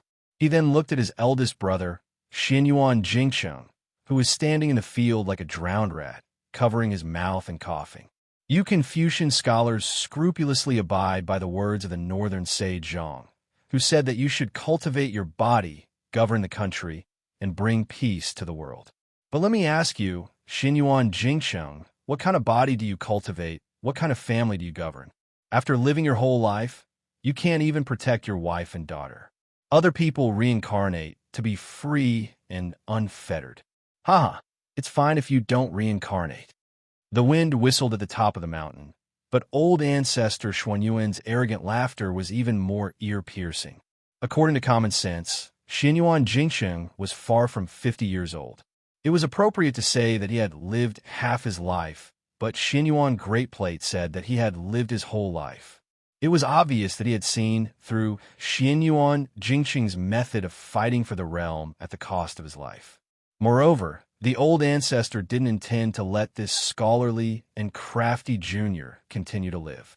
It was enough for Mount Hui to have one land immortal. What was the point of enjoying the land immortal alone? If there were two, what kind of scandal would it be? How could he enjoy the land immortal alone? If Xin Yuan Jingcheng was willing to practice martial arts according to his wishes, Xin Yuan Greatplate wouldn't mind letting him take over Mount Hui after he ascended. But if Xin Yuan Jingcheng could compete for the land immortal in his lifetime, Xin Yuan Greatplate would definitely strangle him. It would be best if I could ascend. If I worked hard for 100 years to seek immortality without any results after I died, who would care about the rise and fall of the family? My children and grandchildren would have their own fortune. Whether it was glory or disgrace, I, Xin Yuan Greatplate, wouldn't care about this damn thing. When Xin Yuan Jingcheng heard this, he finally ate a pill of reassurance. There was no deviation in the development of the situation. This time, the old ancestor wouldn't tolerate his big brother's misdeeds. He was curious about how his big brother could kill Xin Yuan Jingxian, who had already entered the Finger Profound realm. Xin Yuan Jingcheng believed that he had the right time, place, and people to sit in charge of Mount Hui, but he still couldn't do it. Xin Yuan Jingcheng inadvertently saw his father's expression and was shocked. Why was his father so serious? Then Xin Yuan Jingcheng said something that made Xin Yuan Jingcheng sluggish. Heaven's evil can be forgiven, but the evil you bring upon yourself is the hardest to bear. Today, Xin Yuan Jingcheng was only enforcing justice on behalf of the heavens and sweeping away the 500 years of accumulated dust of Mount Hui. As for how much can be swept away, that would depend on the will of the heavens. In half a cup of tea's time, You exchanged 216 moves with the old ancestor as a heavenly image cultivator. Does the old ancestor have any chance of winning? Why use words to boost your courage? Xianyuan Great Plate, who had already accumulated power in Mount Hui for 60 years, was very calm. He said tit for tat, "You did your best without regard for your life, but did you ever hurt me?" Xianyuan Jingcheng, who was dressed as a middle-aged scholar, smiled faintly. The old ancestor walked on the martial path for nearly 100 years. To Mount Hui, even if there was no merit, there was still hard work. If Xianyuan Jingcheng won easily after 20 years of observation, the old ancestor would die unwillingly. Xianyuan Jingcheng only felt that this big brother of his had lost his mind. But very quickly, Xianyuan Jingcheng felt a monstrous chill fill his bones. Exchanged 200 moves with the old ancestor, Xianyuan Jingcheng suddenly turned his head and said, "Third brother respected Xianyuan Jingcheng because of charm. Second brother respected you because of slyness. Both are not righteous. The sins of the heavens can be forgiven, but the sins of one's own making are the hardest to bear." Xianyuan Great Plate said with a ferocious expression, "I want to see what other tricks you can play." Xianyuan Jingcheng said calmly, "Jingcheng has been observing for 20 years. I hope that today will be the day when I have accumulated enough. I definitely won't disappoint the old ancestor. Since everyone is here, Jingcheng will go first. If the old ancestor still wants to hide and suppress your cultivation at medium heavenly image, be careful that you won't have the chance to reach great heavenly image." Xianyuan Great Plate sneered, "Oh, you caused such a big commotion, and even that woman with broken shoes didn't come to watch. You can't wait to go to the Yellow Springs Road? Could it be that you can't hold on until then? Your method is mysterious, but it's much more unorthodox than mine." Without waiting for the old ancestor to finish speaking, Xianyuan Jingcheng rudely stopped listening. Instead, he turned his head and looked at his daughter from afar. This scholar had an open-minded smile on his face. Cultivating one's body was the correct heart. Scholar Mo Dao didn't have the courage to ask the heavens and earth to sink into the sea. Successful people didn't only have extraordinary talents, they also had to have a tenacious will. Xianyuan Qingfeng's mind flashed by, and those poems and essays appeared one by one. "I've become a land immortal." Xianyuan Jingcheng closed his eyes. He was bleeding from his 7 orifices, but his expression was calm as he spread out his hands. It was as if he wanted to encompass the entire world. With him as the center, the accumulated water on the snowy plains exploded outwards. In that instant, 9 bolts of lightning came from the heavenly court. Li Chungang, who had been silent all this time, sighed. How is this kid a Confucian scholar? He's clearly a Confucian saint. Chapter 311. The heavenly thunder was as thick as a tree. In the blink of an eye, it was projected onto the great snow plateau, exploding 9 large holes. Fortunately, the spectators were all safe and sound. The great snow plateau was divided into 2 parts by the Confucian scholar Xianyuan Jingcheng. The 9 purple serpent-like thunder and lightning struck the great ancestor Xuanyuan's side. The old man was so arrogant that he didn't even try to dodge. His fist, which was as big as a bowl, smashed towards one of the purple thunder pillars. Upon contact, the earth trembled and the mountains shook. The great ancestor Huishan stood firm, but one of his sleeves was burned to ashes. The remaining purple thunder and lightning flickered, making him look like a divine general of thunder. Xianyuan Guiqi's strength was outstanding and his realm was profound. He had already understood the mandate of heaven, but after seeing this scene, his heart was still in turmoil. In Mount Hui, only he was qualified to say a few words to the cold-hearted Great Snow Plateau. However, he was still far from being on equal footing. Even if Xianyuan Guiqi was a great grandmaster of swordsmanship, he still had to be submissive and respectful in front of the Great Snow Plateau. Before the destruction of the Forbidden Villa, Huishan Xianyuan was known as the North Gashu and the South Xianyuan. His martial art foundation was very long, and he learned a lot from many people. Other than a few exquisite and unique mental cultivation methods, The elders mostly taught the younger generation according to their aptitude. Xianyuan Guiqi was known as having an innate sword embryo since he was young, so he started to practice swordsmanship early. Now, there were 3 people in the current generation with the surname Jing. According to the custom, when they were 1 year old, they had to grab a book. The 3 people were different. Xianyuan Jingcheng grabbed a book called The Spring and Autumn Annals, while Xianyuan Jingxian and Xianyuan Jingxian grabbed 2 martial arts secret manuals. In the next generation, because there were many children, it became more and more complicated. Xianyuan Qingfeng grabbed a jade rui, while Xianyuan Jinggong's eldest son, Xianyuan Qingmong, picked a string of bells. There were all kinds of strange things. Su Fingyin was about to ask when the old god of swords tilted his head and scratched his ear. It seemed that he did not feel any sense of accomplishment because he could not dig out the earwax. He said in a bad mood, "Open your eyes and watch carefully. The next 2 people are competing with something that can't be bought with money. Their moves may be ordinary, but after returning to the basics, it is nothing more than simplification. However, the flow of qi and timing are the key. For swordsmen like us, in the end, the sword is nothing more than a horizontal, vertical, and diagonal slash. Why is it that ordinary people use swords so inflexible, but brilliant swordsmen can generate upstanding qi? Sword immortals can fly and cut off heads. Once the sword is thrust, unless it is done with all its might and is as fast as it can be. Otherwise, once the qi circulates, although it seems fast, it will suddenly slow down, causing the opponent's expected counterattack to miss. When he changes, he will suddenly increase his speed. If he changes again, even if he can make it in time, he will lose his initial momentum. This is the most common and simple principle. When experts exchange blows, fighting strength is the foundation. Among them, a battle of wits, courage, and ruthlessness is the most exciting part. I remember that when a number 1 expert of the Beimang went to the 2 Zen temples, he was stopped by the white-robed monk. The 2 of them did not seem to have truly exchanged blows. They did not make a single move and just stood there motionless. One of them was a martial sage, and the other could have been the reincarnation of the Bodhisattva of Buddhism. They could not be dozing off in a daze, right? But why didn't the son of the Beimang, who had reached the pinnacle of martial arts, make a move? This is the true beauty of the Vajra realm. The so-called first-grade Vajra realm experts of today's world are far inferior. Isn't the dead Xianyuan Jingxian known as the Vajra Invincible Finger?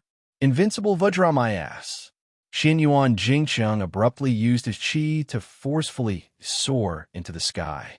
After the 9 thunderbolts, there were bursts of heavenly thunder. In an instant, a strange phenomenon appeared. The water met the purple thunder. Li Chungang narrowed his eyes and said, "Little Su, if you don't want your retainers to be implicated and end up dying an unnatural death, then hurry up and get them to retreat. This old man only promised to protect your life.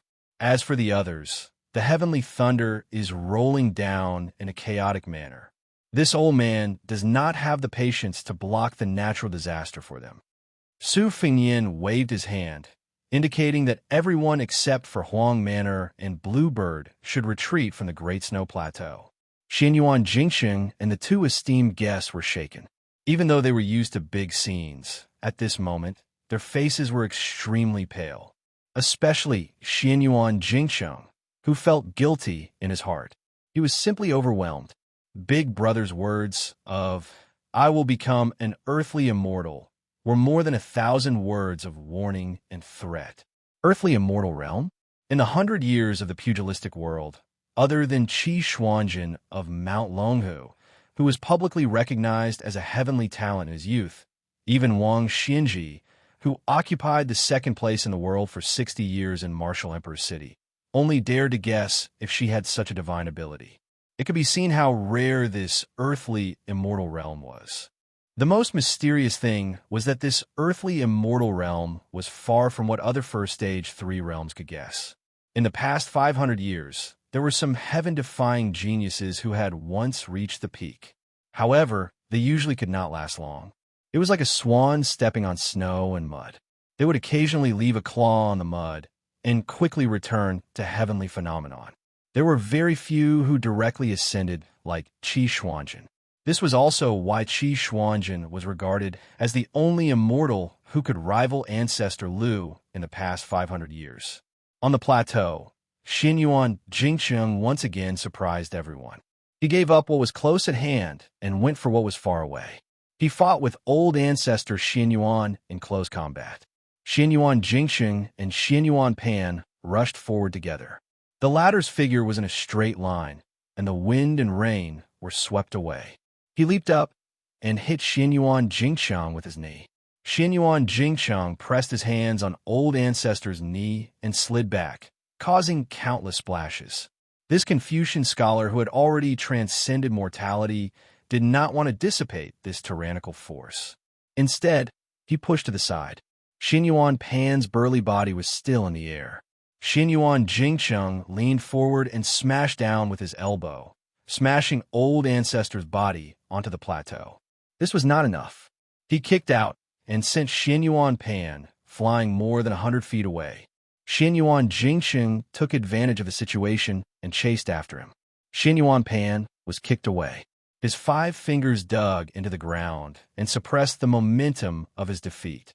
He clapped his palms and finally got up. When Xinyuan Jingcheng closed in, he punched out with both fists. Xinyuan Jingcheng, with an indifferent expression, met his opponent's fists with both hands and held them firmly. His figure stood tall and did not fall.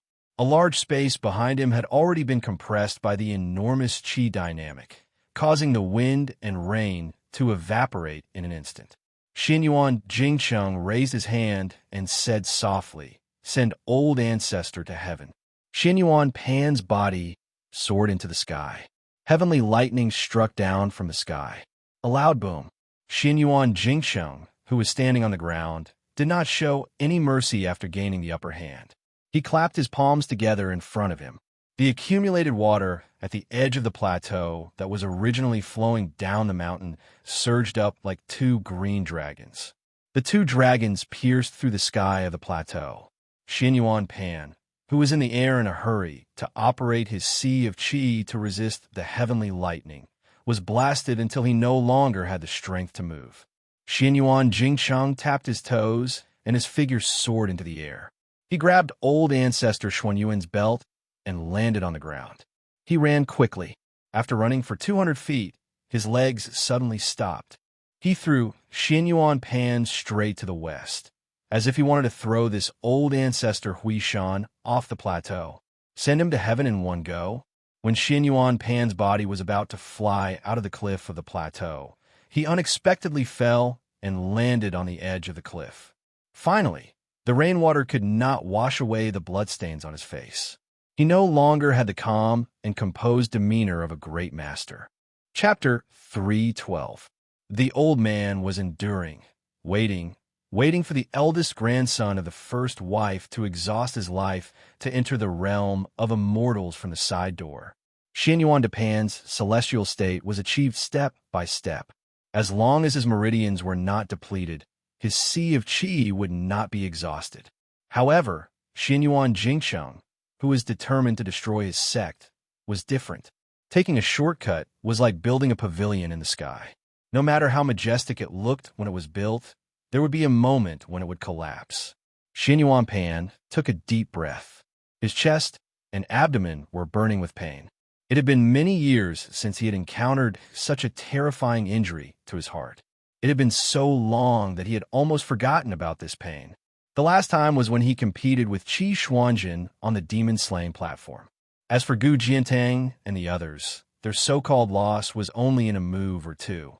Since they did not fight to the death, Xinyuan Pan's loss was not considered tragic. Xinyuan Pan was about to take the time to adjust his breath when Xinyuan Jingcheng leisurely appeared in front of him. He heard the grandson of the Confucian sage say softly, "Although it is difficult to climb, it can reach Kunlun. Falling from evil is useless in Kunlun. Old ancestor, you should read those books that you think are useless. Martial arts can be cultivated from secret manuals. To reach the celestial state, It is not something that can be accumulated from hundreds or thousands of martial arts secret manuals. Xinyuan Pan said ferociously, "You think you are worthy to talk to me about principles?" Blood no longer seeped out of Xinyuan Jingcheng's 7 orifices. Instead, it flowed out. It was no longer scarlet, but a shocking black. However, this Confucian scholar's expression was still calm. Xinyuan Pan swept out with his foot, and he stepped on ancestor Hui Shan's knee, causing him to fall to the ground pathetically, crashing into the rain. Xinyuan Jingcheng smiled and said, "Xinyuan Jingcheng is talking to you. Old ancestor, you can naturally ignore it. But now that an immortal is talking to you, why are you still so arrogant and ignorant?" A thick bolt of lightning struck where Xinyuan Pan landed. Fortunately, the latter sensed it and rolled without caring about his identity, barely escaping the disaster. Xinyuan Jingcheng was dumbfounded and his lips trembled. The ancient sword at Xinyuan Guoqi's waist did not dare to make any sound, fearing that it would cause an unpredictable disaster. Pull one hair and the whole body will be affected. Heaven's secrets. The more powerful a person was, the more they could manipulate heaven and earth. Xinyuan Guoqi was well aware that on the snowfield of Mount Hui, he was the one who was most likely to be affected by the aftermath of the catastrophe. Xinyuan Jingcheng coughed a few times. It was supposed to be very light, but it sounded exceptionally sharp in the ears of the experts present. Xinyuan Dandan was overjoyed. His figure flashed straight away, no longer wanted to fight to the death. He only wanted to increase the distance between him and Xinyuan Jingcheng. The farther the better. How could something like face compare to the most important thing, life? Xinyuan Jingcheng did not chase after him. He looked at the entrance of the great snow field and did not see that familiar figure. His eyes dimmed slightly. He covered his mouth and turned to look at Xinyuan ancestor. He asked indifferently, "Do you have any last words for the descendants of Mount Hui?" Xinyuan Pan pretended to be deep in thought to stall for time. To be honest, Su Fengyin admired Xinyuan Dandan's shamelessness. As the high and mighty ancestor of Mount Hui, he was also one of the top few figures in the entire Jianghu. However, he kidnapped people for dual cultivation and took people's wives and daughters. When he was at a disadvantage, he did not care about his status at all. Needless to say, his martial arts skills were even more impressive. Just as His Royal Highness's imagination was running wild, the middle-aged scholar called Confucian sage by the old god of swords suddenly looked over. Su Fengyin's body suddenly froze. However, for some reason, the old man wearing the sheepskin fur coat ignored him. Instead, he just stared blankly at the demon-slaying platform on Mount Longhu, leaving behind a not-so-tall figure. Xinyuan Jingcheng looked at His Royal Highness. He coughed and said intermittently, "After dealing with the family matters, Xinyuan Jingcheng will talk to Qing Feng about his martial arts experience. In the future, she will pass it on to you as a reward for His Royal Highness taking the risk to come up the mountain today. It's a pity that I won't have the chance to invite Your Highness to drink a pot of osmanthus wine. Qing Feng's method of warming wine is excellent." Xinyuan Jingcheng looked at Su Longxiang again. There was admiration in his eyes. What a good saying. Li Bai won't be lonely anymore from the 2 Zen temples. Here, Xinyuan Jingcheng will say one more thing. Little prince, you shouldn't enter the celestial phenomenon state so easily. After entering the celestial phenomenon state, you will be invincible. You have to know that once you enter the celestial phenomenon state, you will have to resonate with heaven and earth. An ordinary man with a jade ring will only be attacked by thieves. Su Fengyin said respectfully. Su Fengyin thanks Mr. for the guidance. Xinyuan Jingcheng nodded and then said to Xinyuan Guoqi. However, he didn't turn his head to look at him. He said indifferently and calmly, "Father, please leave the mountain. You can never enter the mountain again in this life." Xinyuan Guoqi was so angry that he laughed. "You." At this moment, Xinyuan Jingcheng was killed on the spot by the 2 guests behind him. Xinyuan Guoqi was stunned. Huang Fangfua had a good relationship with his son. Everyone in Mount Hui knew that they had a good relationship. But when did Hong Yu get to know Xinyuan Jingcheng? Xinyuan Jingcheng coughed violently. Hong Yu's martial art cultivation today was all because of me. Xianyuan Jingsheng isn't a bookworm. He wouldn't have just studied there for 20 years. Xianyuan Guiqi's heart was dead. Xianyuan Jingsheng waved his hand at the two guests. Send him down the mountain. Xianyuan Guiqi was furious. He gritted his teeth and sneered. With just them, Xianyuan Jingsheng smiled faintly. I knew it would be like this. Xianyuan Jingsheng lowered his head and looked at his chest that was dyed red and black by blood. Dark clouds covered the sky above the snowfield. A huge and strange vortex appeared and covered the entire Mount Jiaoyao. This strange phenomenon was only a hair's breadth away from Qi Xuanzhen's ascension. Xianyuan Jingsheng slowly knelt down and said loudly, "The heavens carry thousands of phenomena. The earth carries all living things. The heavens and earth empress." Xianyuan Jingsheng kneels to the heavens and earth, begging for death. Xianyuan Jingsheng begs for death. Xianyuan Jingsheng's voice echoed. Not to mention Mount Huanyo and Mount Huanyo, even the nearly 10,000 Taoists of Mount Longhu could hear it clearly. The heavens and earth moved. Xianyuan Guiqi's expression was almost desperate. He unsheathed his simple ancient sword and flew out of the snowfield cliff, his figure flitting away in a panic. At the same time, something poured down. It was a bolt of purple lightning. It was as thick as a mountain peak. Apart from Xianyuan Qingfeng's small piece of land, it was as if no matter how turbulent the world was, Xianyuan Jingsheng, as a father, would protect a quiet and stable place before his death. The old god of swords brought Su Fengyan, Su Longxiang, and Blue Bird, who were holding umbrellas, and floated out of the snowfield. Xianyuan Pan wanted to jump off the snowfield, but was forcibly pulled back into the purple lightning pillar. Heavenly tribulation. It flashed and disappeared. On the vast snowfield, there was no sound of thunder, only wind and rain. In the end, only Xianyuan Qingfeng was left.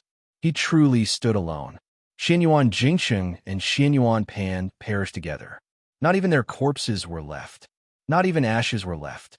After Xianyuan Qingfeng recovered from his daze, he let out a heart-wrenching, hoarse cry and collapsed in the rain.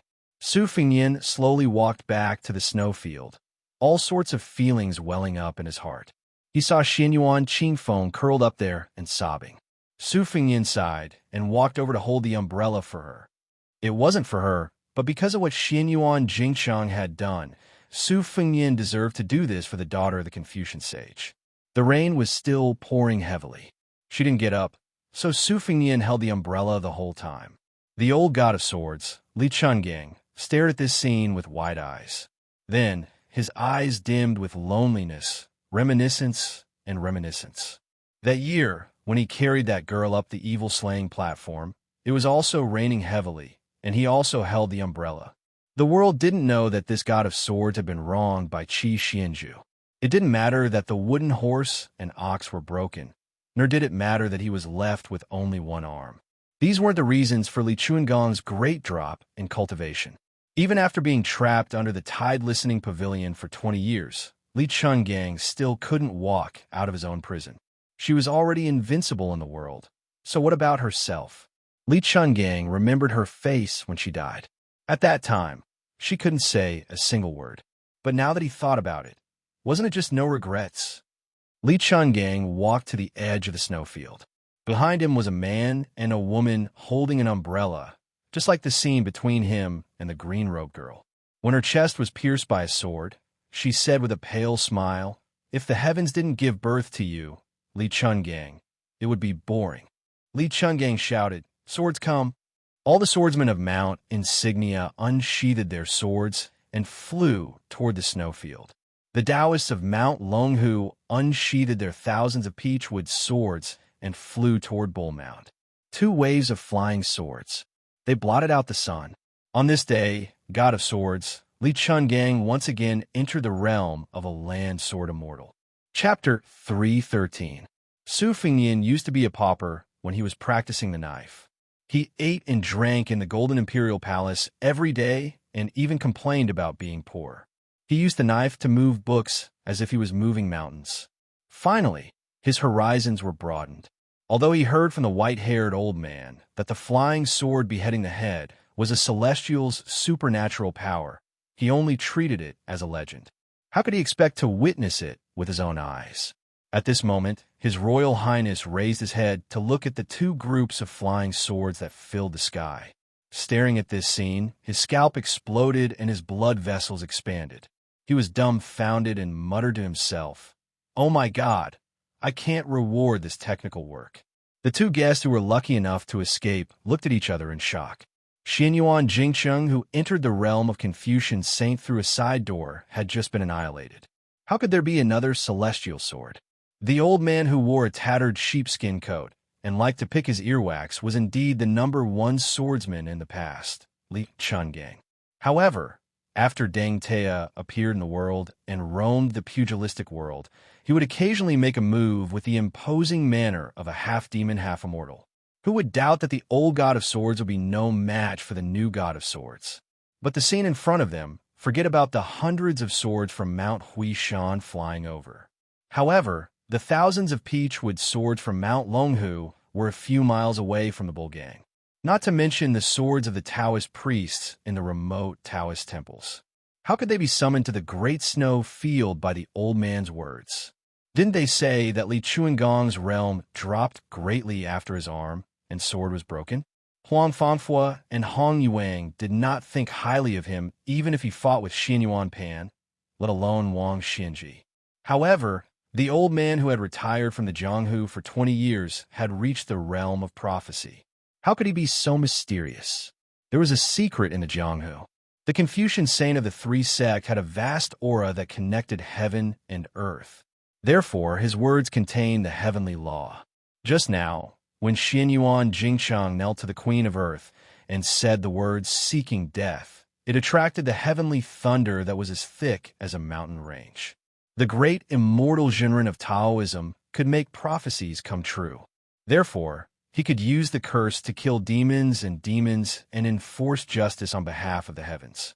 Many bodhisattvas of Buddhism had great wishes, and their words could shake the 3,000 worlds. Li Chuangong's means were naturally not far off. As expected of a sword immortal, Su Fengyan, who was still holding the umbrella for Xianyuan Qingfeng, muttered to himself, "This sword descend from the heavens is very domineering. If it can even kill dragons and tigers, then it'll really be awesome. Let's see if those old Taoists still dare to be cocky." The old god of swords, who was facing the demon-slaying platform with his back facing the crown prince palace, seemed to have heard Su Fengyan's nagging. His qi that was soaring into the clouds suddenly condensed, and more than 1,300 flying swords instantly fell into the cliff. He turned his head and said unhappily, "You're the only one who likes to show off. You should know that there is always someone better than you." And Mountain sect, the mountains north, and this old man, has long passed the age of being ruthless. Now he wants to take little Jiang as his disciple. Sigh, it's a pity I didn't see her. Otherwise, I would have a higher chance of taking her as my disciple. Su Fengyan wanted to tease the old god of swords for being useless, but he did not have the guts to do so. Su Fengyan heard about the Taoist head for the first time. He asked, "What's the Taoist head?" Li Chungang walked towards Bull Mansion and scratched his crotch. The rain was sticky and uncomfortable. He said, "The Taoist chief is the founder of Taoism and has the same status as the leader of Buddhism. It's just that this position is too hot. Those who are qualified to sit on this position have good temperament and are not willing to stand out.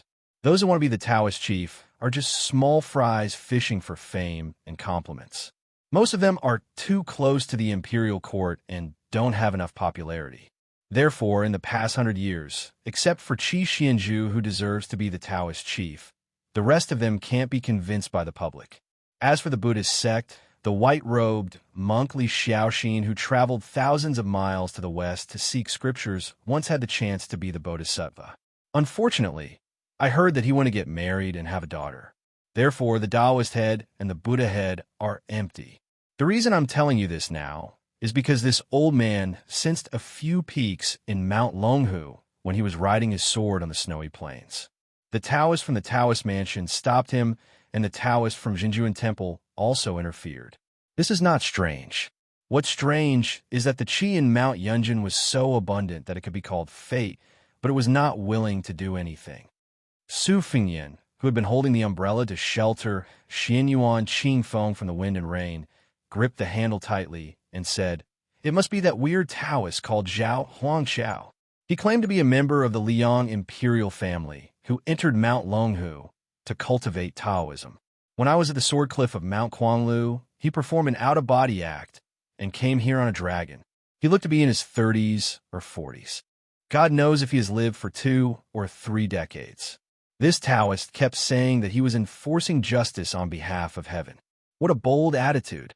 Su Fingyan would not elaborate on many details. After all, the battle between the dragon and the python was too obscure and mysterious.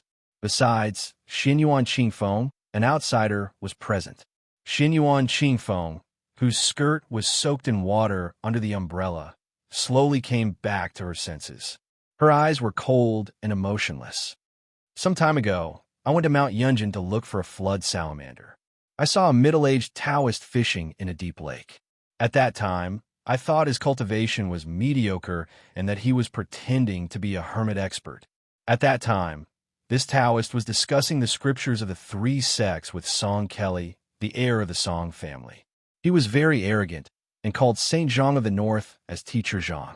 It was as if he was born 2,000 years earlier and dared to sit and discuss Taoism with the saint." Li Chungang frowned. Zhao Huangqiao of the 3 sects? This old man had never heard of him. Qi Xuanjin also did not mention him in the 2 times he met him. However, with this Taoist cultivation, he was more than qualified to be the leader of the Taoists. "Young Su, how did you offend this celestial? How could you make him go astray and not hesitate to show off his dragon ride?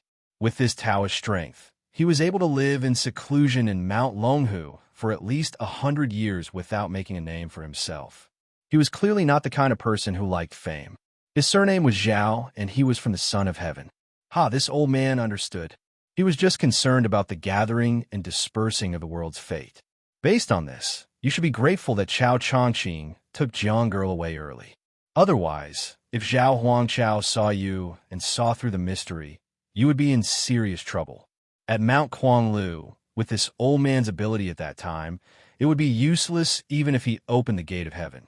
Su Fingyan smiled mischievously. So now, Chapter 314. The old man scolded.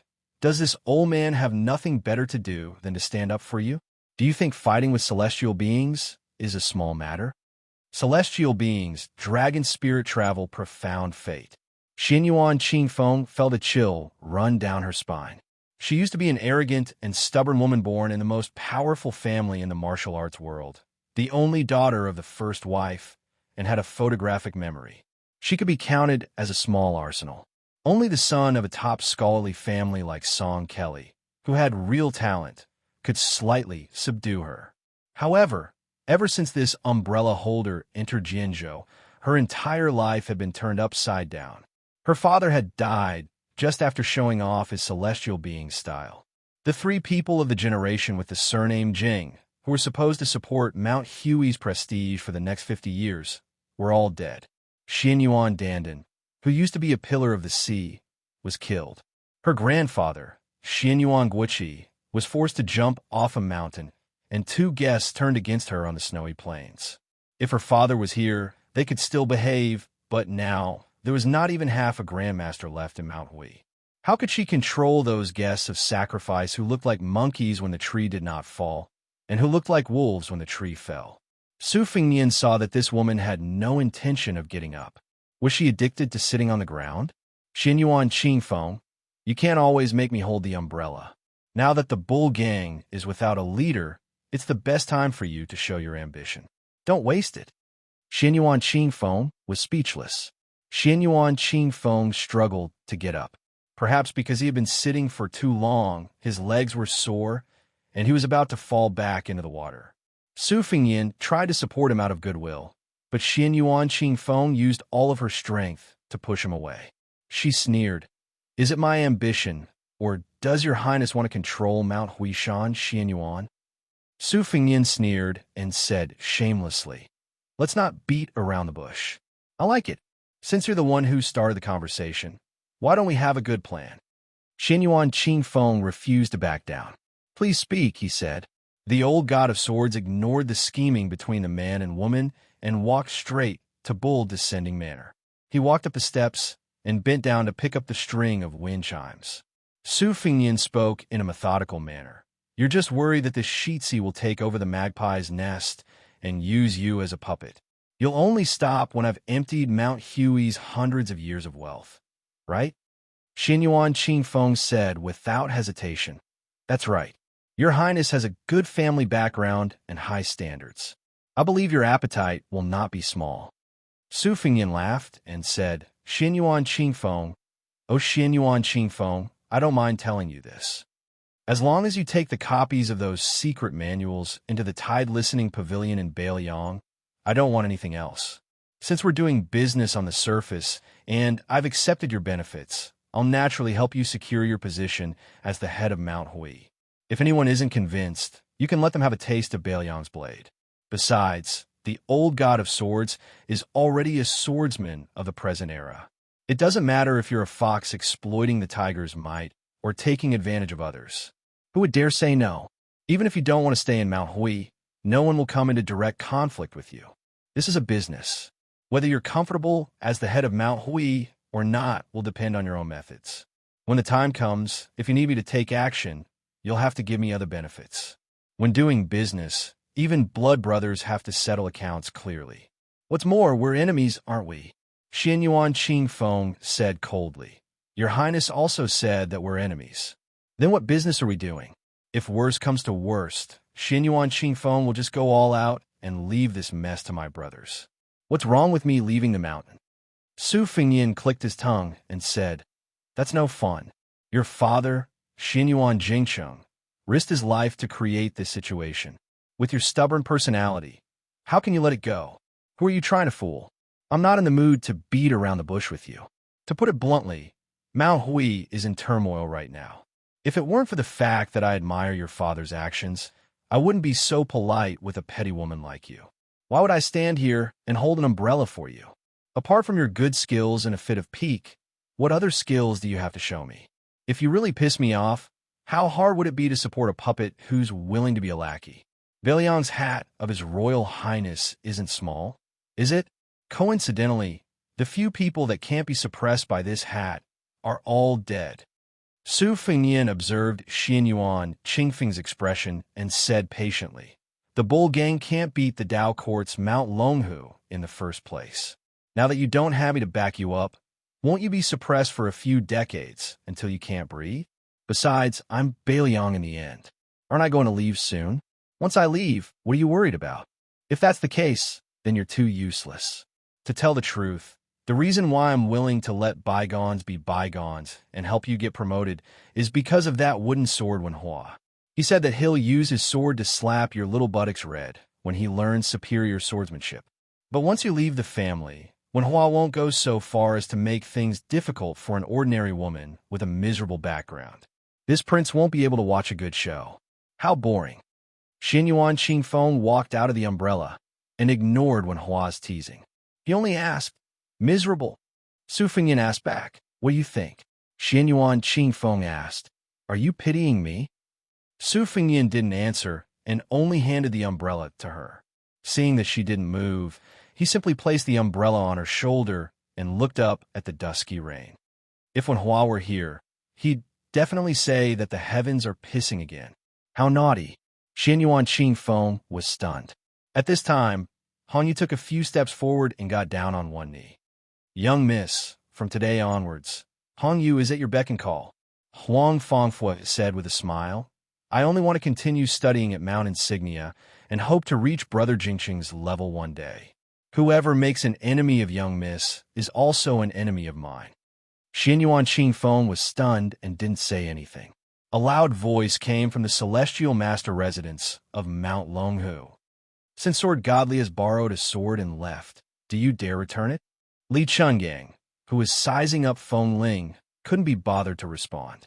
Next, Xin Yuan Qingfeng inadvertently saw His Royal Highness winking at the old sword god and mouthing 2 words. After seeing this, Li Chungang rolled his eyes and blurted out an extremely vulgar word in the direction of Mount Longhu. Bullshit. If that was all, Xin Yuan Qingfeng wouldn't have done anything. What the old man who had become a terrestrial sword immortal said next was truly domineering. That's what Su Fengyin said. Xin Yuan Qingfeng immediately smiled through his tears.